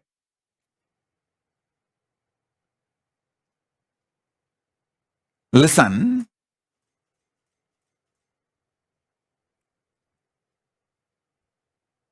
it is that kind of a space. Actually, few days before, I was telling a story of ant picking up few grains of rice fell from his hand while he was eating, and I was brushing aside that ant. I did not tell you precisely more details. I want to tell you now. Actually, I was irritated about that ants. First, I felt is, how did I miss that few grains? Because anything falls from his mouth, I'll first pick it up and eat. First thing I felt, how did I miss it? And second, before I can find and pick it up, the ants came and picked it. It was more like that irritation.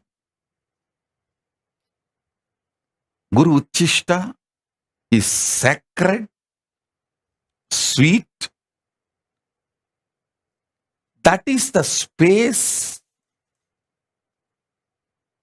in which this initiation happened to me, where this constant engagement with quantity and quality dropped, where I relaxed from the engaging myself with the quantity and quality centric thought currents. Vacation means your ability to relax from quality, quantity centric thought currents. In the Guru's lap, in the Guru's space, that real pure vacation happens. Where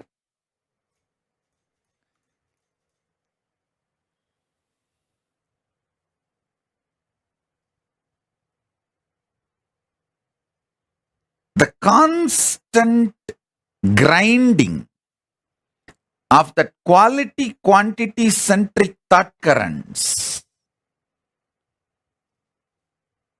are dropped, where the quantum start manifesting. Listen.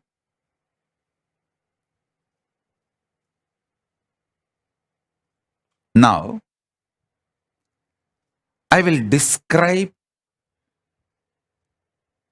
exactly conscious sovereignty as I received from my Guru, Arunagiri Yogeshwara.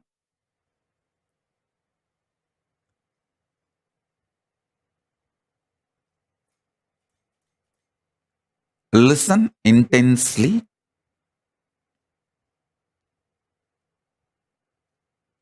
Listen. Paramashiva, in his unmanifest being, in his unmanifest state,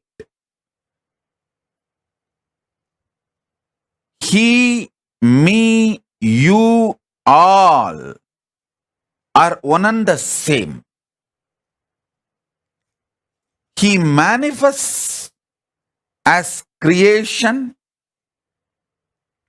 sustenance, rejuvenation, delusion, liberation. Listen. Creation means manifestation. Maintenance, sustenance, rejuvenation, destruction and rejuvenation together. Putting in delusion or getting out of delusion together. That is called Trobhava. Liberation. These are the 5 ways he manifests. The unmanifest Paramashiva manifests in these 5 ways. And still he continues to remain as unmanifest also. Listen. This every truth I am revealing now, internalizing, will make what I am experiencing as Paramashiva as a quantum experience in you and me, where the Shakti Pada will happen in you. What I am going through, you will go through. So what I received from my Guru, you will receive it now. My Guru, Arunagiri Yogeshwara, Paramashiva himself, me, you, all 3 of us will vibrate in that same oneness frequency now through this quantum initiation. Listen carefully.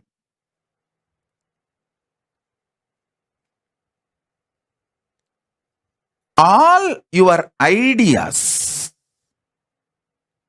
about the quality and quantity will pass. It will not be eternal. Today, when you are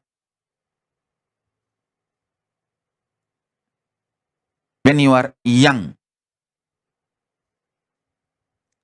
some things you want to add in your life, some things you want to leave from your life. The quantity, quality, greed and fear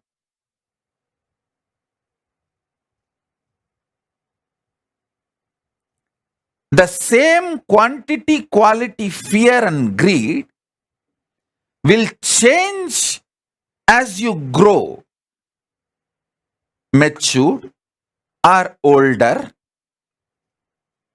Listen.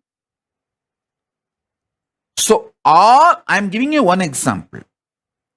All things related to quantity and quality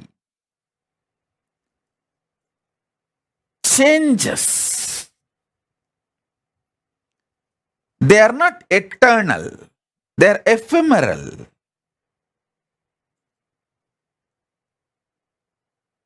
Sometimes you enjoy the change. That is called maturity.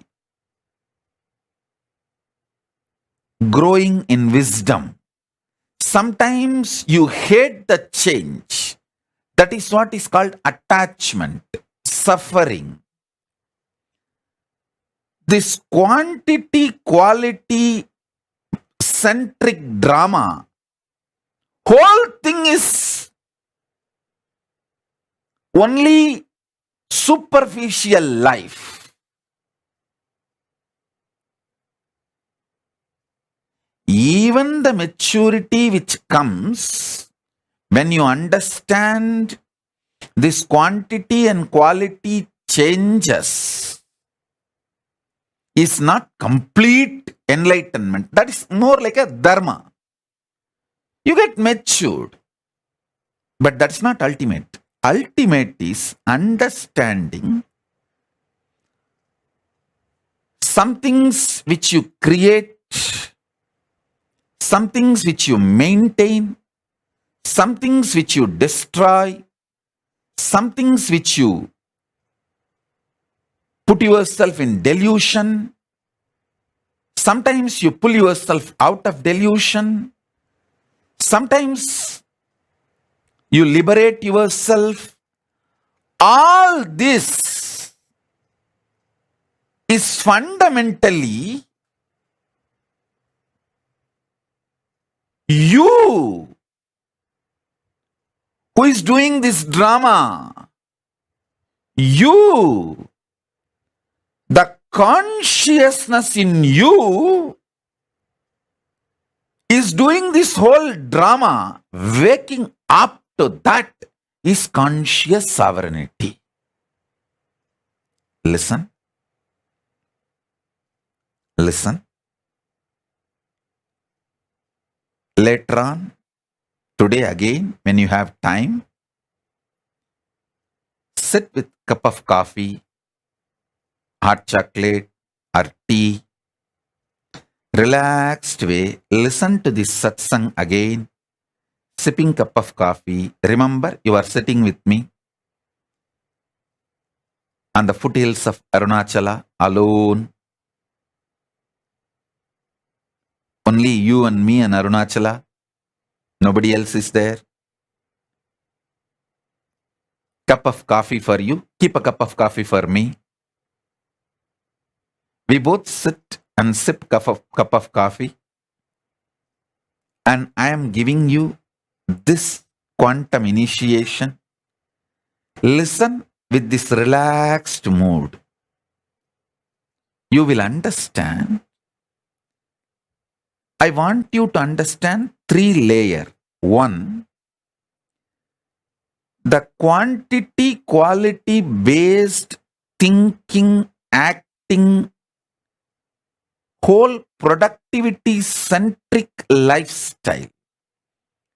Quantity means trying to increase the quantity of things in your life, or even trying to improve the quality of your body, your mind, anything. Trying to increase the quality of you. Both are stupid. Both are useless. That's the first thing. Second, the quantity, quality centric greed you have. You want to sometime accumulate more money. You want to spend more time in the office. But later on, you understand anyone can replace you in your office, but no one can replace you in your home. So you get the shock of your life and realize, oh God, I should have spent more time in my home. Then the next level you will understand. Anyone can replace you, even in your family, but no one can replace what you need to do to yourself to raise your quality. Then next level you will get matured. Even the idea of raising your quality by yourself is extremely wasting time. Instead, a simple quantum initiation with Guru can raise you beyond the quality, quantity, stupidities. The levels of evolving. Because even if you work on yourself, raise all your qualities to higher and higher level, it is more like an ant trying to climb the hill. When it is going to reach the top. But the same ant sitting on the shoulder of the Guru, when he climbs the hill, just in few hours, it is going to reach the top. So, now, what I am doing is I am just taking you on my shoulder and raising you to the Kailasa top, offering you at the feet of Paramashiva so that quantum initiation can happen. Listen. Things you desire when you are in the creation space, you may hate when you are in the destruction space. And you should know, all the destruction in your life is your conscious choice. Things you like very much when you are in a maintenance mode, you may hate when you are in delusion. Many things which you hate when you are in delusion, you may feel so valuable when you are liberated. Listen, when you are in delusion, you will feel suffocated by Guru. You just want to escape from him. You don't even want to see him. You don't even want to remember. Even if you see his photographs in some shop, you will feel irritated and leave that shop when you are in delusion. But when you are moving towards liberation, you just wait for him to appear here and there. Even in the car sticker, if you see him, your face becomes white with a smile. Listen, things you like when you are in delusion, you will hate when you are in liberation. Things you hate when you are in delusion, you will love it when you are in liberation. So the quality, quantity based ideas constantly change.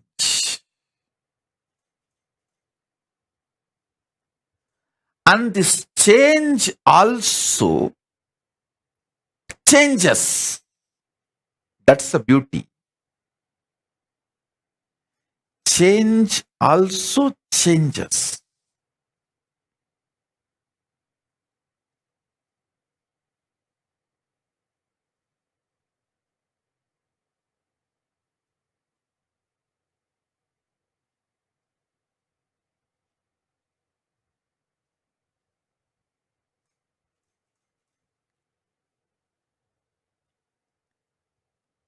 I will reveal statement by statement.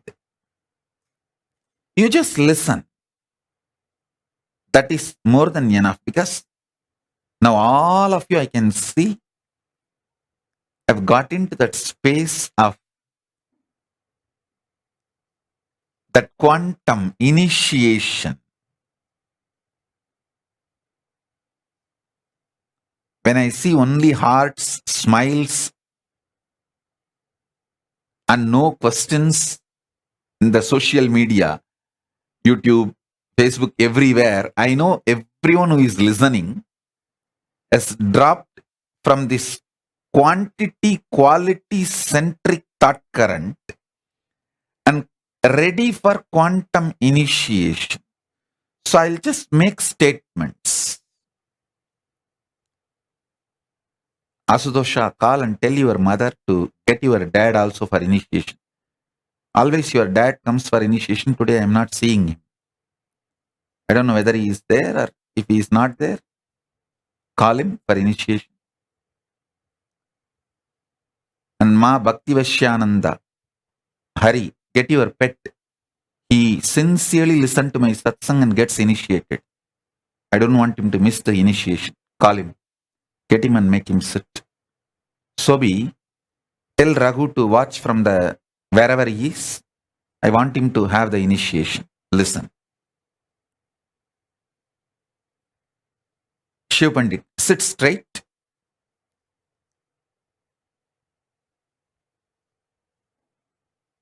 And listen intensely. I'm only going to make simple statements. Just listen intensely.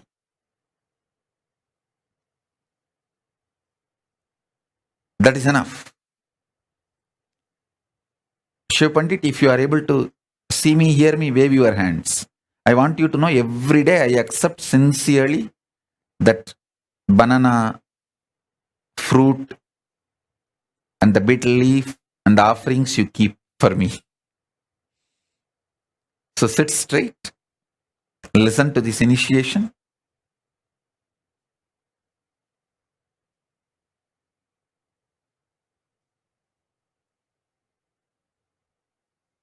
First, listen to the statements I am making. The quality and quantity centric thought currents constantly keeps you in friction, agitation. Because of that friction, agitation, stress, you never get a space to reclaim your conscious sovereignty. So listen.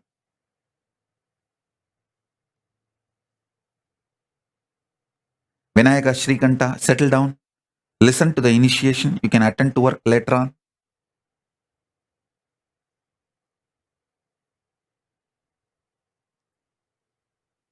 Asudosha, call and tell your mother to get your dad and settle down for the initiation. Maitreyi, get all the kids and make them sit. Listen to the initiation. Listen.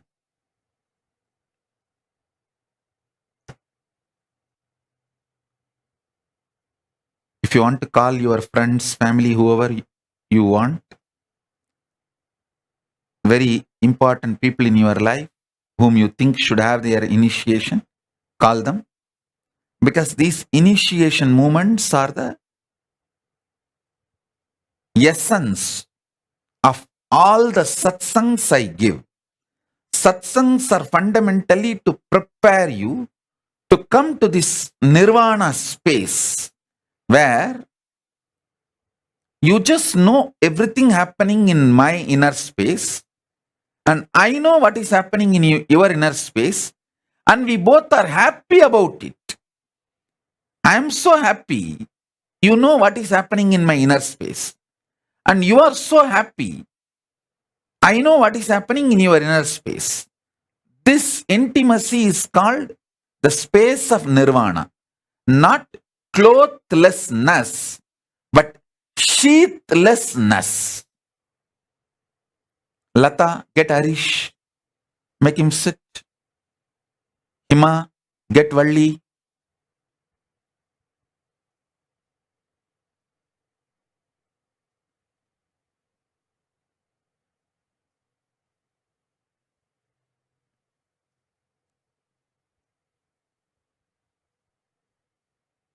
Listen.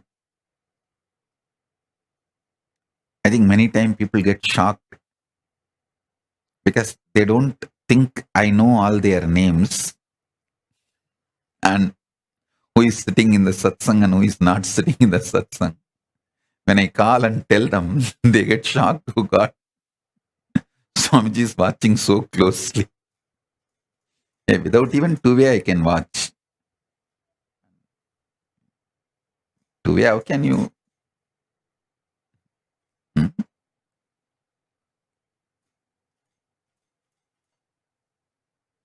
Sadantra Priya, I think Asudosha is not able to reach your mom. You call and tell your mom, still your dad has not come for initiation. If he is not in home, let him log wherever he is and get him to initiation. Listen.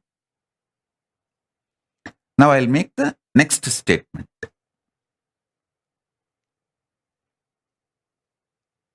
Ordinary teachers, by giving you words, keep you so engaged, many times you miss enlightenment because of ordinary teachers and ordinary philosophers.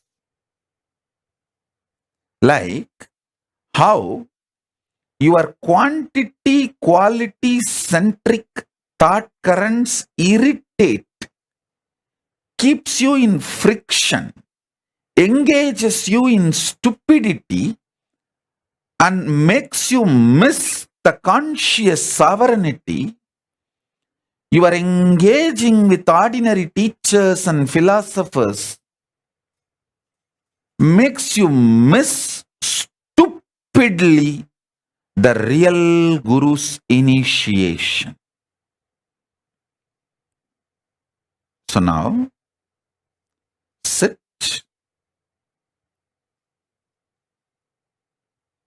I'll bring the initiation to you. Nirvana Diksha. Again, I wanted to repeat, Nirvana is not clothlessness, it is sheathlessness. You sitting with me without your body, such deep engagement where you know whatever is going on in you is known to me, and I know whatever is going on in me is known to you, and both of us are happy to know each other's inner space. I have nothing to hide from you. Everything is happening here. I want you to know. Not only I don't want to hide, I want you positively for you to know. Same way, if you feel everything happening in you, you have nothing to hide, you want me to know and you are happy that I know it.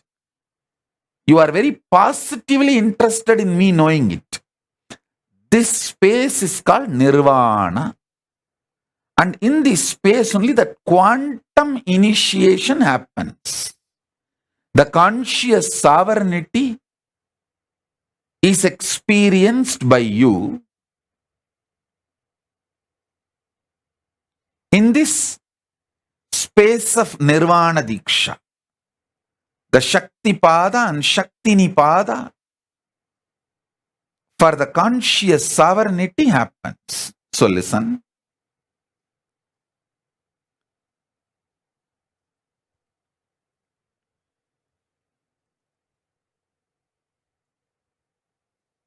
What all you like quantity wise and quality wise when you are young in the creation zone of your life, you may not like them, you may not want them when you move to a different phase of your life. Sometimes you may even hate them.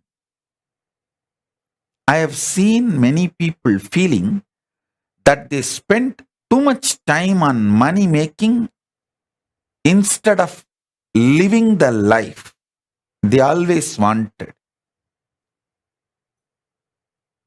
I always feel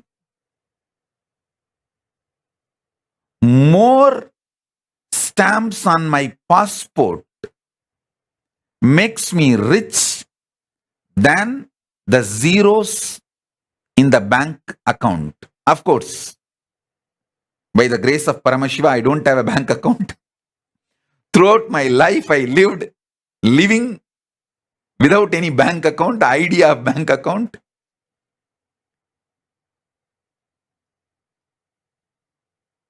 Many times, your likes, dislikes, changes based on the space you are in. All I am asking you is, first, get comfortable. First level, the preliminary level. Get comfortable with the idea this quantity quality centric lifestyle is not complete. That is not absolute. That is not freedom. That is not your sovereignty. The second thing, you knowing the likes you have, dislikes you have, the greed you have, the fear you have about some quantity, some quality during the creation dimension or maintenance dimension, destruction dimension, delusion dimension, liberation dimension, all this is your decision. You, who is the source and center, you are the powerful existence during all this. Listen to this statement very deeply.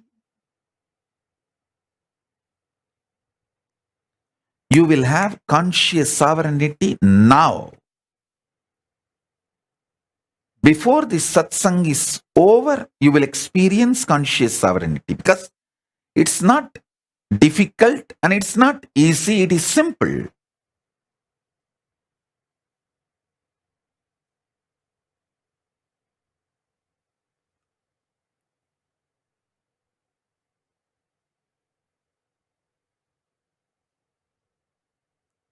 There are some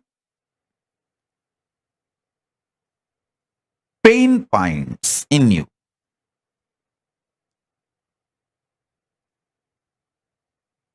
Like you feel, yes, I know change is inevitable, so I have to accept change. Okay, as long as this money is there in my life, I will enjoy. This person is there in my life, I will enjoy. When I am not able to handle the pain I have to go through to keep this money or keep this person, when it becomes high maintenance, I will drop. All this kind of a very vague strategies, thought currents. Take all this into consideration in front of you. What you firmly like, what you firmly hate, what firm greed. Come what may, I am not going to leave this person. I am not going to leave this luxury. I am not going to leave this habit. That kind of a firm attachment or some firm hatred Come what may, I will never see this fellow again. Come what may, I will never go to that place again. Firm hatred, firm attachments are strategic hatred and strategic attachments. As long as he is good to me, I will be attached to him. When I feel he is not good to me and to my interest, I will throw him. I may even want to kill him. I may even want to discard him, not only from my life, he should not even be there in the whole world. But all these kind of strategies, cunningness, all these kind of ideas, take everything into consideration in front of you. This whole thing is not compulsion on you, and you don't need to feel they are all binds you or chains you. You, conscious sovereign being, is above all this. Listen. You, conscious sovereign being, is above all this. Good, bad, self-doubt, self-hatred, self-denial, virtues of enlightenment, tyaga, love, selfishness, different things, sometimes extreme opposite, paradoxical. Even those qualities, those kind of people, those kind of experiences, all that can coexist in you. That coexistence does not need to be contradicting your conscious sovereignty. Your conscious sovereignty is your identity, existence. Listen, sometimes you may cook, that does not mean you are a chef. Sometimes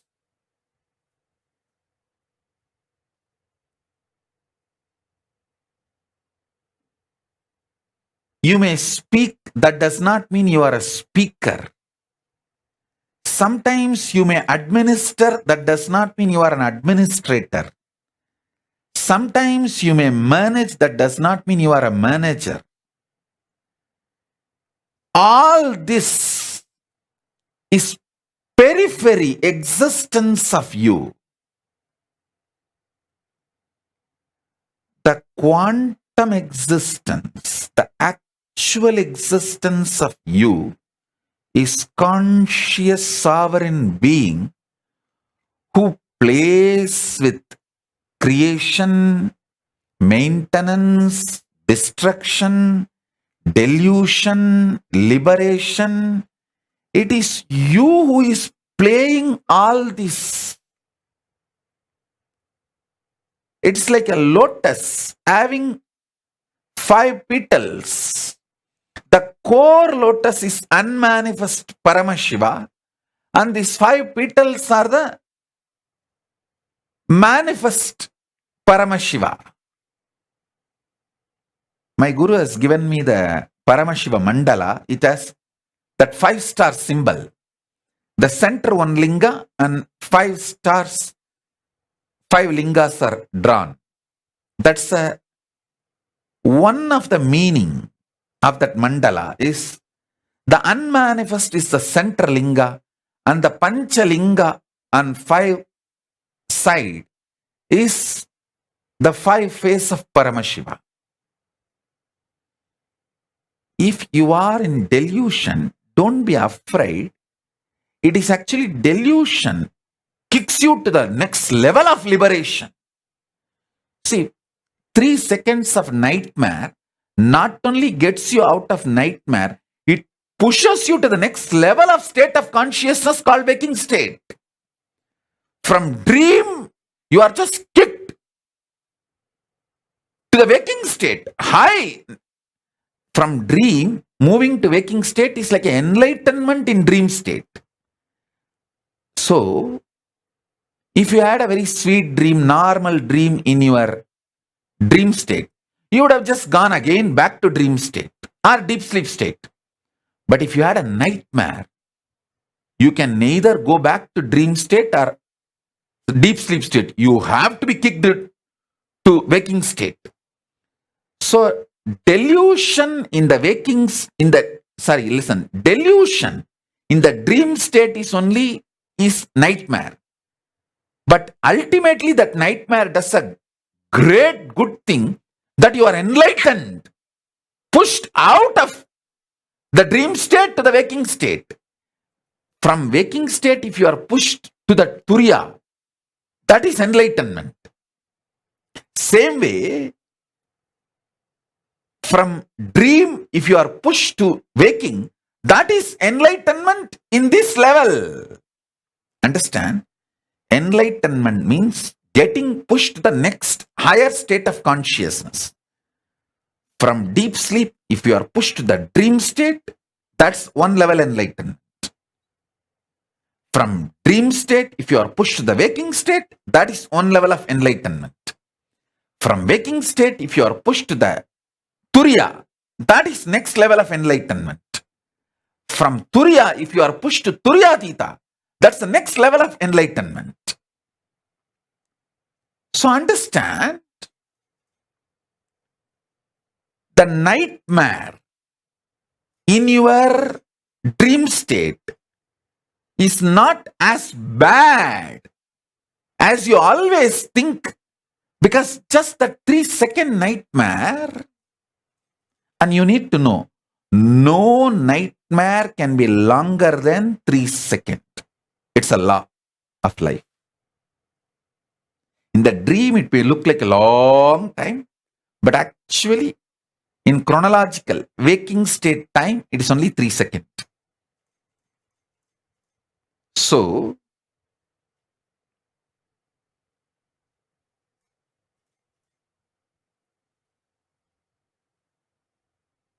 all nightmares are enlightenment in the dream state, because it has pushed you from dream state to the waking state, which is a level of enlightenment as far as the dream state is concerned. I should call there are 4 levels of enlightenment. From deep sleep, when you are pushed to the dream state, it's called dream enlightenment. From dream state, if you are pushed to the waking state, it's called waking enlightenment. From waking state, if you are pushed to Turiya, it's called awakened enlightenment. From Turiya, when you are pushed to Turiyatita, it's called living enlightenment. So, even the nightmare, which is delusion, is not bad as you always think.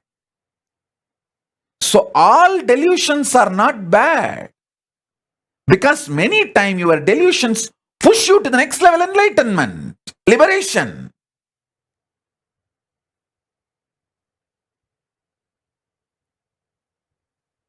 So understand this truth, powerful cognition.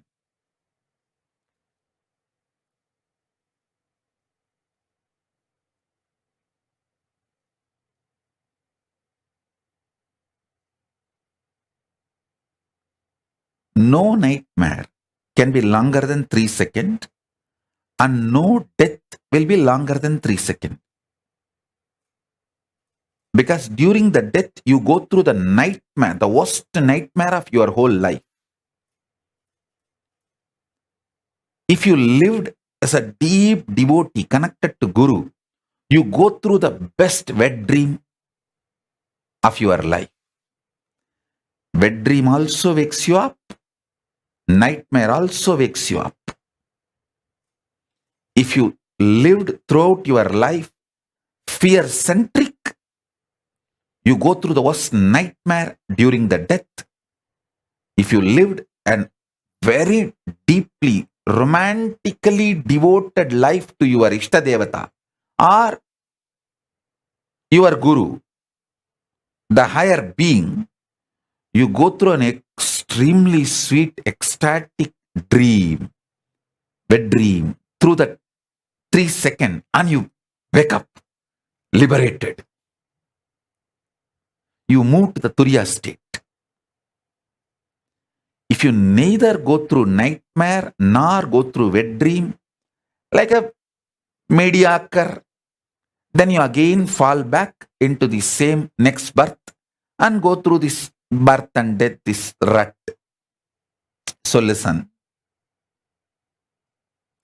Now every statement I made, if you just map it to many questions you have, you will fall from this quantity, quality, nagging, irritating frictions into the quantum enlightenment now.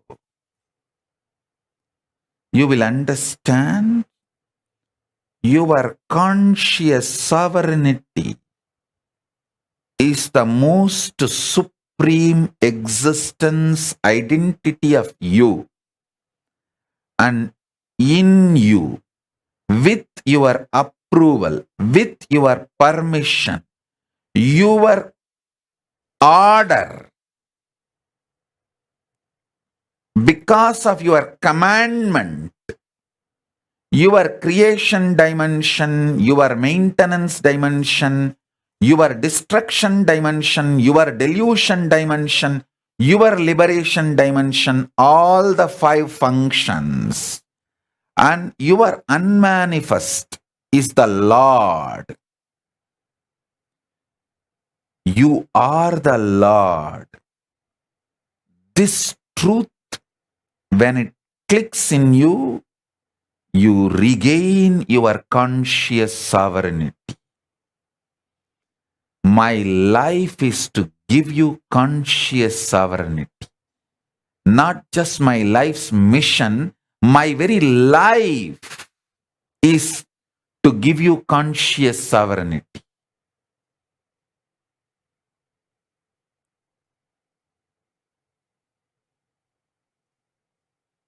My Guru gave me this.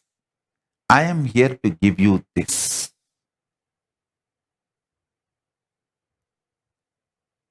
I will repeat the same truth in a different words, from the different angle. Listen. Gauri Bharata, tell Anusha to come and sit for initiation.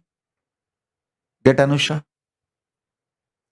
Shilpa, get Shaktidhara for initiation. I'm not seeing him. I think the lighting.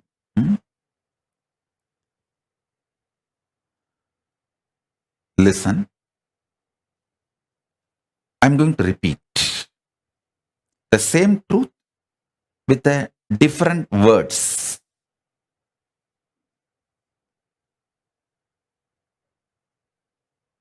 Because from the multiple angles, when I explain, many of your pain points will break, melt down. The arrogance with which you stick to your ideas, if it melts down, you can achieve the conscious sovereignty now.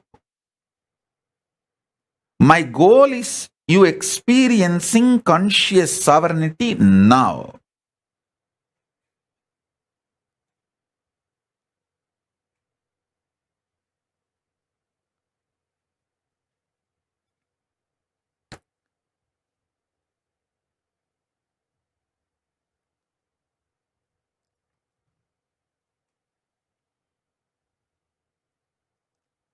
See, the satsang is going to be very long. I'm going to elaborately talk and initiate all of you. So if you guys are a little tired, I think it's already going to be 11 o'clock night. So if you guys want to pick up a cup of coffee or a cup of hot chocolate, tea, you can pick up. Come and sit very comfortably.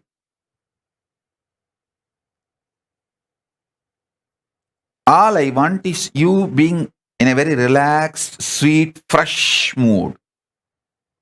With a cup of coffee or hot chocolate, tea, anything is okay. Just come and sit.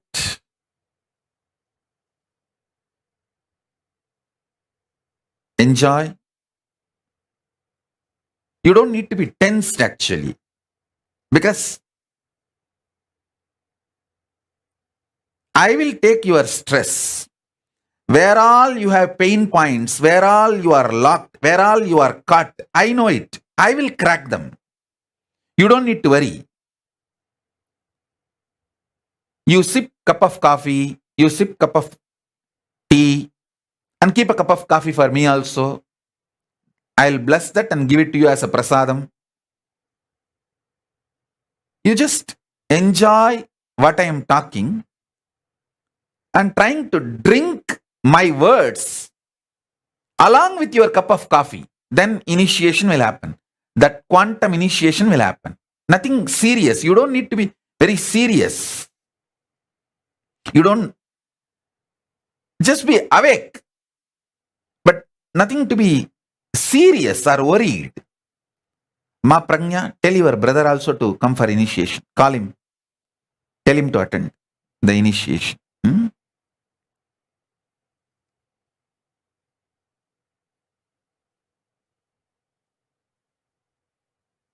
Vinesh, can you get all your pets? Not only kids, pets also. Let them all have initiation.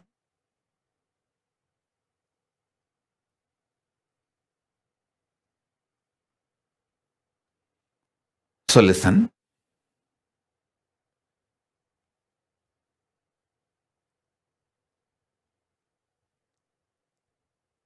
Conscious sovereignty means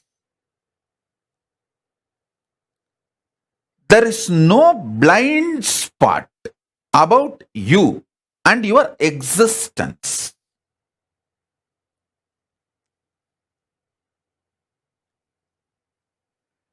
There is nothing called shocking. Everything is sweetly surprising. See, sweetly surprising is not wrong. But there is nothing called shocking. You just know the probability and possibilities of your existence. Because you are consciously manifesting it.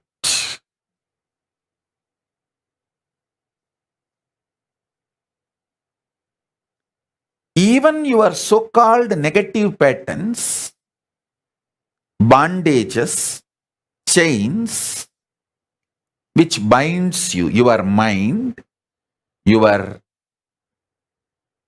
self-doubt, self-denial, self-hatred, even all of this is the choices you took,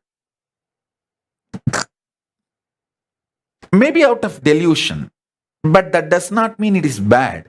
When the delusion becomes strong, you will simply wake up to the next level of consciousness.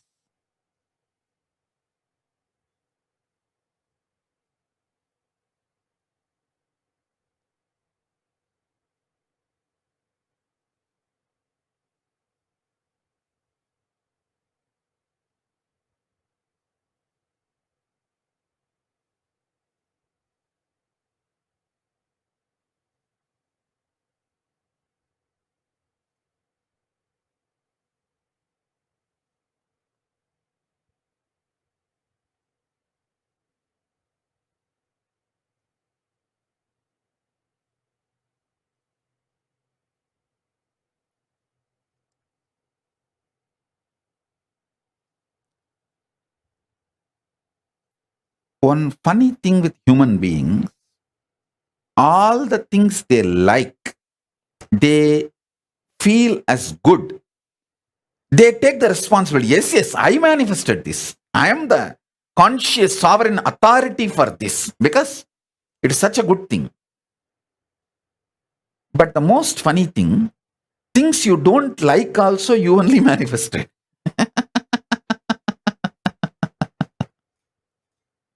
You manifested it for different reason.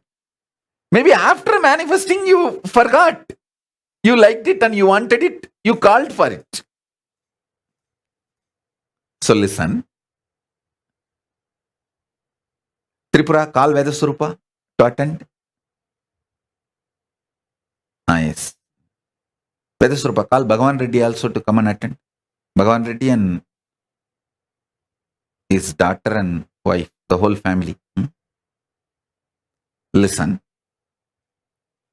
I'll repeat now.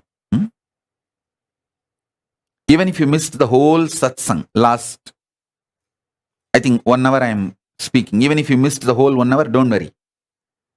I'm going to be elaborately repeating in various words. Because it's an initiation, the words I am uttering are like a mantra. Initiation. It is not discourse or a teaching. It's a mantra. So it will just go inside you and it will start working inside you and manifesting the conscious sovereignty. It's like a conscious seed, powerful seed going into your system. So listen. You take responsibility for all the good things in your life.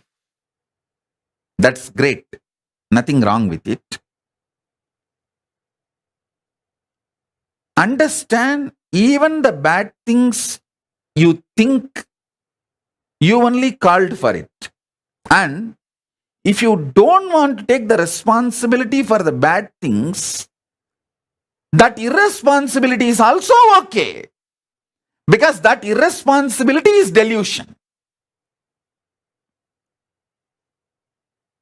Irresponsibility, not wanting to take responsibility for the bad things you invited in your life is delusion. That delusion is also going to wake you up and lead you to liberation. So it is not that delusion is something bad.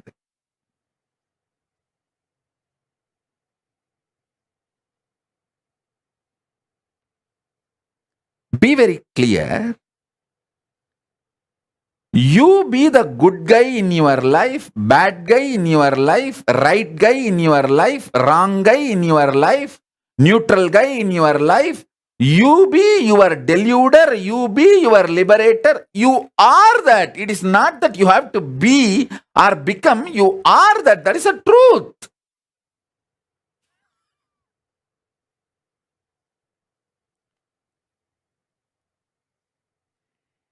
Get comfortable with this. And if you don't want to get comfortable, also is okay. Because you are that.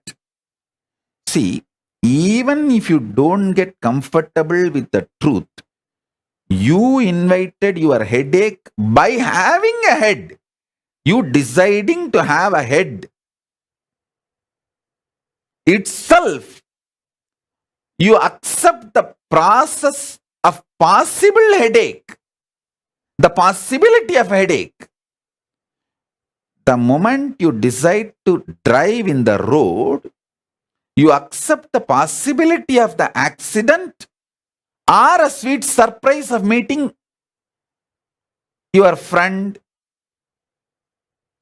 whom you did not meet for a long time. So the surprise, sweet surprises, shocking accidents, both are possibilities, probabilities of your decision to drive in the road. So ultimately, you are the source is not teaching, it's a reality. And the great news is when you start getting comfortable with this truth, you manifest powers. You manifest powers. You manifest powers of conscious sovereignty. That is what is powers of Paramashiva. Every time when you manifest powers of Paramashiva, I give you one powerful cognition to manifest that power. That powerful cognition is one of this liberating principle. So now I am giving you multiple liberating principles. So you start manifesting multiple powers.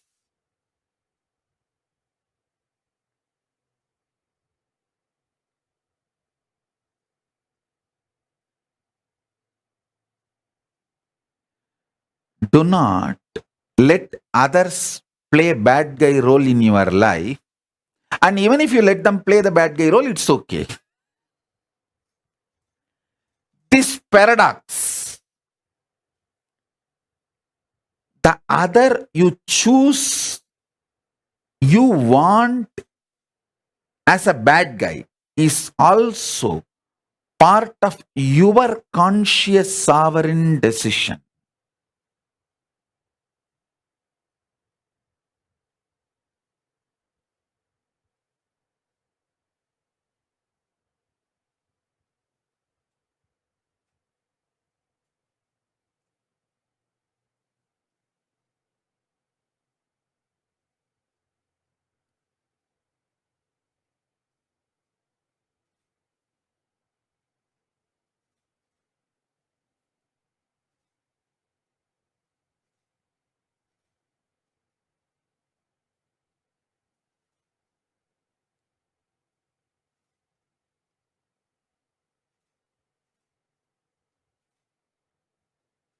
Paramashiva,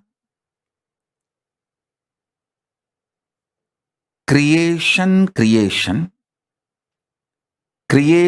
of sustenance, creation of destruction, creation of delusion, creation of liberation, maintenance dimension getting created, maintenance of maintenance, maintenance of destruction dimension, maintenance of delusion dimension, maintenance of liberation dimension, then destructive dimension getting created, the destructive dimension getting maintained, the destructive dimension getting destroyed, the destructive dimension getting deluded, the destructive dimension getting liberated, then the delusion dimension getting created, the delusion dimension getting maintained, the delusion dimension getting destroyed, the delusion dimension getting deluded,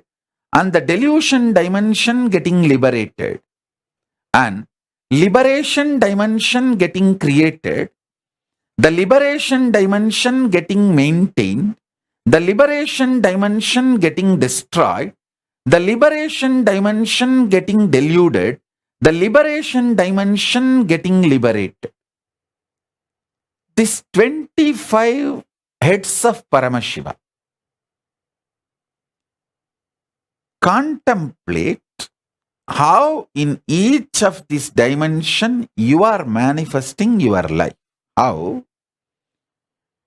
you yourself enjoy many times your own delusions knowing it is delusion.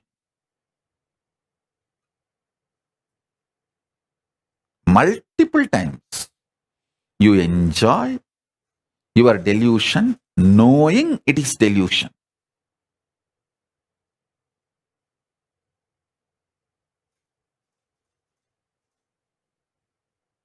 I am not saying don't enjoy your delusion. I am not saying enjoy your delusion. I am only saying know it that it is you, so that your conscious sovereignty is not damaged by your actions. Your existence should not be damaged by your actions.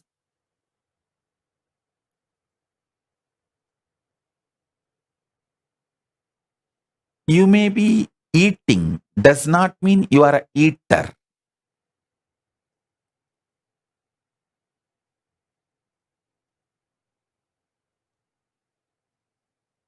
You may not be eating, does not mean you are a nirahari. You may be having sex, maybe sometimes even with different persons. That does not mean you are a womanizer or a nymphomaniac. I am not saying go and be a womanizer. I am not saying do this or don't do this. All I am trying to tell you is the actions does not damage your existence. Your conscious sovereignty is independent of all your delusions put together.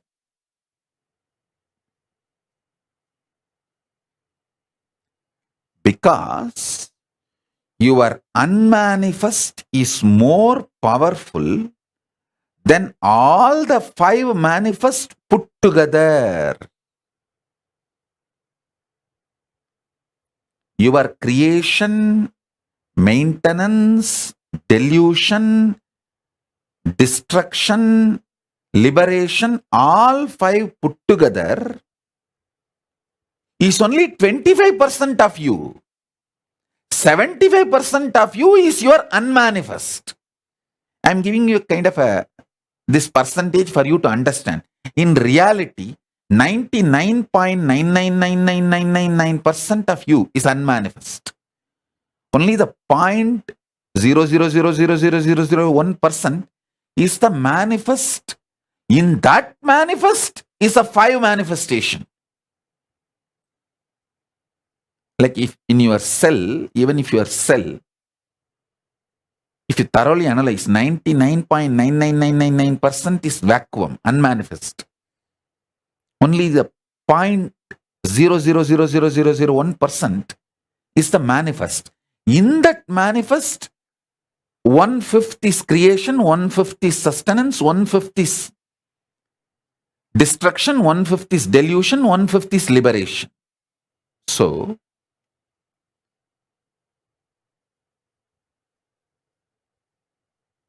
drop from quantity, quality based, irritative, stressful, kind of a drugged thought flow, life current. That's the right word, I'll call it. Drugged life current.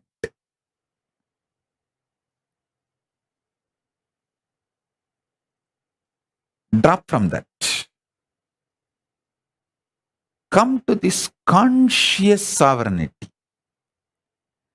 And you don't need to expect you should experience conscious sovereignty within this 1 hour of satsang. I will make that happen. You don't get stressed.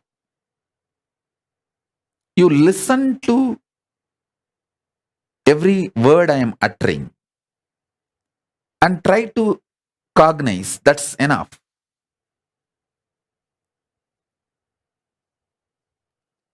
Mind is a drug.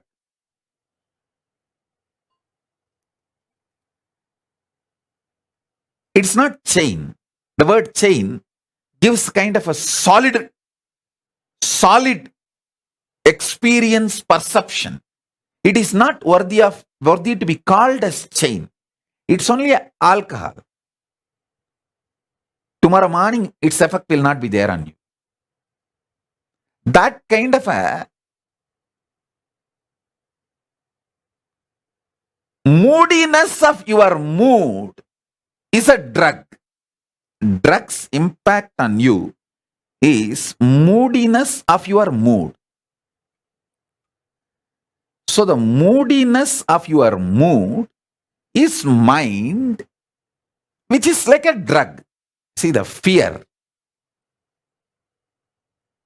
Fear is the substance out of which your mind is formed. That substance, fear itself, is moodiness of your mood. It is not even the permanent mood. When the lust comes, the fear just disappears because it is only moodiness of your moods. As I said, delusion is only one dimension of the 5 dimensions. So the fear is just a moodiness of your mood.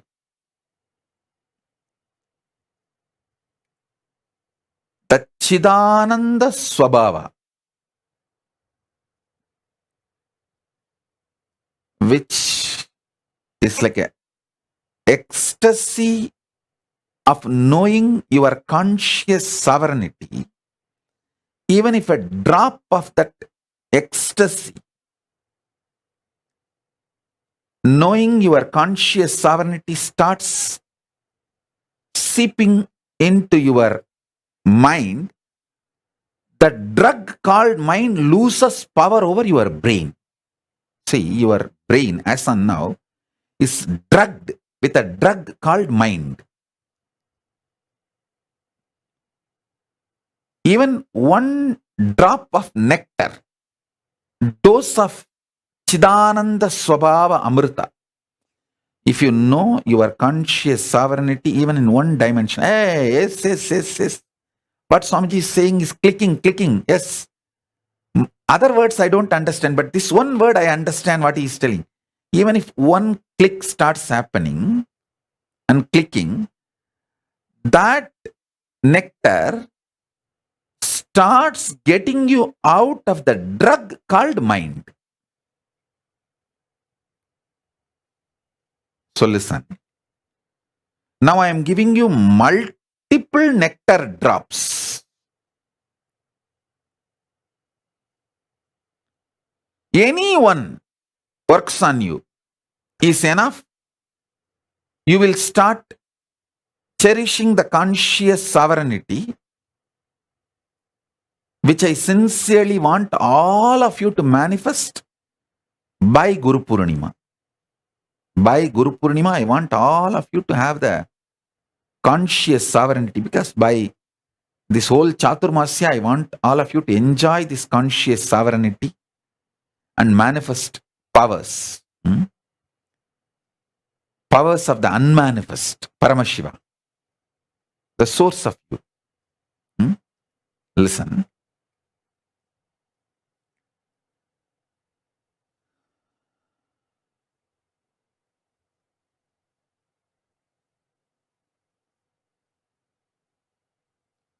Many of the truths now I am revealing, I uttered in last 27 years of my public life, documented multiple times in multiple places, in multiple words. I am just now putting all of it together with this focus and presenting it to you. See, whatever I am sharing is basically from the revelations Paramashiva revealed in Vedas and Agamas.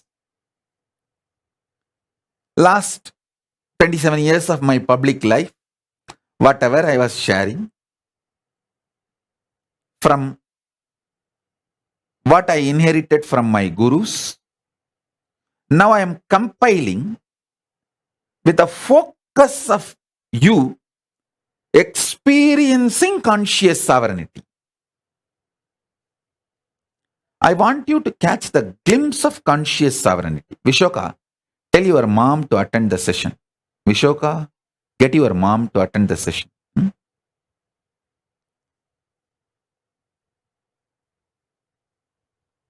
So listen.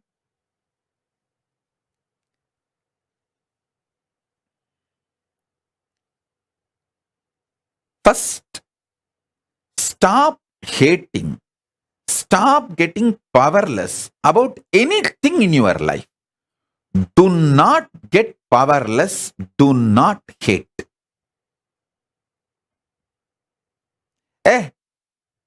There were so many assassination attempts on me. Even those things, I neither care nor hate nor enjoy. I don't enjoy the assassination attempts on me. And I don't hate the assassination attempts on me. I don't care about it. So first thing, stop forming rigid attitudes. Stop appreciating rigid attitudes as your wisdom. That is not wisdom. Rigid attitudes are informations frozen in your brain, not wisdom radiating in your brain. Informations frozen in your brain can only be the brain blockage.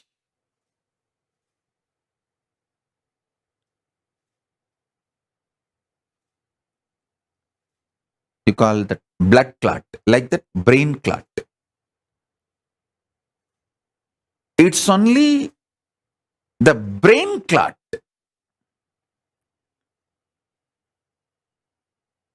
Go for conscious sovereignty centric existence. Even if you miss in your stressful life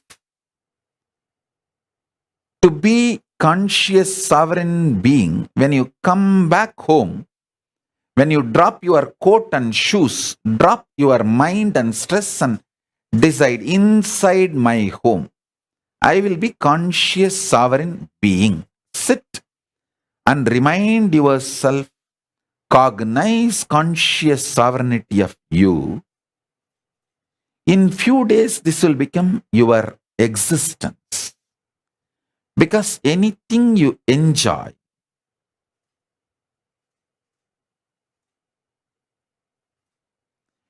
anything you entertain, you become that becomes you.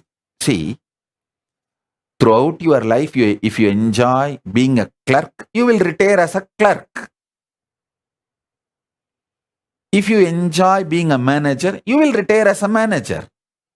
If you enjoy being a king, you will retire as a king. What you enjoy, you will manifest. Do not tell me, oh, I enjoy being a king, but I am not getting opportunity. No, life is too big.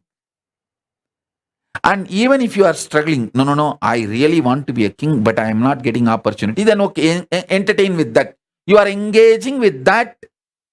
Engage with that delusion. It's okay. But know it, you are engaging with that delusion. Listen.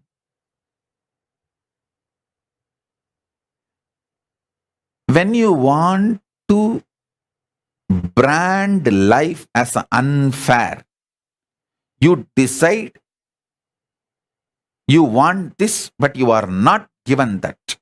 That is why life is unfair.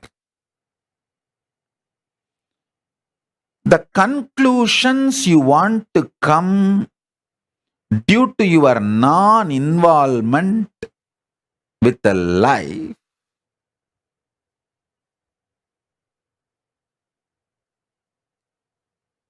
is the real delusions.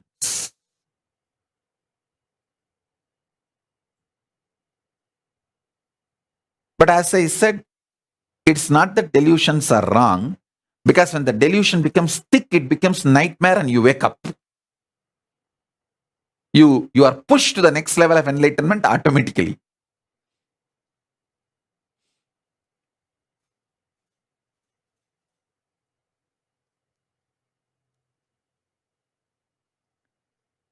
Engaging.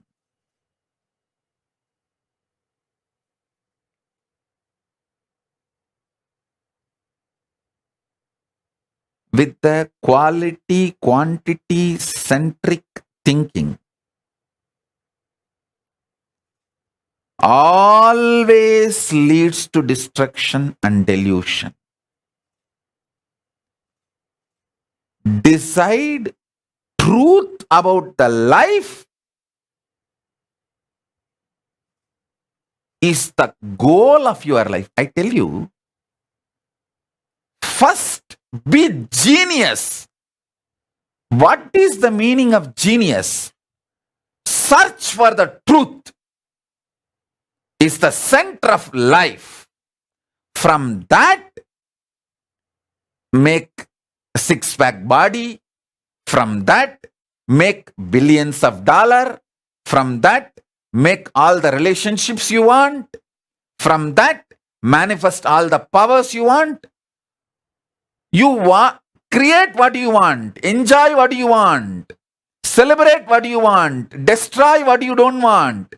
Be deluded when you want. Be liberated when you want. But centered on your conscious sovereignty. Listen.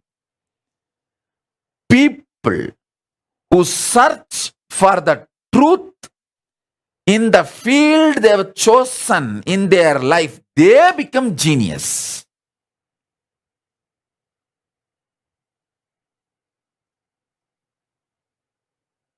In my life, I have met many genius people.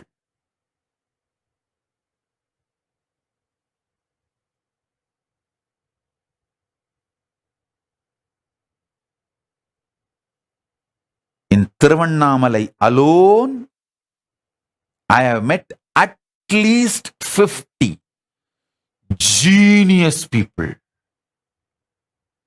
Genius means extraordinary genius because their whole focus is about the truth of life. From the truth, whatever they want to manifest, they can manifest, and they manifested that what they need and lived it. I tell you, Annamalai Swamigal had only 2 lion cloth and 2 towel his whole life.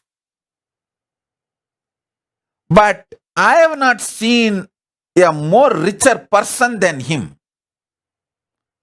In my life, I have not seen anybody else richer than Annamalai Swamigal. Because he manifested the 2 kaupin and 2 towel from his conscious sovereignty. His decision to exist on the truth of life is a genius, I tell you.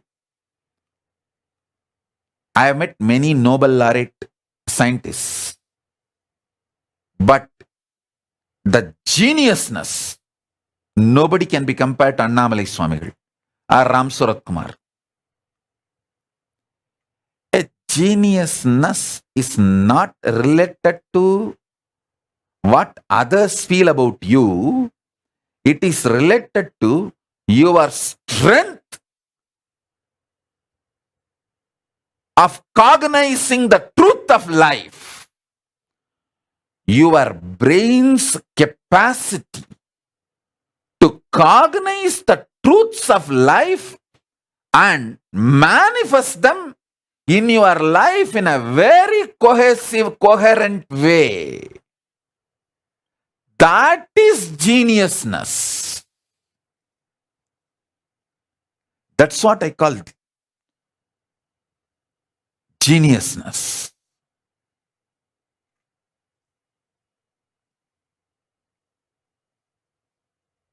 neither Annamalai Swami will want third cowpea, nor he would have accepted even if people forced it on him.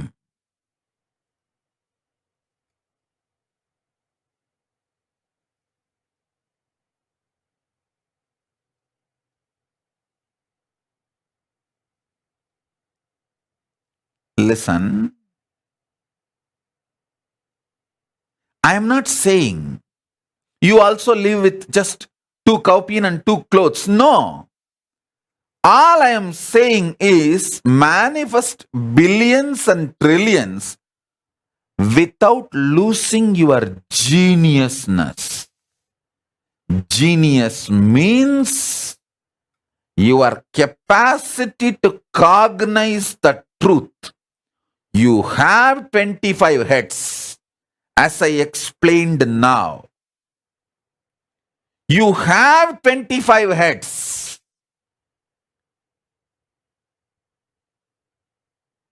If you want, I'll repeat. I'll repeat for the sake of people who joined now. Creating creation. Maintaining creation. Destroying creation. Deluding creation. Liberating creation. Maintenance being created. Maintenance being maintained. Maintenance getting destroyed. Maintenance being deluded. Maintenance getting liberated. Destruction getting created. Destruction getting maintained. Destruction getting destroyed. Destruction getting deluded.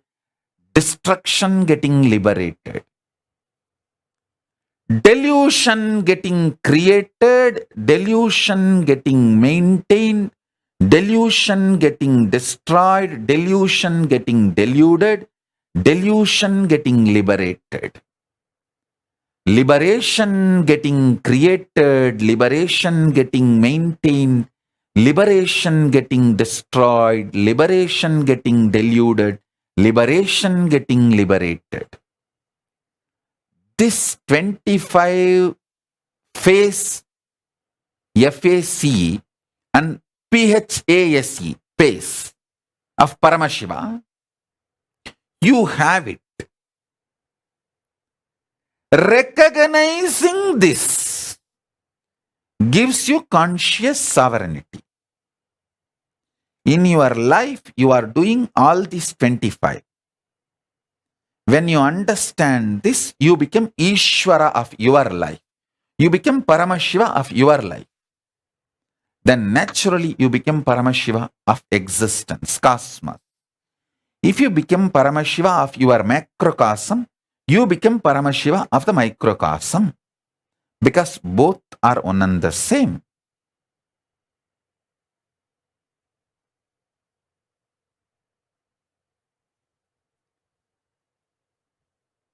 Ability to cognize this is geniusness. Geniusness is not just stealing some theories here and there. Listen, the so-called modern civilization mostly built on stolen money and stolen theories from Hindus of India. Instead of India, I'll use the word Bharat.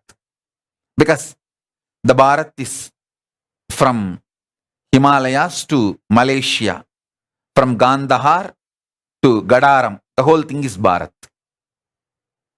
India means you will feel only that small area, but Bharat. The modern day civilization mostly built on stolen wealth and stolen ideas of Himalayas, from Himalayas to Setu and Gandhar to Gadaram, Bharat. From Bharat, the knowledge, ideas, principles and wealth stolen. Out of this only, the modern day civilization is built. Only thing is, they stole our parts of it. They did not fully steal. That is why the whole mess. Geniusness is not about stealing some concept, principles and rebranding, rewording in your name and getting Nobel Prize or this prize, that award, that recognition, this recognition. Geniusness is ability to cognize you are doing this 25 in your life.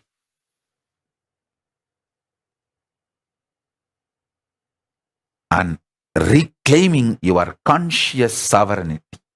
That is geniusness. This is what I call sarvanyatva. So many universities have so many departments. Some of the universities have 200 departments. They are all able to produce only genius of that field in that chair.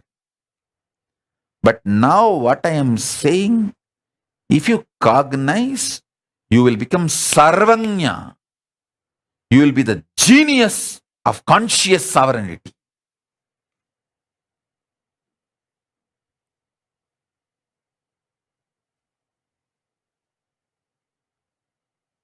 Spend little time on cognizing this. Nothing wrong.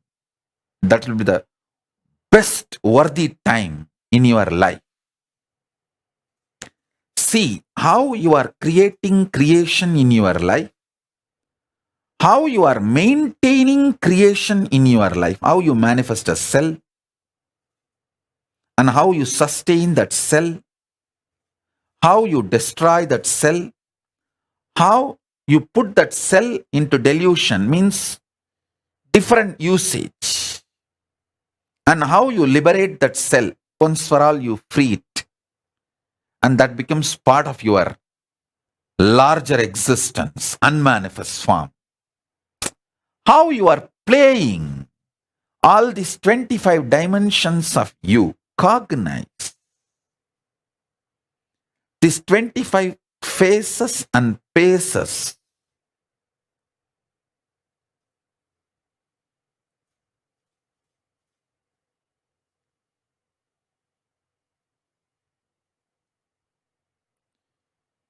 You will simply taste the nectar of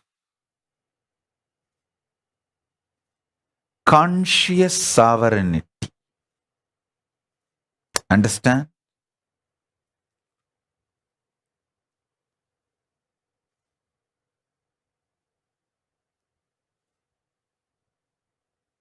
This quantum initiation to happen between Paramashiva, me, you, all three of us. You don't need to do anything. You just need to connect with me as I introduce me to you. I introduce me to you. I am Paramashiva, fully manifesting conscious sovereignty of Paramashiva with all its dimensions. Unmanifest and manifest and more.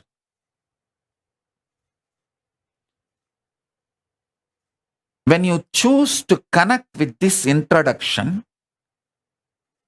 the Shakti Pada and Shaktini Pada between Paramashiva, me and you starts happening. And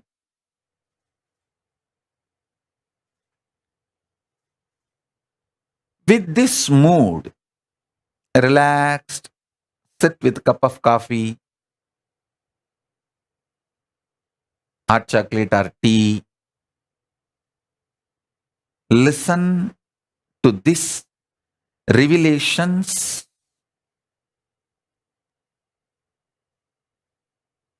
At least till few things click in you. Ma Maheshwara, Bhagavan Reddy is sleeping. Wake him up. His head is already hung.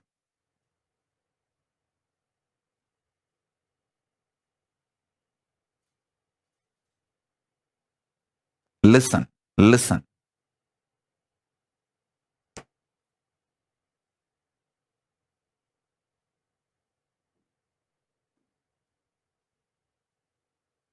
I am giving you the essence of everything Paramashiva revealed, the best of everything Paramashiva revealed to all the rishis and to Devi Parashakti, and from her to Vishnu, to all the rishis, that Guru Parampara, the whole thing we inherited from whatever was grown from Himalayas to Setu, and Gandhar to Gadaram. Gandhar is Afghanistan, present day Afghanistan. Gadaram is the present day Malaysia. Afghanistan to Malaysia. Himalayas to Sri Lanka, that's Setu. Whatever was grown there, that geniusness essence, whatever Paramashiva gave to Paramashakti, from Paramashakti to Vishnu, Parandama, from Parandama to the whole Guru Parampara. Best of the whole thing I am sharing with you all. Listen to this.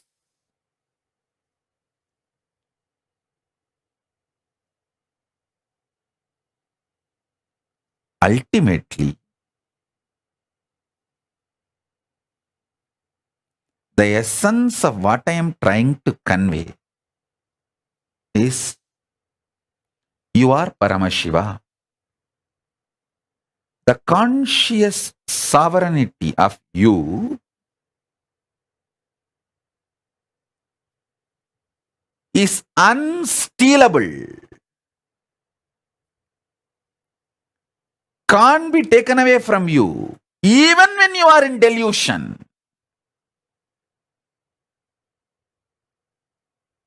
Sit and start cognizing, recognizing, recognizing this Shaktipada and Shaktinipada I am giving you now will sink into your being and sink both of us with Paramashiva. Paramashiva, me, you, all three of us will be in sync.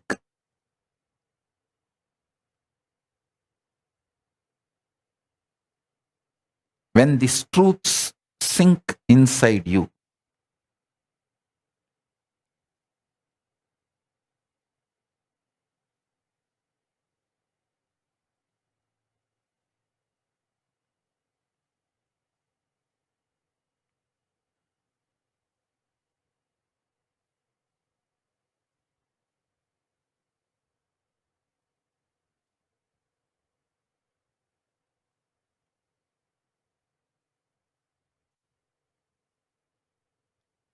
do it like a homework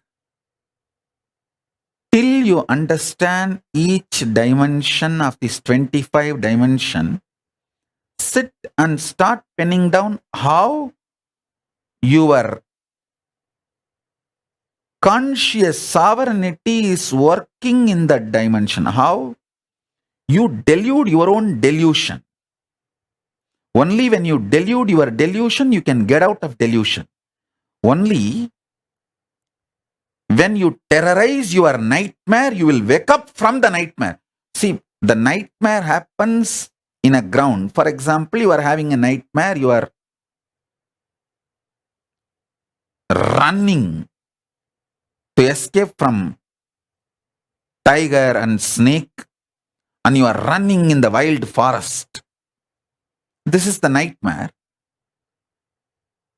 But you send a earthquake to your nightmare and shake your very nightmare itself. Then you realize, oh God, you never went to that forest and the whole thing is a delusion. You wake up. So you delude even your delusion. It means you have a capacity to delude your delusion. You can give an earthquake to the forest in which you are running to save your life. You are running in a forest to escape from tiger and elephant and lion or snakes, but you have a capacity to give earthquake to the whole forest and shake the forest and wake up from that. I'm giving you one example. But you can see in multiple levels how you are capable of deluding your delusion itself and liberating yourself from your delusions. Look into small examples of your life and start working on it. Listen, when Arjuna decided to connect with Krishna, as Krishna introduces himself, Krishna says, I am everything.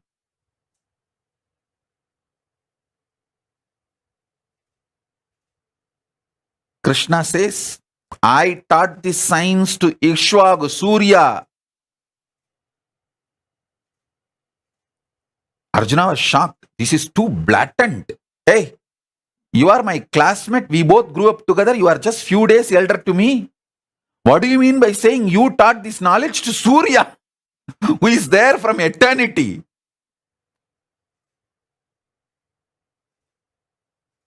Arjuna even asks openly. Then Krishna explains, but Arjuna had a doubt, but not violence in the doubt. He only wanted clarification. So the moment Krishna clarified, Arjuna decided to connect as Krishna introduces himself, not as the Krishna abusers introduced Krishna, or as he himself has perceived Krishna. See, Krishna and Arjuna grew up together. They were classmates, all mates. They enjoyed life together. It was such a sweet relationship. Arjuna decides not to trust even his own opinion, idea about Krishna, but to connect with what Krishna introduces about himself. Then Arjuna gets the Divya Chakshu and sees the Vishwarupa of Krishna. The Shaktipada and Shaktinipada happens between Parameshwara, Paramashiva, Krishna and Arjuna. So understand,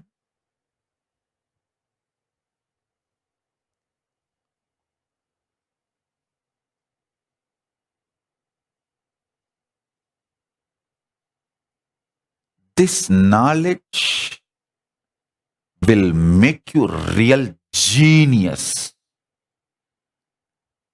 Seeking the truth intensely makes you genius, not just some award, reward, theory, somebody accepting you. It is the intense commitment to discover the truth, ability to cognize the truth in your brain.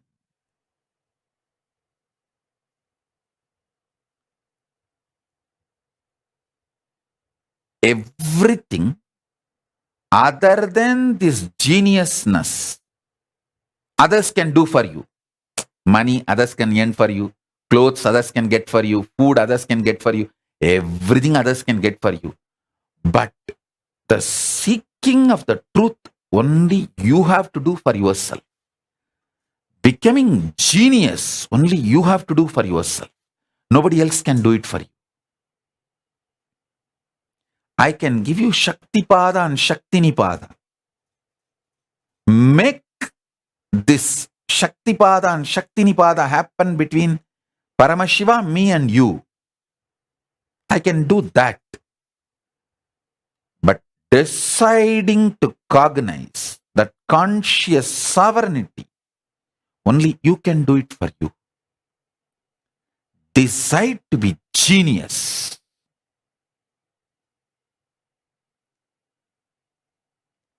Decide to be conscious genius. Decide to have conscious sovereignty. Decide to grasp how you are doing all these 25 in your life. Till you catch it, sit and pen down, think through. This will make you most practical. I tell you, most of your stupid decisions are because of delusion.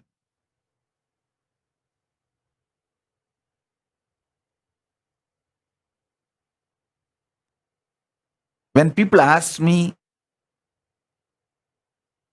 about divorce, I tell them, hey, marriage itself is a stupid thing which you already did. Why do you want to do one more stupid thing called divorce?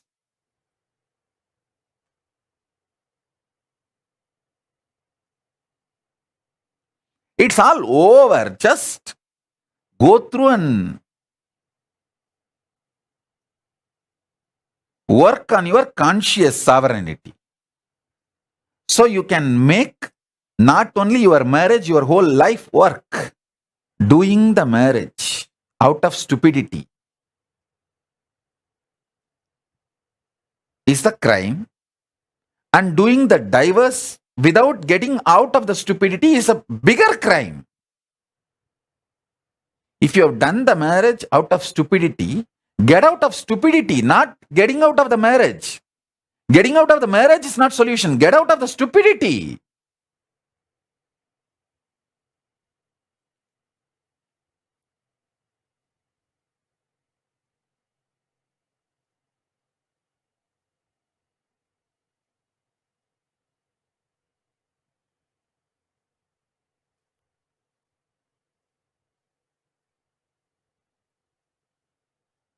Become seeker of truth with a conscious stamina for the truth.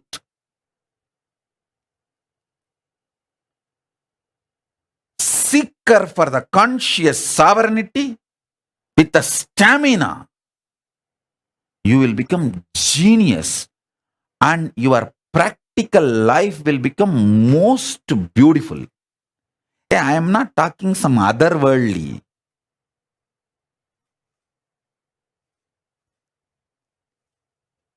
I am talking of other worldly in this world, in every world.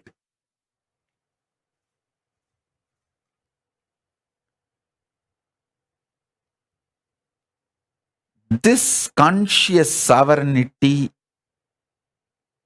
truth, swalpamapyasya dharmasya trayate mahato bayat. Even if you start cognizing even little bit, so much fear will be destroyed, so much bad things will leave you. You will become so good to yourself and to others and to the whole world.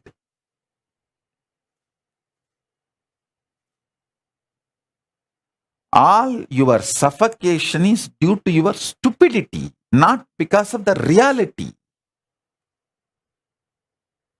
Get out of stupidity, not from reality.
I'll utter word by word. I'm just trying to reveal layer by layer.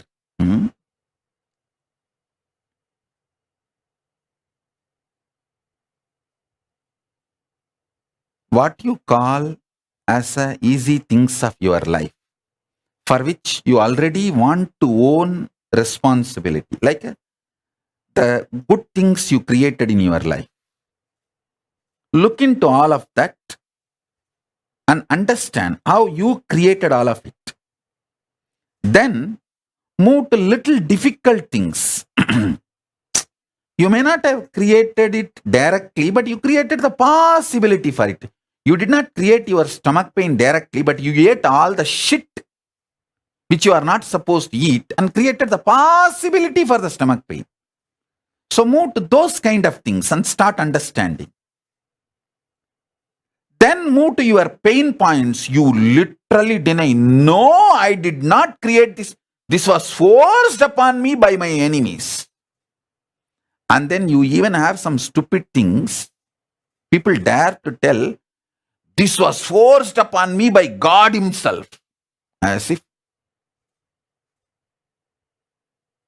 bum loose. Paityam. Paityam.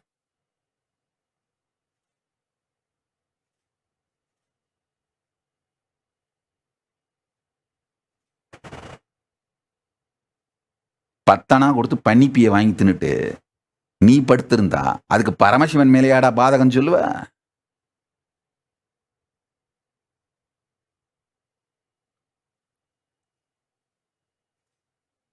சட்டி என்ன கொதிக்குதுன்னு சத்தமில்லாம நெருப்புல குதிச்சானோ.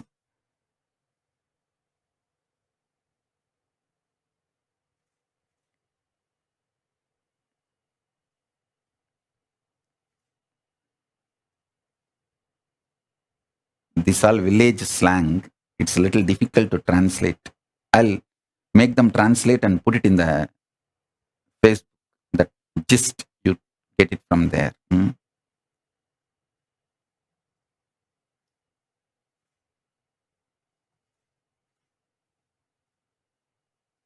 Listen.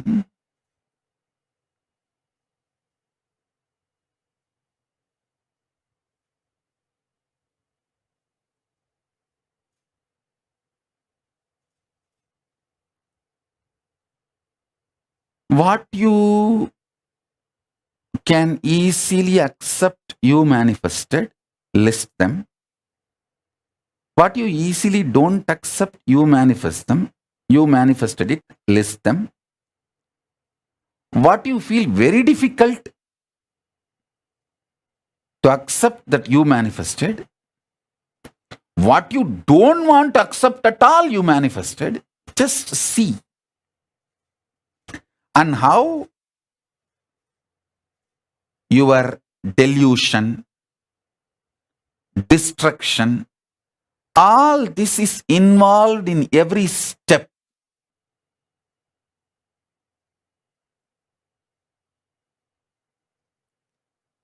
Start cognizing.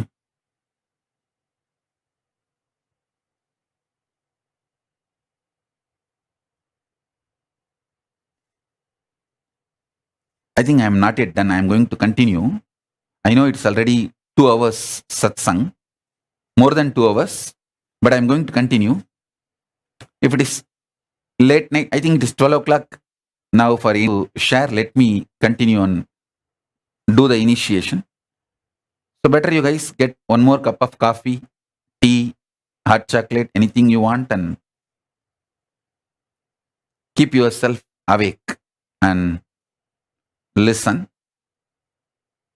Get the initiation, because now the initiation is happening.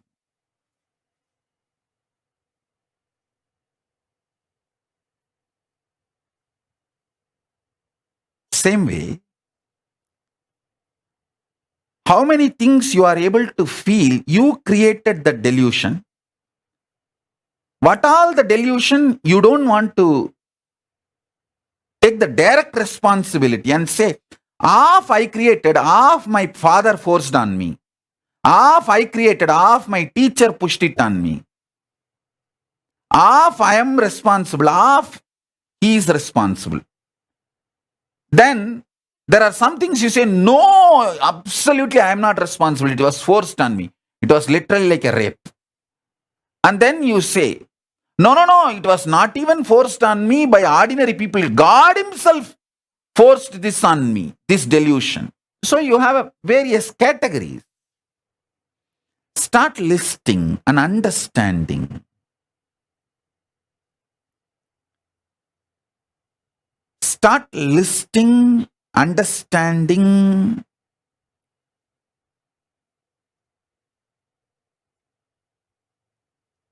The creation dimensions,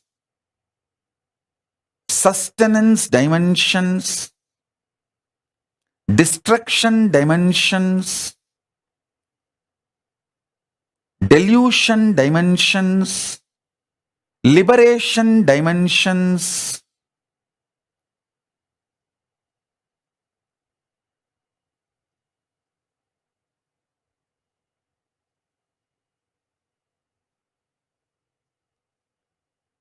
Each of this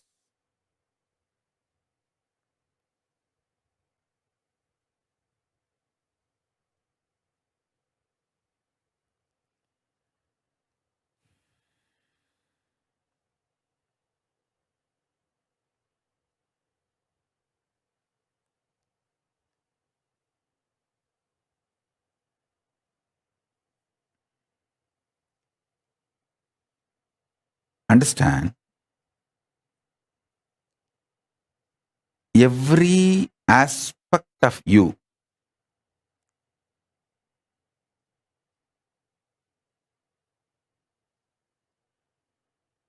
listen. Every aspect of you understand.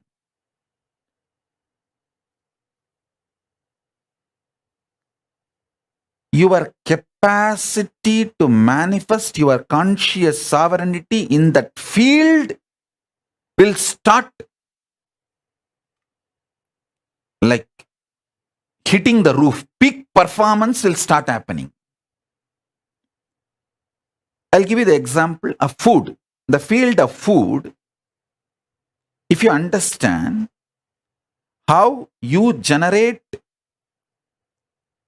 food patterns, you sustain food patterns, you destroy food patterns, and you struggle with the food patterns out of delusion, and how you liberate yourself from the food patterns. If you understand, in that field you will become genius. Ma Maheshwara, where is Bhagavan Reddy? Missing again? Get him. I'll wait till he comes. He's gone to sleep? No, pour coffee on him and get him. Not on his head, pour in his mouth. Give him coffee and get him. Ma Supraja, get Bhagavan Reddy. Bhagavan Reddy has come back. So let me start. Listen.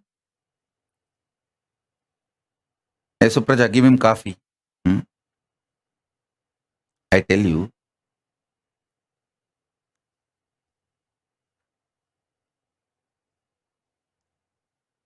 in Tiruvannamalai, there will be tamarind trees. The poor people will take contract to pluck the tamarind ripe fruit from the tree.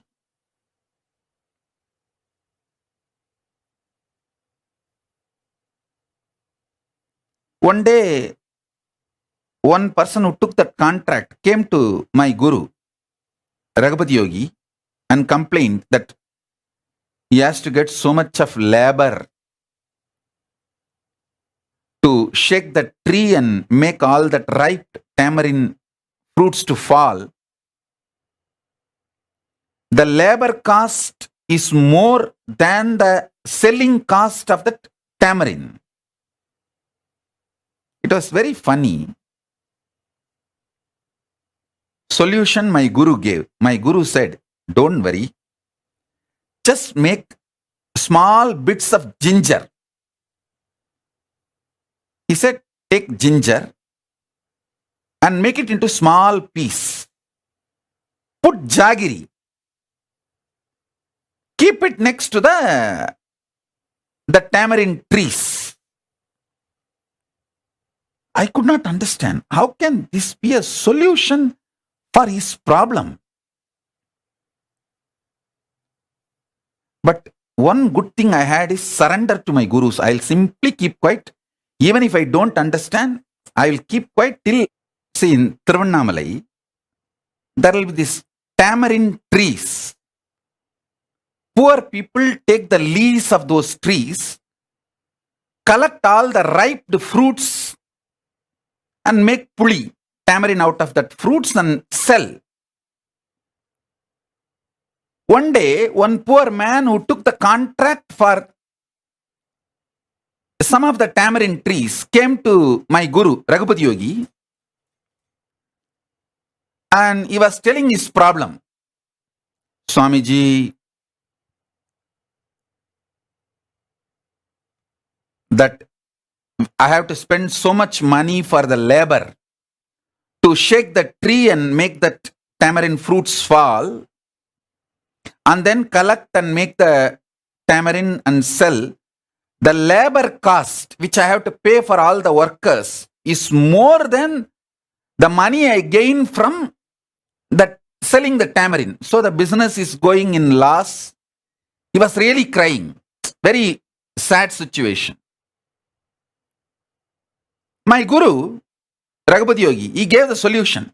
See, in India, especially Indian villages, gurus are like a yellow page. Any problem, people will come to gurus only. And they will have to solve everything. And my guru just gave one solution. Hey, get ginger, fully ripe, dry ginger. Make small pieces. Mix jaggery.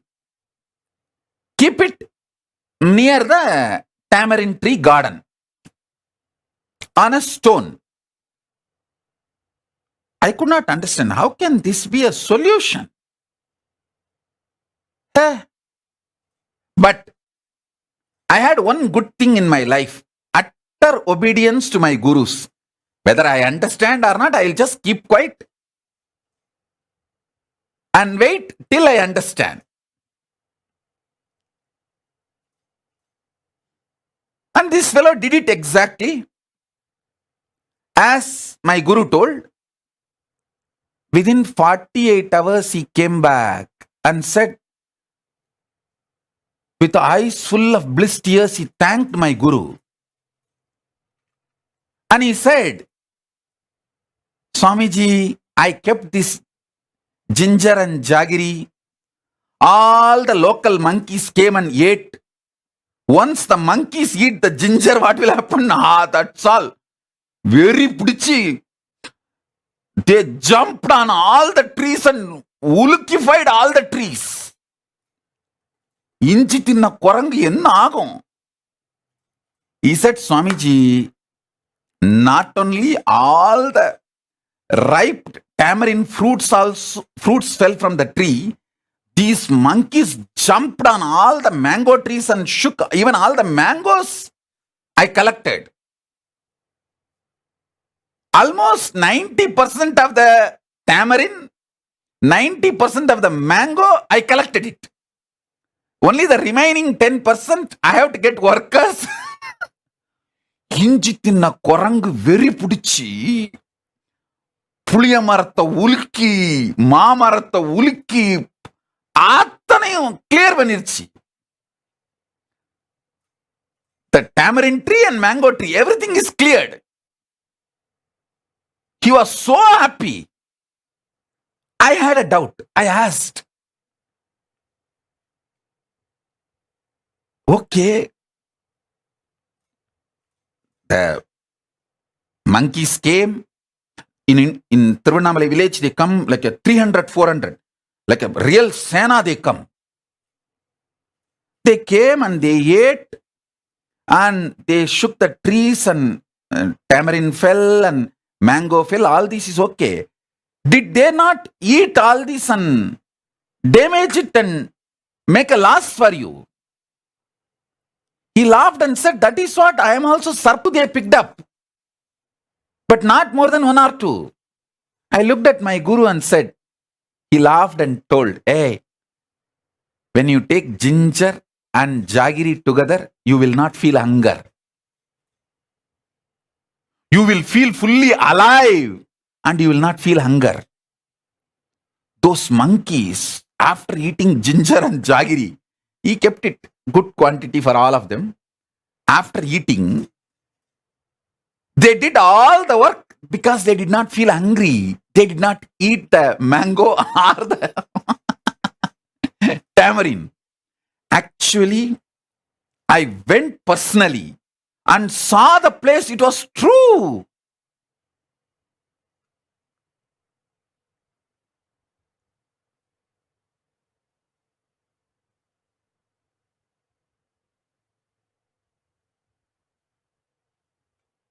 I gave this example to tell Supraja, feed Bhagavan Reddy with coffee or hot chocolate so that he will sit. Even ginger tea is good.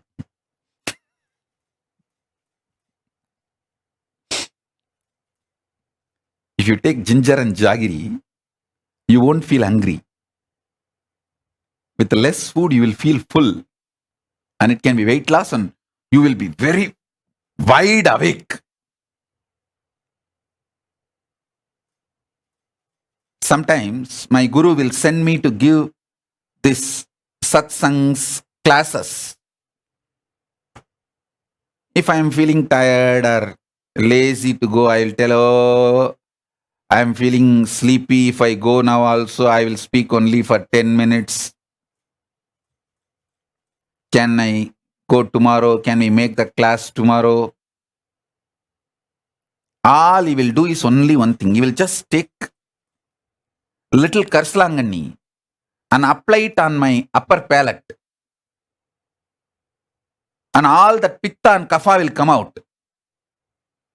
I'll go and sit and talk for 3 hours, 4 hours.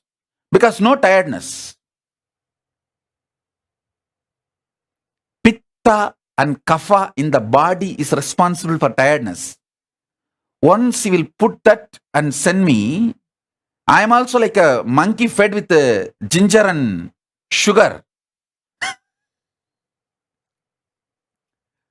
And I will go on and on and on and explain everything I am supposed to explain and come back after 3 hours or 4 hours giving satsang. I think my karsalangani on the upper palate is working. All the pitta and kapha has gone, so I am sitting and going on and on and on. It's already 12:20 in India. Indian time 12:20 and I started 9:20 and it is going on. And still I have so many things to share.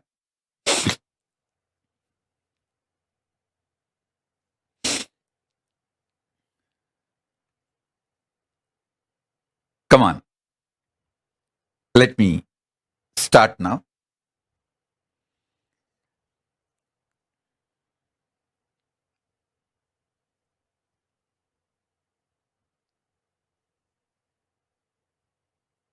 The happenings of your life, which you are not able to convince that you are responsible directly or indirectly, that part is called delusion. And delusion is not always bad. Delusion is nothing but some part of you which you just want to keep it aside to be stress-free.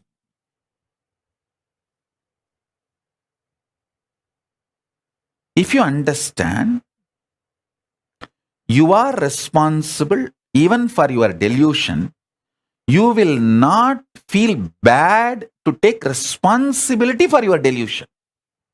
Listen, this is what I call layers of problems. See, when you don't want to take responsibility for your delusion, you start calling them bad, or when you start thinking they are bad, you don't want to take responsibility for them. Either you stop calling them bad or take responsibility. Anyone will start solving this puzzle called delusion. If you take responsibility, you won't call them bad anymore. If you stop calling them bad, you will start taking responsibility. Anyone is okay,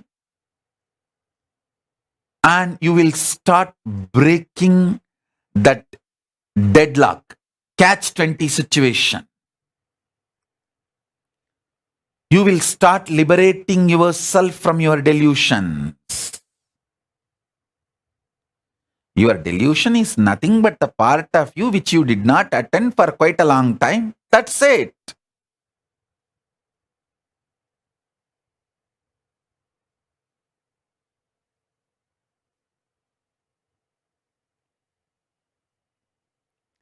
Sometimes it is also change of taste. See, all the time you can't be taking sweet. You may want little spicy, gongura chutney also. You may want little chili, that spicy things also. That's all is the life. And nothing wrong to go for spicy. The layers and layers.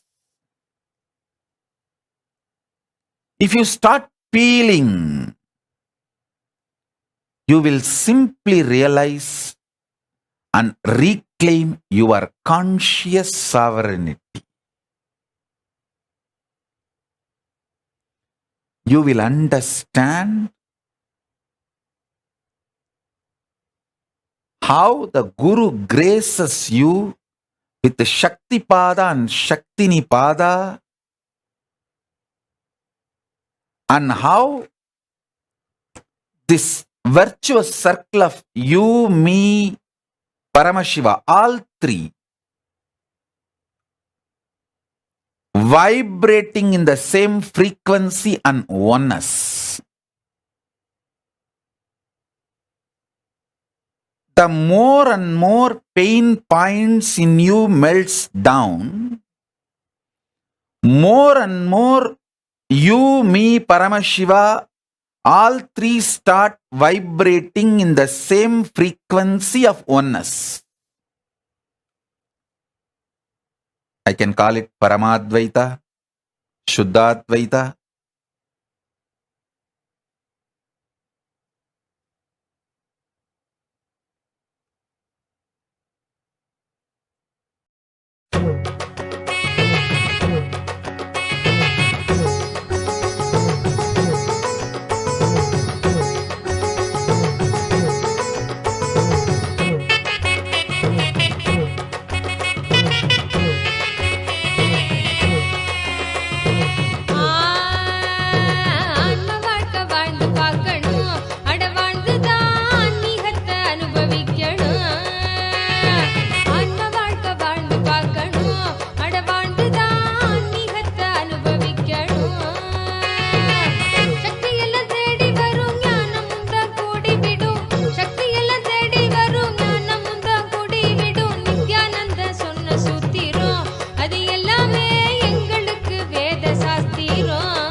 Nityananda சொன்ன சூத்திரம் அது எல்லாமே எங்களுக்கு வேத சாஸ்திரம்.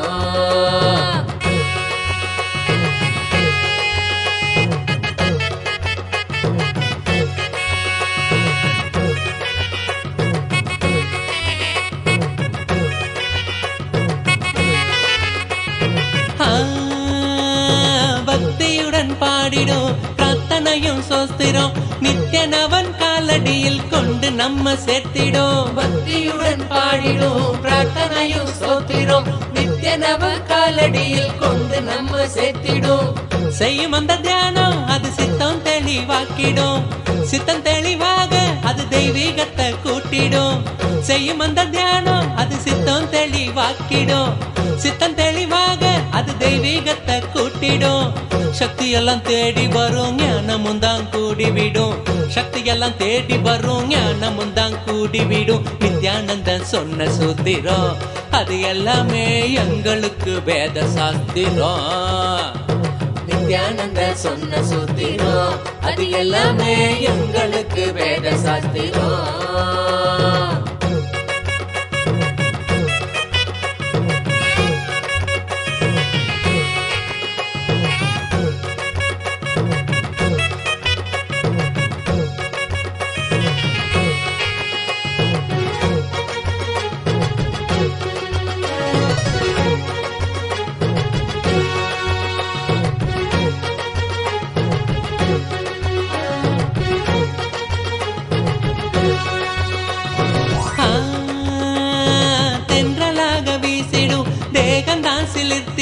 சொந்தமாக்க எண்ணி விட சேர்ந்திடாம ஓடிடும். தென்றலாக வீசிடும் தேகந்தான் சிலிர்த்திடும். சொந்தமாக்க எண்ணி விட சேர்த்திடாம ஓடிடும். கைகளும் துறக்க அது கனிவுடனே நிறைஞ்சிடும். இதயத்துக்குள்ள இனிதாக வரும் ஆனந்தம். கைகளும் துறக்க அது கனிவுடனே நிறைஞ்சிடும். இதயத்துக்குள்ள இனிதாக வரும் ஆனந்தம். சக்தி எல்லாம் தேடி வரும் ஞானமும் தான் கூடிவிடும். சக்தி எல்லாம் தேடி வரும் ஞானமும் தான் கூடிவிடும். நித்யானந்த சொன்ன சூத்திரம் அது எல்லாமே எங்களுக்கு வேத சாஸ்திரம். நித்யானந்த சொன்ன சூத்திரம் அது எல்லாமே எங்களுக்கு வேத சாஸ்திரம்.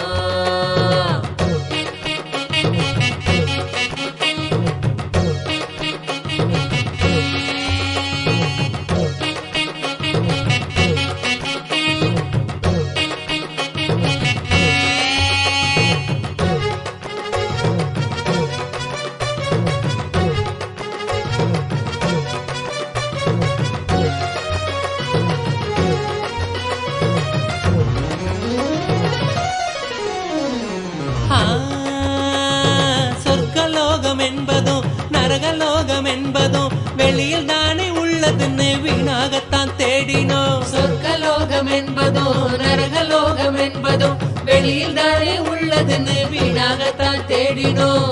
கொண்ட எண்ணம் தானே அந்த நிலைய நமக்கு காட்டிடும். எண்ணம் தெளிவாக மன சொர்க்க வாழ்வை கண்டிடும். கொண்ட எண்ணம் தானே அந்த நிலைய நமக்கு காட்டிடும். எண்ணம் தெளிவாக மன சொர்க்க வாழ்வை கண்டிடும். சக்தி எல்லாம் தேடி வரும் ஞானமும் தான் கூடிவிடும். சக்தி எல்லாம் தேடி வரும் ஞானமும் தான் கூடிவிடும். நித்யானந்தன் சொன்ன சூத்திரம் அது எல்லாமே எங்களுக்கு வேத சாஸ்திரம். நித்யானந்த சொன்ன சூத்திரம் அது எல்லாமே எங்களுக்கு வேத சாஸ்திரம்.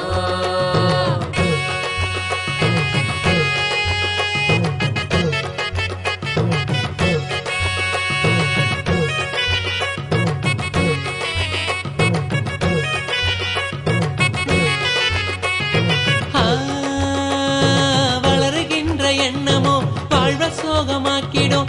ஆழ்ந்து செயல் செய்ய அது மாயமா மறைஞ்சிடும். வளருகின்ற எண்ணமோ வாழ்வ சோகமாக்கிடும்.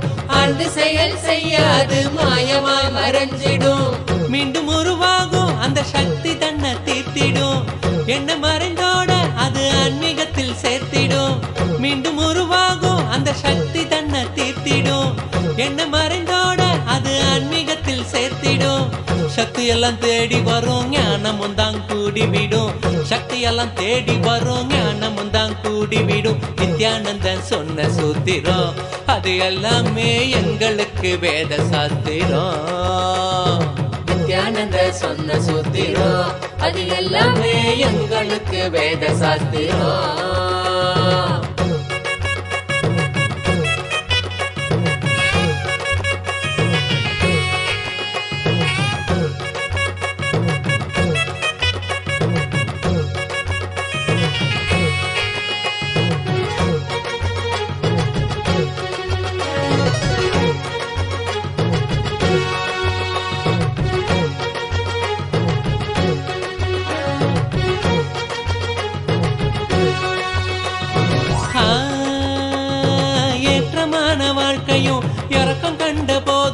மனம் ஏற்றுக்கொள்ளும் பக்குவத்தை பாங்குடனே கொள்ளணும். ஏற்றமான வாழ்க்கையும் இறக்கு கண்ட போதும் மனம் ஏற்றுக்கொள்ளும் பக்குவத்தை பாங்குடனே கொள்ளணும். மாற்றங்களை தாங்க மனம் பெரும் தவிப்பு தவிச்சிடும். உள்ள மத ஏற்க அங்கு பரவசமும் நிறைஞ்சிடும். மாற்றங்களை தாங்க மனம் பெரும் தவிப்பு தவிச்சிடும்.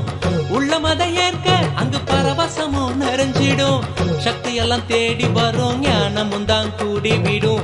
சக்தி எல்லாம் தேடி வரும் ஞானமும் தான் கூடி விடும். நித்யானந்தன் சொன்ன சூத்திரம் அது எல்லாமே எங்களுக்கு வேத சாஸ்திரம். நித்யானந்த சொன்ன சூத்திரம் அது எல்லாமே எங்களுக்கு வேத சாஸ்திரம்.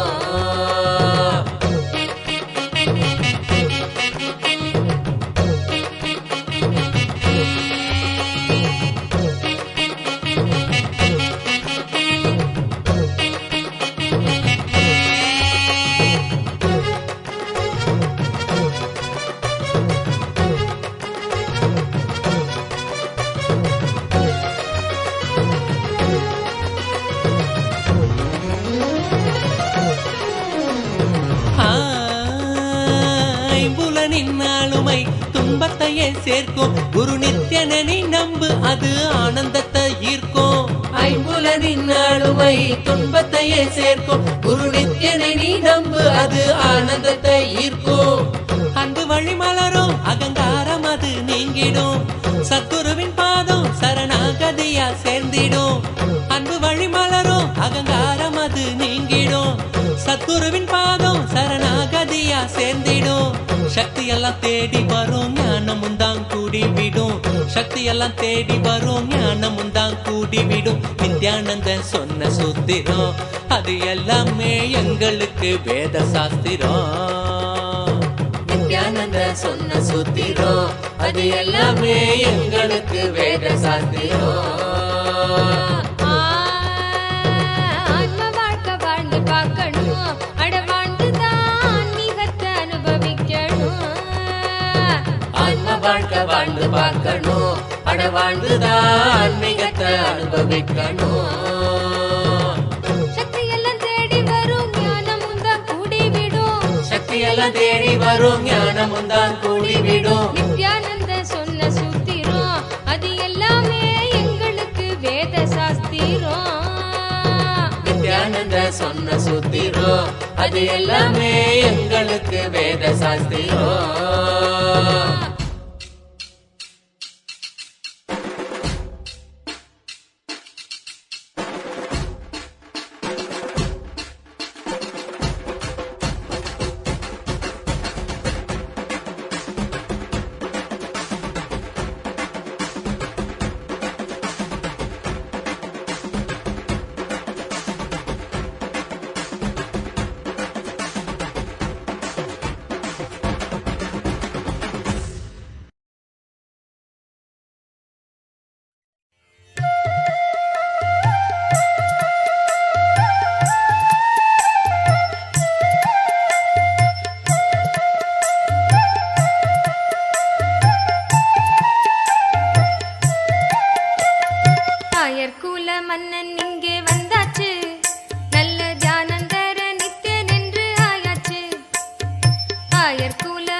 ஆயர்கூல மன்னன் இங்கே வந்தாச்சு, நல்ல தியானந்தர நித்யர் என்று ஆயாச்சு.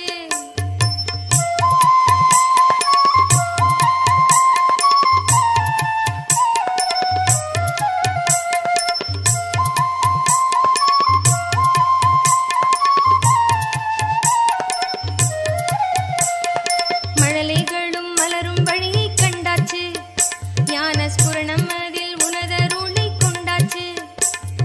மழலைகளும் மலரும் வழியை கண்டாச்சு, ஞான ஸ்புரணம் அதில் உனதருளை கொண்டாச்சு. ஏழு அள்ளி அலர தியானம் தந்தாச்சு, ஏழு அள்ளி அலர தியானம் தந்தாச்சு. அதில் ஆனந்த ஸ்புரணம் பொங்கி வந்தாச்சு, அதில் ஆனந்த ஸ்புரணம் பொங்கி வந்தாச்சு. ஏழுடல் உண்டை வில் தாண்ட என்னாச்சு, நித்ய ஆனந்த ஸ்புரணம் ஏனும் பொன்னாச்சு. ஏழுடல் உண்டை வில் தாண்ட என்னாச்சு, நித்ய ஆனந்த ஸ்புரணம் ஏனும் பொன்னாச்சு. திருத்தவமும் மருத்துவமும் ஒண்ணாச்சு, திருத்தவமும் மருத்துவமும் ஒண்ணாச்சு. ஆனந்த கந்தம் மலர நித்யம் நித்யனேனில் நின்னாச்சு. ஆயர்கூல மன்னன் இங்கே வந்தாச்சு, நல்ல தியானந்தர நித்யன் என்று ஆயாச்சு. ஆயர்கூல மன்னன் இங்கே வந்தாச்சு, நல்ல தியானந்தர நித்யன் என்று ஆயாச்சு. ஆறுமுகன் தந்தை இங்கே வந்தாச்சு, ஆறுமுகன் தந்தை இங்கே வந்தாச்சு. அடநாலு முகனும் நாரணனும் சேர்ந்தாச்சு, சேர்ந்தாச்சு. ஆயர்கூல மன்னன் இங்கே வந்தாச்சு, நல்ல தியானந்தர நித்யன் என்று ஆயாச்சு.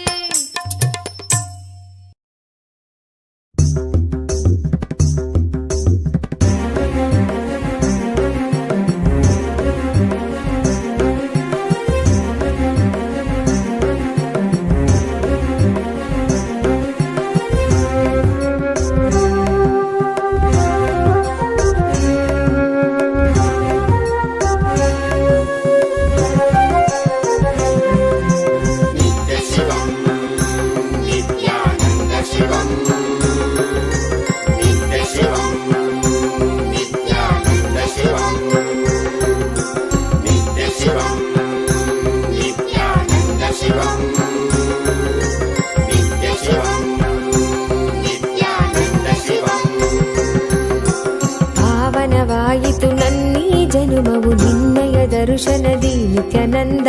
ಪಾವನವಾಯಿತು ನನ್ನೀ ಜನುಮವು ನಿನ್ನಯ ದರ್ಶನದಿ ನಿತ್ಯಾನಂದ. ಶಿವನಾಗಿ ಗುರುವಾಗಿ ಸದ್ಗತಿಯನು ಜಗಕ್ಕೆಲ್ಲ ಕೊಡುತ್ತಿರುವೆ ನಿತ್ಯಾನಂದನೆ ನೀ. ಶಿವನಾಗಿ ಗುರುವಾಗಿ ಸದ್ಗತಿಯನು ಜಗಕ್ಕೆಲ್ಲ ಕೊಡುತ್ತಿರುವೆ ನಿತ್ಯಾನಂದನೆ ನೀ.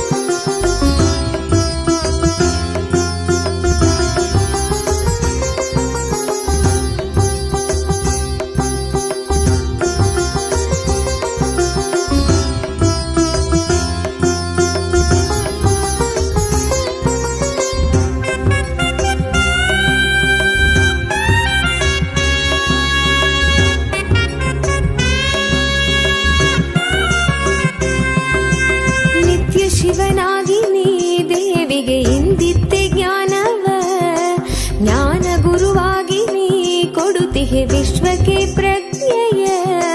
ಮನದಲ್ಲಿ ತನುವಲ್ಲಿ ಕಲ್ಮಶವ ತೆಗೆಯುವನಿ, ನೆನೆದವರ ಮನದಲ್ಲಿ ನೆಲೆಸಿರುವನಿ. ಮನದಲ್ಲಿ ತನುವಲ್ಲಿ ಕಲ್ಮಶವ ತೆಗೆಯುವನಿ, ನೆನೆದವರ ಮನದಲ್ಲಿ ನೆಲೆಸಿರುವನಿ. ಜೀವನ್ ಮುಕ್ತನಾಗಿ ಬಾಳುವಂತ ಕಲೆಯನೆ ಕಲಿಸಿದಂತ ನಿತ್ಯಾನಂದನಿ. ಜೀವನ್ ಮುಕ್ತನಾಗಿ ಬಾಳುವಂತ ಕಲೆಯನೆ ಕಲಿಸಿದಂತ ನಿತ್ಯಾನಂದನಿ.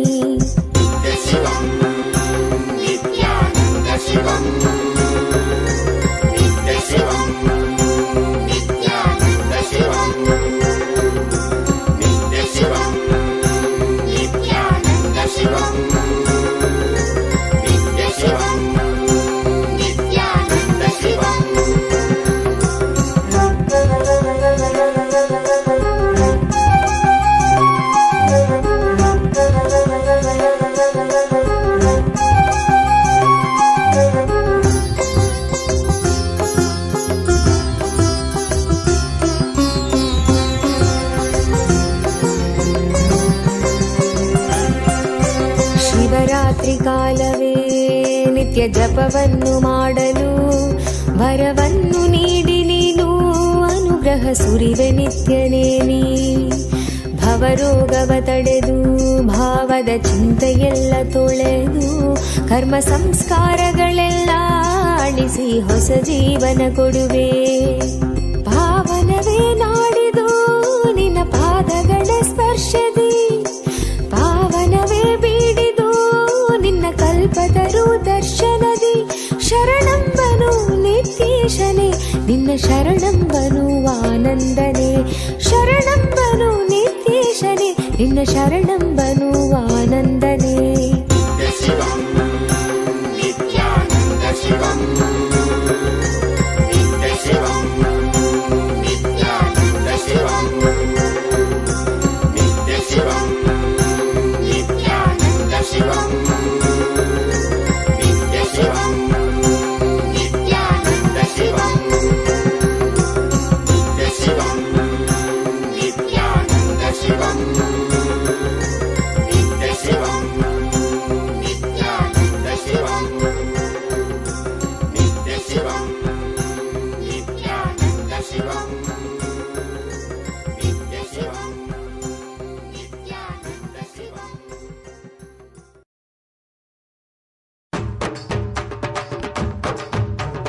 நித்யானந்தன் நாம சொல்லுங்க, உங்க நெஞ்சில் உள்ள சோகம் வெல்லுங்க. நித்திய நண்பு கொண்டு நம்மையே ஞான மாற்றம் தன்னிலே செல்ல சொல்லியே கரு தள்ளி தந்ததே. சக்திக்கெல்லாம் சக்தி தானுங்க, அது பாங்குடனே பாட்டில் கேளுங்க. சக்திக்கெல்லாம் சக்தி தானுங்க, அத பாங்குடனே பாட்டில் கேளுங்க. நித்யானந்தன் நாம சொல்லுங்க, உங்க நெஞ்சில் உள்ள சோகம் வெல்லுங்க. நித்திய நண்பு கொண்டு நம்மையே ஞான மாற்றம் தன்னிலே செல்ல சொல்லியே கரு தள்ளி தந்ததே. சக்திக்கெல்லாம் சக்தி தானுங்க.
கேளுங்க.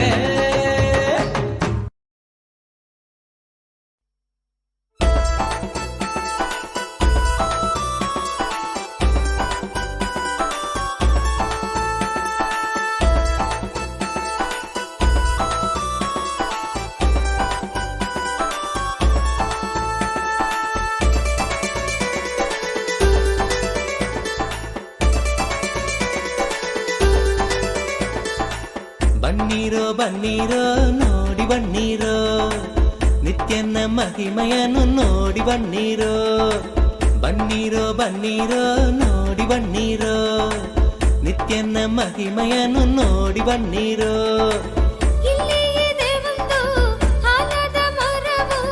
ಬೆಟ್ಟದೆಯ ಬಳಿ ನಿತ್ಯ ಪುರಿಯೋ, ಬೆಟ್ಟದೆಯ ಬಳಿ ನಿತ್ಯ ಪುರಿಯೋ. ಬನ್ನೀರೋ ಬನ್ನೀರೋ ನೋಡಿ ಬನ್ನೀರೋ ನಿತ್ಯನ ಮಹಿಮೆಯನ್ನು ನೋಡಿ ಬನ್ನೀರೋ.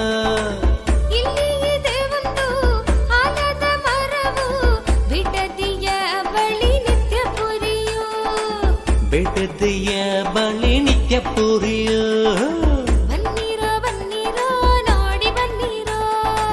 ನಿತ್ಯನ ಮಹಿಮೆಯನ್ನು ನೋಡಿ ಬನ್ನೀರೋ.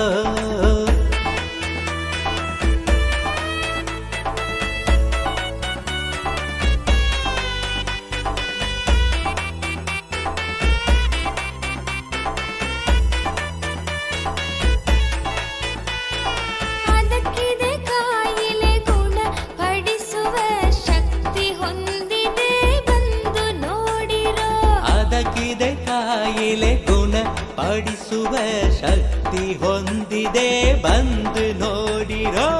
ಬನ್ನೀರೋ ಬನ್ನೀರೋ ನೋಡಿ ಬನ್ನೀರೋ ನಿತ್ಯನ ಮಹಿಮೆಯನ್ನು ನೋಡಿ ಬನ್ನೀರೋ.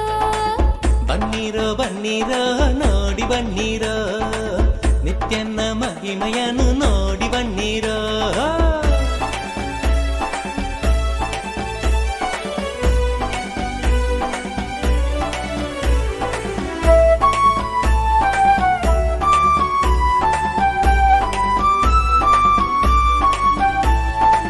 ಮುಂದೆ ಇದೆ ಒಂದು ಆನಂದೇಶ್ವರನ, ಮುಂದೆ ಇದೆ ಒಂದು ಆನಂದೇಶ್ವರನ. ಆನಂದೇಶ್ವರಿಯ ದೇವಾಲಯವು, ಆನಂದೇಶ್ವರಿಯ ದೇವಾಲಯವು.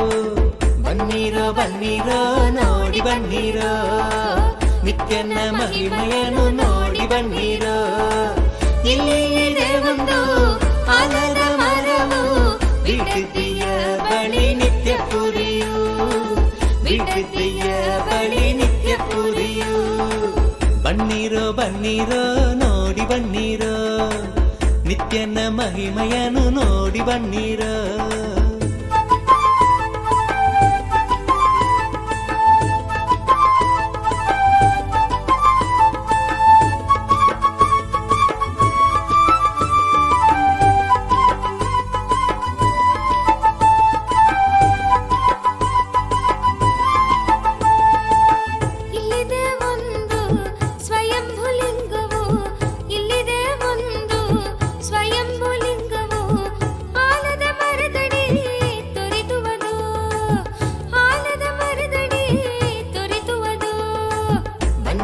ಬನ್ನೀರೋ ನೋಡಿ ಬನ್ನೀರೋ ನಿತ್ಯನ ಮಹಿಮೆಯನ್ನು ನೋಡಿ ಬನ್ನೀರೋ.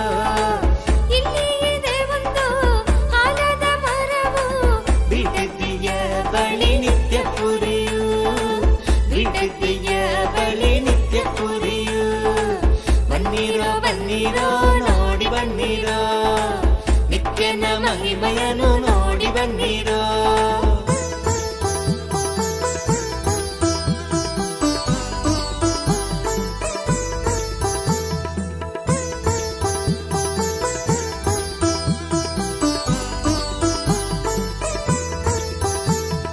ಹಿಂದೆ ವರವ ಪಡೆಯಿರಿ ಬಂದು ಭಾಗ್ಯವಂತರಾಗಿ ಬಾಳಿ ಜೀವನದಿ.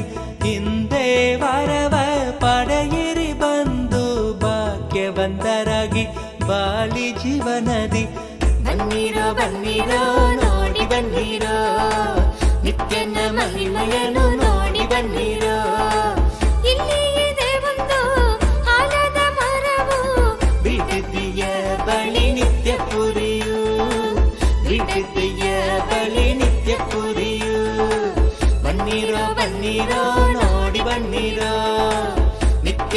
ಮಹಿಮೆಯನ್ನು ನೋಡಿ ಬನ್ನಿರೋ.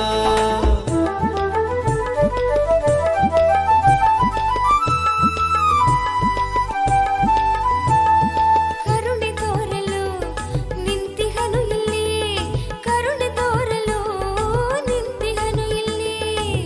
ನಿತ್ಯಾನಂದರಾಗಿ ಬಂದು ಶಾಂತಿ ಪಡೆಗಿರೋ, ನಿತ್ಯಾನಂದರಾಗಿ ಬಂದು ಶಾಂತಿ ಪಡೆಗಿರೋ. ಬನ್ನಿರೋ ಬನ್ನಿರೋ ನೋಡಿ ಬನ್ನಿರೋ, ನಿತ್ಯನ ಮಹಿಮೆಯನ್ನು ನೋಡಿ ಬನ್ನಿರೋ. ಬನ್ನಿರೋ ಬನ್ನಿರೋ ನೋಡಿ ಬನ್ನಿರೋ, ನಿತ್ಯನ ಮಹಿಮೆಯನ್ನು ನೋಡಿ ಬನ್ನಿರೋ. ಇಲ್ಲಿ ಇದೆ ಒಂದು ಆಲದ ಮರವು, ಬಿಡದಿಯ ಬಳಿ ನಿತ್ಯ ಪುರಿಯೋ, ಬಿಡದಿಯ ಬಳಿ ನಿತ್ಯ ಪುರಿಯೋ. ಬನ್ನಿರೋ ಬನ್ನಿರೋ ನೋಡಿ ಬನ್ನಿರೋ, ನಿತ್ಯನ ಮಹಿಮೆಯನ್ನು ನೋಡಿ ಬನ್ನಿರೋ. ಬನ್ನಿರೋ ಬನ್ನಿರೋ ನೋಡಿ ಬನ್ನಿರೋ.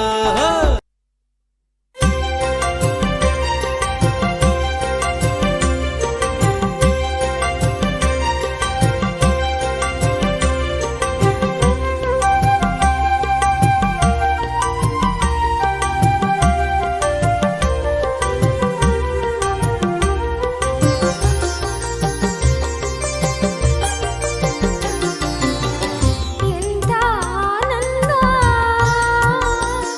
ಇದು ಎಂಥ ಆನಂದ, ಎಂಥ ಆನಂದ, ಎಂಥ ಆನಂದ, ಎಂಥ ಆನಂದ, ಎಂಥ ಆನಂದ. ನುತಿಸುವೆನು ಪ್ರೀತಿ ಪಾತ್ರನ ದಯಾ ಸಾಗರಗೆ, ಹತ್ತಿರ ಬಂದೆಯ, ಹತ್ತಿರ ಬಂದೆಯ. ನುತಿಸುವೆನು ಪ್ರೀತಿ ಪಾತ್ರನ ದಯಾ ಸಾಗರಲೆ, ಹತ್ತಿರ ಬಂದೆಯ, ಹತ್ತಿರ ಬಂದೆಯ. ಎಂಥ ಆನಂದ, ಎಂಥ ಆನಂದ, ಎಂಥ ಆನಂದ, ಎಂಥ ಆನಂದ.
ಬುದ್ಧಿ ಸುಮೇನು ಪ್ರೀತಿ ತೋತ್ರನ ದಯಾ ಸಾಗರನೆ ಹತ್ತಿರ ಬಂದೇಯ ಹತ್ತಿರ ಬಂದೇಯ ಎಂಥ ಆನಂದ ಎಂಥ ಆನಂದ ಎಂಥ ಆನಂದ ಎಂಥ ಆನಂದ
अच्युतं केशवं श्रीधरं माधवं सद्गुरुनायकं नित्यानन्दमे आनन्दम् आनन्दं नित्यानन्दम् आनन्दम् आनन्दम् आनन्दं नित्यानन्दमे आनन्दम् आनन्दं नित्यानन्दम् आनन्दम् आनन्दम् आनन्दं नित्यानन्दमे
bless you all. Let's all radiate with integrity, collective integrity, authenticity, responsibility, enriching, causing, living Paramadvaitam, Shuddhadvaita Saivam, conscious sovereignty, the state, space, powers, being, superconsciousness, and Kailasa of Paramashiva. Paramashivoham. Om Nithyananda Paramashivoham. The eternal bliss, Nithyananda. Thank you. Be blissful.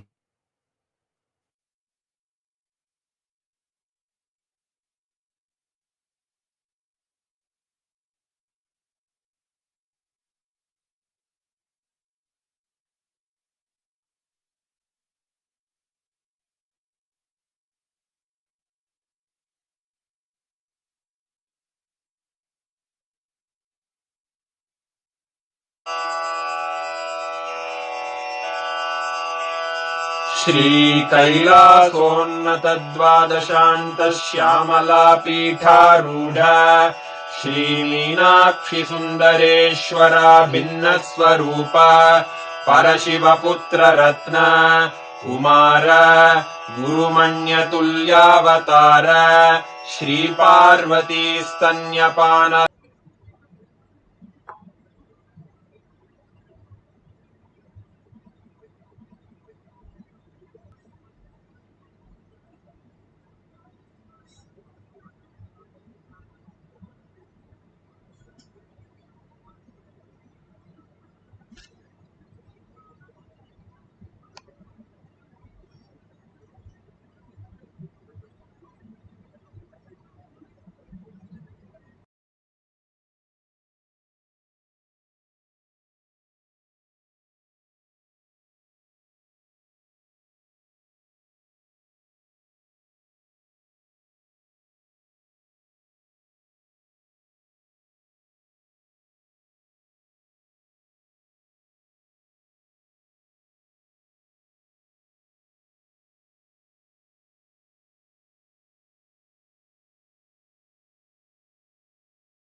His Divine Holiness, Bhagavan Nithyananda Paramashivam. Let's start with the Sadguru Vandanam. Nithyanandam Paramasukhanam Kevalam Jnanamurtim Dvandvatitam Gaganasadusham Tattvamasya Lakshyam Ekam Nityam Vimalamachalam Sarvadi Sakshi Bhutam Bhavatitam Trigunarahitam Sadgurum Tam Namami. Let's go through the disclaimers. Security measures. No photography, video, audio recording. Important cautions.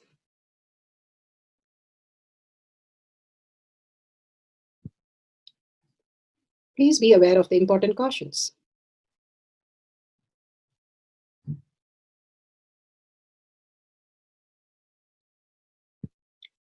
What is spa manifestation? Let's hear from Bhagavan himself explaining what is spa manifestation.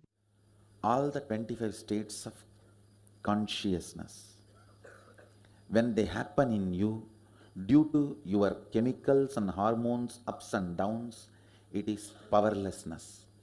When it happens in you, out of your free will and consciousness, it is powerfulness. That's all.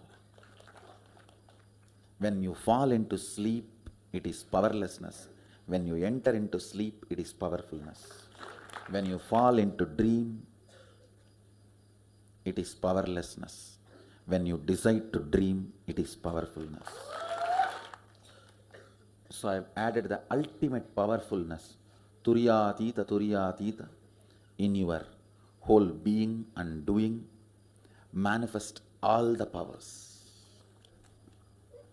Understand, power manifestation is nothing but cognitive shift. It is not work. It is cognitive shift. Understand? It is just cognitive shift.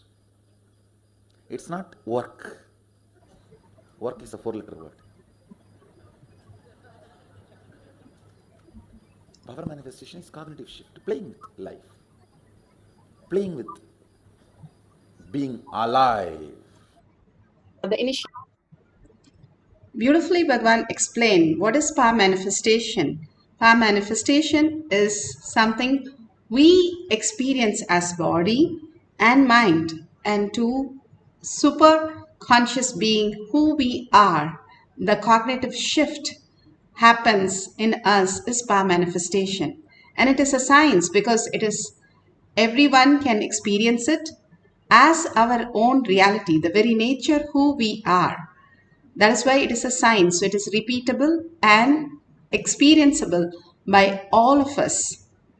The pramanas, the evidences supporting the science of power manifestation, the Shastra Pramana, the scriptural evidences, the eternal unchangeable truth revealed in the source scriptures, the Vedas and the Agamas, Apta Pramanas, the experience of the Aptas. Aptas are the Rishis, Munis, Ganas, Nainamas, Alvars, Siddhas, all the millions of them who have experienced the conscious sovereignty as their reality, the seeking of the truth as their reality. Beautifully, Bhagavan said, in Tiruvannamalai, in just the Tiruvannamalai town, 50 of them were geniuses who experienced the conscious sovereignty. And they have manifested all the powers of Paramashiva, manifesting their reality as existential reality. Atma Pramana, account of His Divine Holiness, Bhagavan Nithyananda Paramashivam, this millennium's avatar's personal experience of power manifestation. Bhagavan's very own Leela, he enacted the whole scene for us to understand how a human can have a superconscious breakthrough, how the cognitive shift can happen in each of us. Simply Shaktipada, Shaktinipada, that Bhagavan makes us experience the ultimate. Shakshi Pramana, the evidences of the devotees, the disciple followers all around the world, millions of them who manifested all the powers of Paramashiva, initiated by Bhagavan himself. He says so beautiful, whoever comes to this Kailasa courtyard, he himself will be here, his presence can be felt, and he would manifest as your reality. Pratyaksha Pramana, the scientific evidence to measure the state of enlightened, the being in the enlightened state. Beautifully, Bhagavan says the thoughtlessness can be measured and clearly shown as per the science. The Balasans, the devotees, disciples, and Bhagavan himself has gone through the test, and clearly it shows there is absolutely no mind, no thought for the existential reality to happen. Everything is done by the superconscious space in the oneness of Paramashiva. Let's go to the Shastra Pramana to understand the eternal, unchangeable truth revealed in the source scriptures. The Vijnana Bhairava Tantra, Vijnana, consciousness, Bhairava, one who experiences consciousness beyond the mind, and Tantra is the method, how you have physics lab and science lab where you experience the step-by-step process and manifest as powers.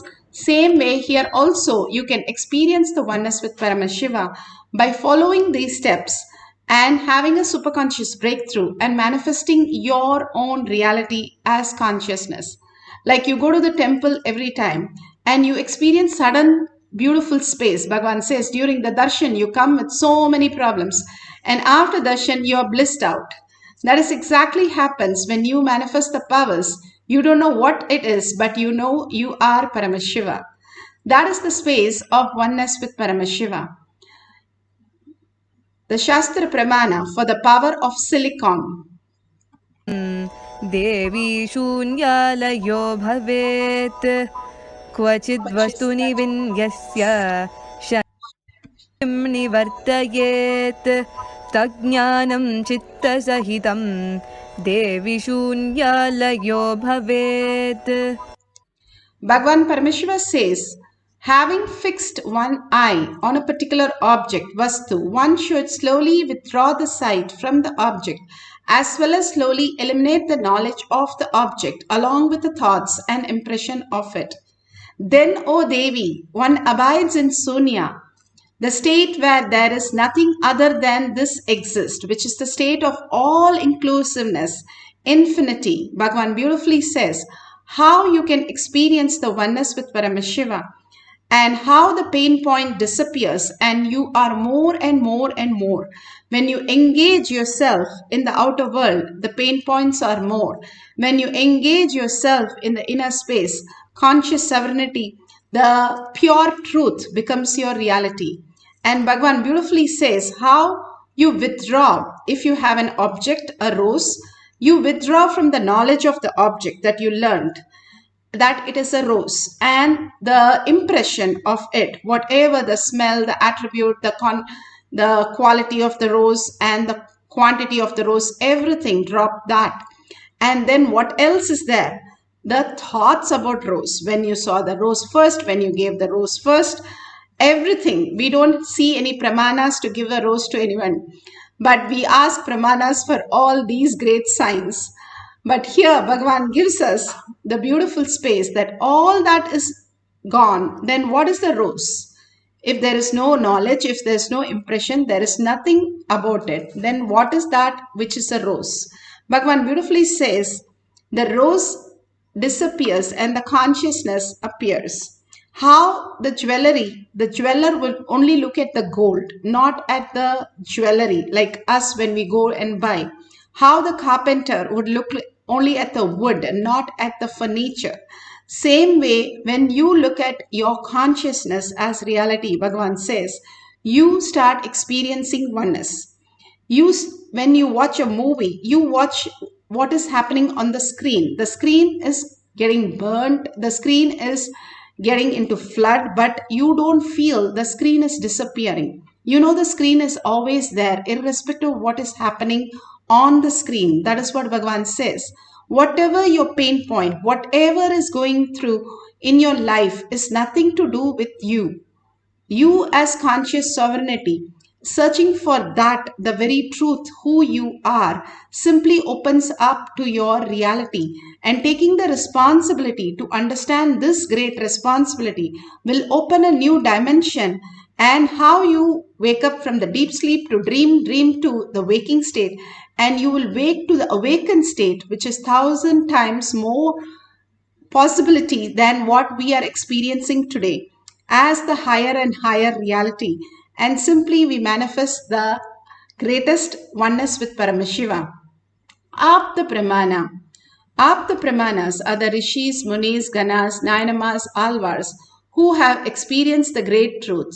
Adi Shankara, who himself was Shiva, himself has come down as Adi Shankara, and he was with his mom in her deathbed, and he had no help. Nobody came near to put her into that and the last rites. But he wanted to do, what he did was just sprinkle little water and chanted, and simply the fire started on the banana leaf, the banana stem and the banana leaves that was kept on her, simply started burning without hurting her, and she was liberated. Adi Shankara did this so beautiful, increasing the temperature of a banana stem, which no one can even think of burning. And it is beautifully given in the Digvijayam Shankara book in Canto 14 and page 154. The reference has beautifully told how it is very true. It is not some mythology, but it is the truth which has happened, because Adi Shankara lived in the Paramashiva space continuously without engaging himself into any of the outer world cognition. Even the one thing that he had about how he is particular about the Brahmanas, even that Shiva himself comes and asks him, where should I move? Move out of what? When he came as Chandala, and Shankara did not want to go near a Chandala with all the flesh of pig and Devi carrying the pig and the 4 Vedas as dogs carrying the pig flesh. All this was too much for him to handle. But when Shiva himself has come down, simply he caught the greater reality when he asked who should move. If it is matter, matter cannot move. If it is consciousness, how can a consciousness move? Because everything is in oneness. The quantum entanglement, everything is connected and you are quantum. How can you move that? So when he understood that higher reality that Shiva himself, who came as Chandala, gave him, simply he surrendered and fell at his feet and surrendered that very pattern also. When he left that pain point, he became oneness with Paramashiva. Beautifully, Bhagavan explains in each of these great truths how the manifestation happens. Now we are going to experience that oneness with the silicon. We can increase the temperature of the silicon or the battery. Here, beautifully, this Shakshi Pramana, the evidences of the disciple, devotees, followers, who have clearly said how she has manifested, increasing the percentage of battery in the cell phone. All these great truths that everybody can experience in beautiful space of oneness. Bhagavan here initiates and speaks about it in the courtyard, how he has designed and initiates us into the silicon power. Energy. Just 3-4 days before, I was just trying to play with my iPad, whether that is listening to me. I started just listening to me. I said, this app switch off, it gets off. Without typing the password, open, it opens. And I just said, go to this app store, went and download the messenger, downloaded. It was continuously doing. Then I decided, let me convert this into software and initiate as a power to everyone. Very casually only I did. And also by tomorrow you guys will be having a software. I'm preparing it. Any battery, you just hold in your hand, it will be charged. Any battery. From the air, it will produce energy. Actually, I have done it already. I'm converting that into a software. That work is going on. Maybe today, after initiation, I'll be in Samadhi. That time I'll finish that software work. Actually, whenever I'm in Samadhi, I do all this software writing. This power software writing. And I have also tightened and closed all the loops, loose ends in this rain software. See, rain is related to length, breadth, depth, all the three. It was too much for many of you guys to swallow yesterday. It was too strong. So I have completed all the, tightened all the loose ends. Today you guys will see. It really becomes 100% success. The rain power, the power over the Vatavarana, after tightening all the loose ends. That is one. Second, any gadgets which runs electrically, electronically, you will be able to control it by will. Operate it, do anything you want with will. Two things. This Jnananjanam, I will send it, all of you have. And after having, I will initiate you guys. Then, the first step, where you are supposed to bring rain, write that, keep it under the Krishna Shila, give instruction and leave it. Leave it for 42 minutes. That time don't waste, start playing with the gadgets. Give the instruction and keep the Krishna Shila. Once you give the instruction, that is enough. It does not need to be constantly followed up. You only need to follow up that place, what is happening there. Then pick up any electronic objects you want to play, just put it on the Krishna Shila.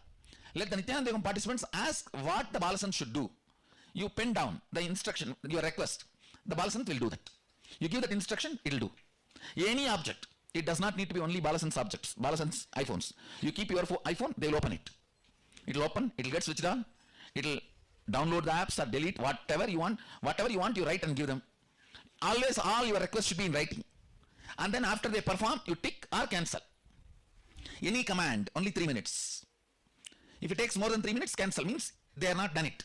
Go for the next command. Any command only maximum 3 minutes. The rain only 42 minutes. If it is more than 42 minutes, crash, it does not happen, go for the next. Second, start the next place. Understand? So that is the way the fluttering will settle down. And it will become part of your biomemory. There were some of the loose ends, means, I should say, it was too much for your biomemory to grasp, it was too big bite. So many of the biomemories, it got stuck in the throat and unable to digest. First of all, even you are not able to, many of you guys are not able to grasp that it is possible.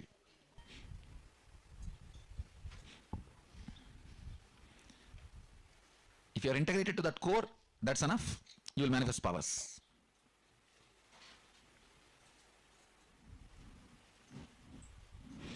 You see, if you sat with your Balasant, 3 times if they have made the rain happen, then the entanglement as Shakti Nipada has happened with you. Now you can start. For example, 3 of you are sitting with one Balasant. If that Balasant has made 3 times rain happen, all 3 of you now you can start with your Krishna Shilas. You will start manifesting. 3 times is enough time for the Shakti Nipada to happen to you. Same way these gadgets. If you see them, if you are sitting with them and 5 commands they are making it successful. Shakti Nipada has happened to you, now you can start. Because you are not that strong to protect you from Shakti Nipada more than certain period.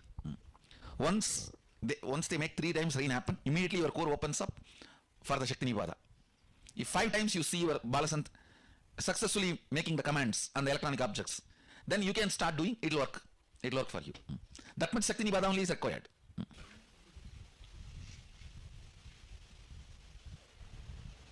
This is almost like a second Garbha Mandir.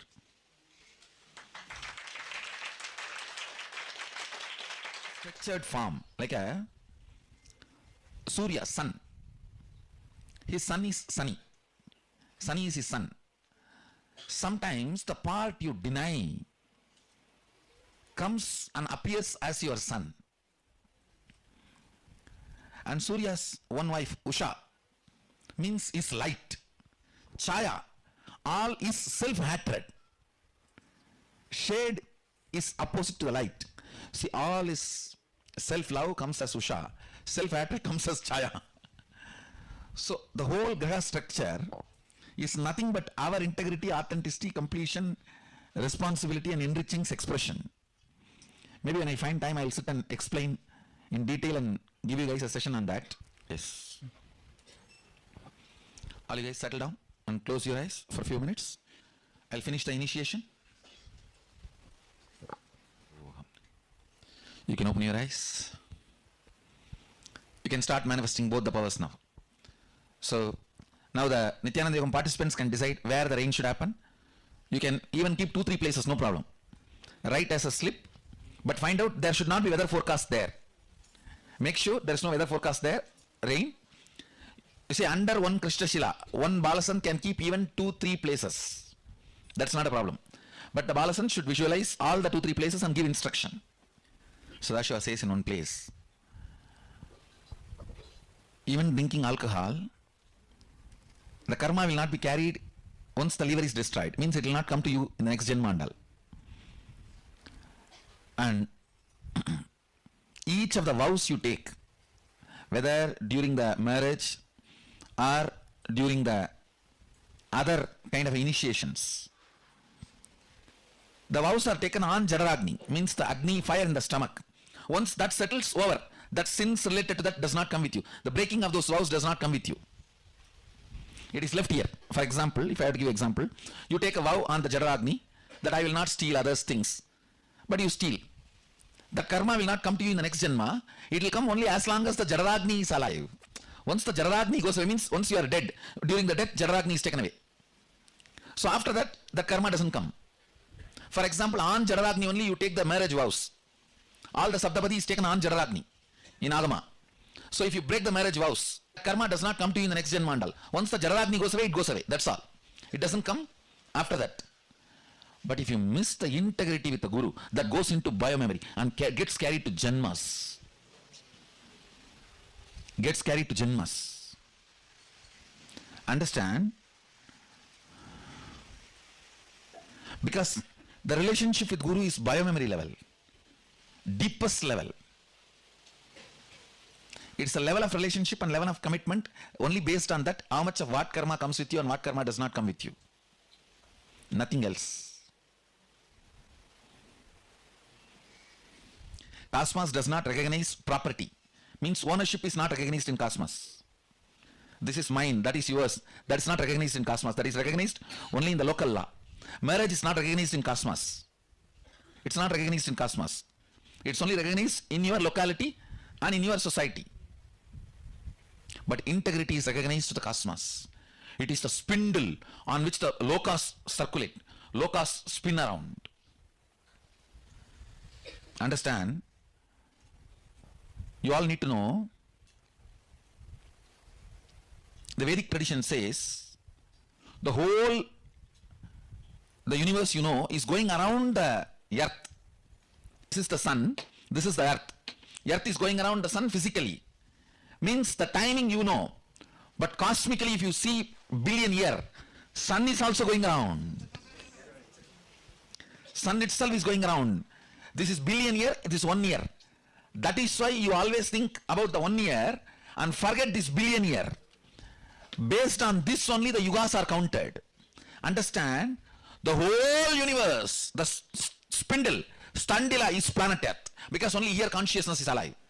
The spindle, you guys know only about the horizontal universe. In the vertical universe, this is the spindle. Below Batala, Adala, Sudala, Talatala, Batala, Boo. The whole thing you know is Boo. The whole Milky Way, everything is Boo. Above, Bhuva, Swa, Tapa. In this whole spindle, the spindle goes through the planet Earth. That is why the Upanishads and Vedas say planet Earth is the center and everything goes round. So the whole thing you know, end of the day, in billion year, goes round the planet Earth.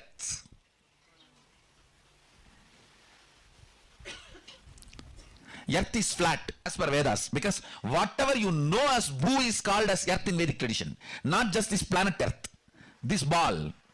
Whatever you know, the whole Milky Way is called as planet Earth, called as Bhu in Vedic tradition. Earth is flat as for the Veda is right. Because the definition of Bhu is not this planet. All the grahas you know put together is the Milky Way is described as Bhu in Vedic tradition. That is flat.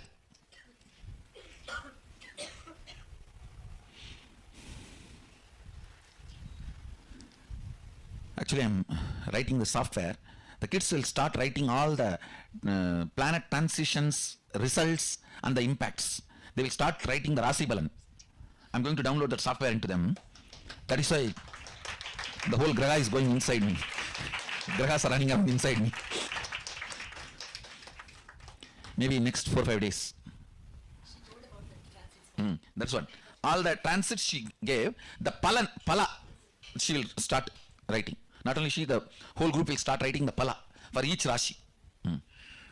Now I am preparing this whole software that they will be able to give a precise predictions for each Rashi and Nakshatra for about each transition.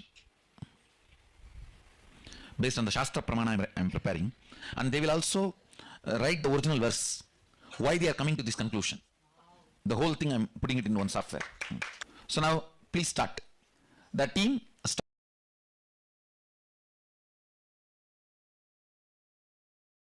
So beautiful. Bhagavan initiated all of us into the power of silicon and said how the grahas manifest and how the integrity to Guru is the ultimate for you to manifest the powers. Here Bhagavan gives the guidelines for us to understand the higher reality. If you have a camera, you can start recording. The cell phone itself, make sure it's switched off, and before you switch off, take a screenshot after closing all the apps. And if the battery increases or the cell phone itself gets heated up, or you see the cell phone switching on when you're switched off by automatic method, then simply you know that you have manifested the powers. If you just feel the Kundalini energy and you just feel some vibration, that's good. You have started manifesting. Go ahead and share to everybody. The more and more you share, more and more power manifestation happens. The enriching and the causing is the very way contributing to others' reality, is the very way you recognize the truth in you. Contribution is the only way that opens up your reality very quickly. Bhagavan beautifully says how you can manifest by experiencing more and more the truth, the oneness with Paramashiva, the conscious sovereignty, who you are. And beautifully you can experience that oneness by the Shaktipada and Shaktinipada. Now sit straight with your head, neck and spine in a straight line. Bring your visualization to Paramashiva space. All this time the initiation has happened. All this time that cognition shift has happened. Now you have to experience the abundance and the auspiciousness and the bliss flowing through you as your reality. How much ever we see a movie, we don't become the celebrity. We still take back home only the essence. But if you sit down and start manifesting powers, you become the Paramashiva with 25 faces and 50 hands and 75 eyes. You become the space of Paramashiva, the state of Paramashiva, being of Paramashiva, Kailasa of Paramashiva, the superconscious of Paramashiva. Beautifully, you experience the oneness with Paramashiva, absolute unclutch from any of the pain points, any of the sufferings, any of the 5 states that Bhagavan said beautifully that we think we are going through. Irrespective of all that you're going through, understand it is only a delusion. How you just shrug your shoulder and just wake up and say, oh, it's a dream. Same way, just leave your mind for some time outside and start looking in the Paramashiva who you are. When you start looking in, after a few days, Bhagavan says, you will start recognizing it. It's like we are searching something for a few days and suddenly we remember where it is, where we have kept it and what it is, everything. Same way, when you start searching inside your inner space, suddenly you recognize yourself to be Paramashiva. That is the most beautiful. The awareness takes to the awareness of us in the inner space. Bhagavan beautifully says, now intensely chant the Mahavakya so you can melt you into the oneness with Paramashiva. What we understand about the identity is not us, but melting that, we'll recognize the true you of who we are, the true I, who we are, the self itself, manifesting as Paramashiva as our reality. Now let's entangle with Bhagavan in the quantum space and start chanting the Mahavakya intensely to experience the oneness. All the initiation will become just the reality in each of us. For the power of silicon, let's start chanting the Mahavakya, experiencing the oneness and seeing the manifestation as prasada for each one of us. Nithyananda Paramashivoham. Nithyananda Paramashivoham. Nithyananda Paramashivoham. Nithyananda Paramashivoham. Nithyananda Paramashivoham. Paramashivoham.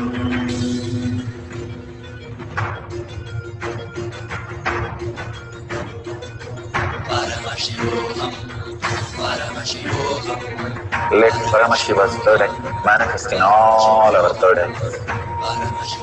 Let the Amrita pour, let the Varni open up, manifest in all of us.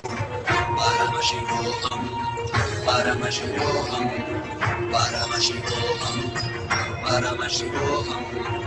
Let Paramashiva overflow, manifest the powers in all our third eyes. Om Nithyananda Paramashivoham. Om Nithyananda Paramashivoham. Om Nithyananda Paramashivoham. Om Nithyananda Paramashivoham. Om Nithyananda Paramashivoham. Om Nithyananda Paramashivoham. Om Nithyananda Paramashivoham. Om Nithyananda Paramashivoham. Om Nithyananda Paramashivoham. Om Nithyananda Paramashivoham. Om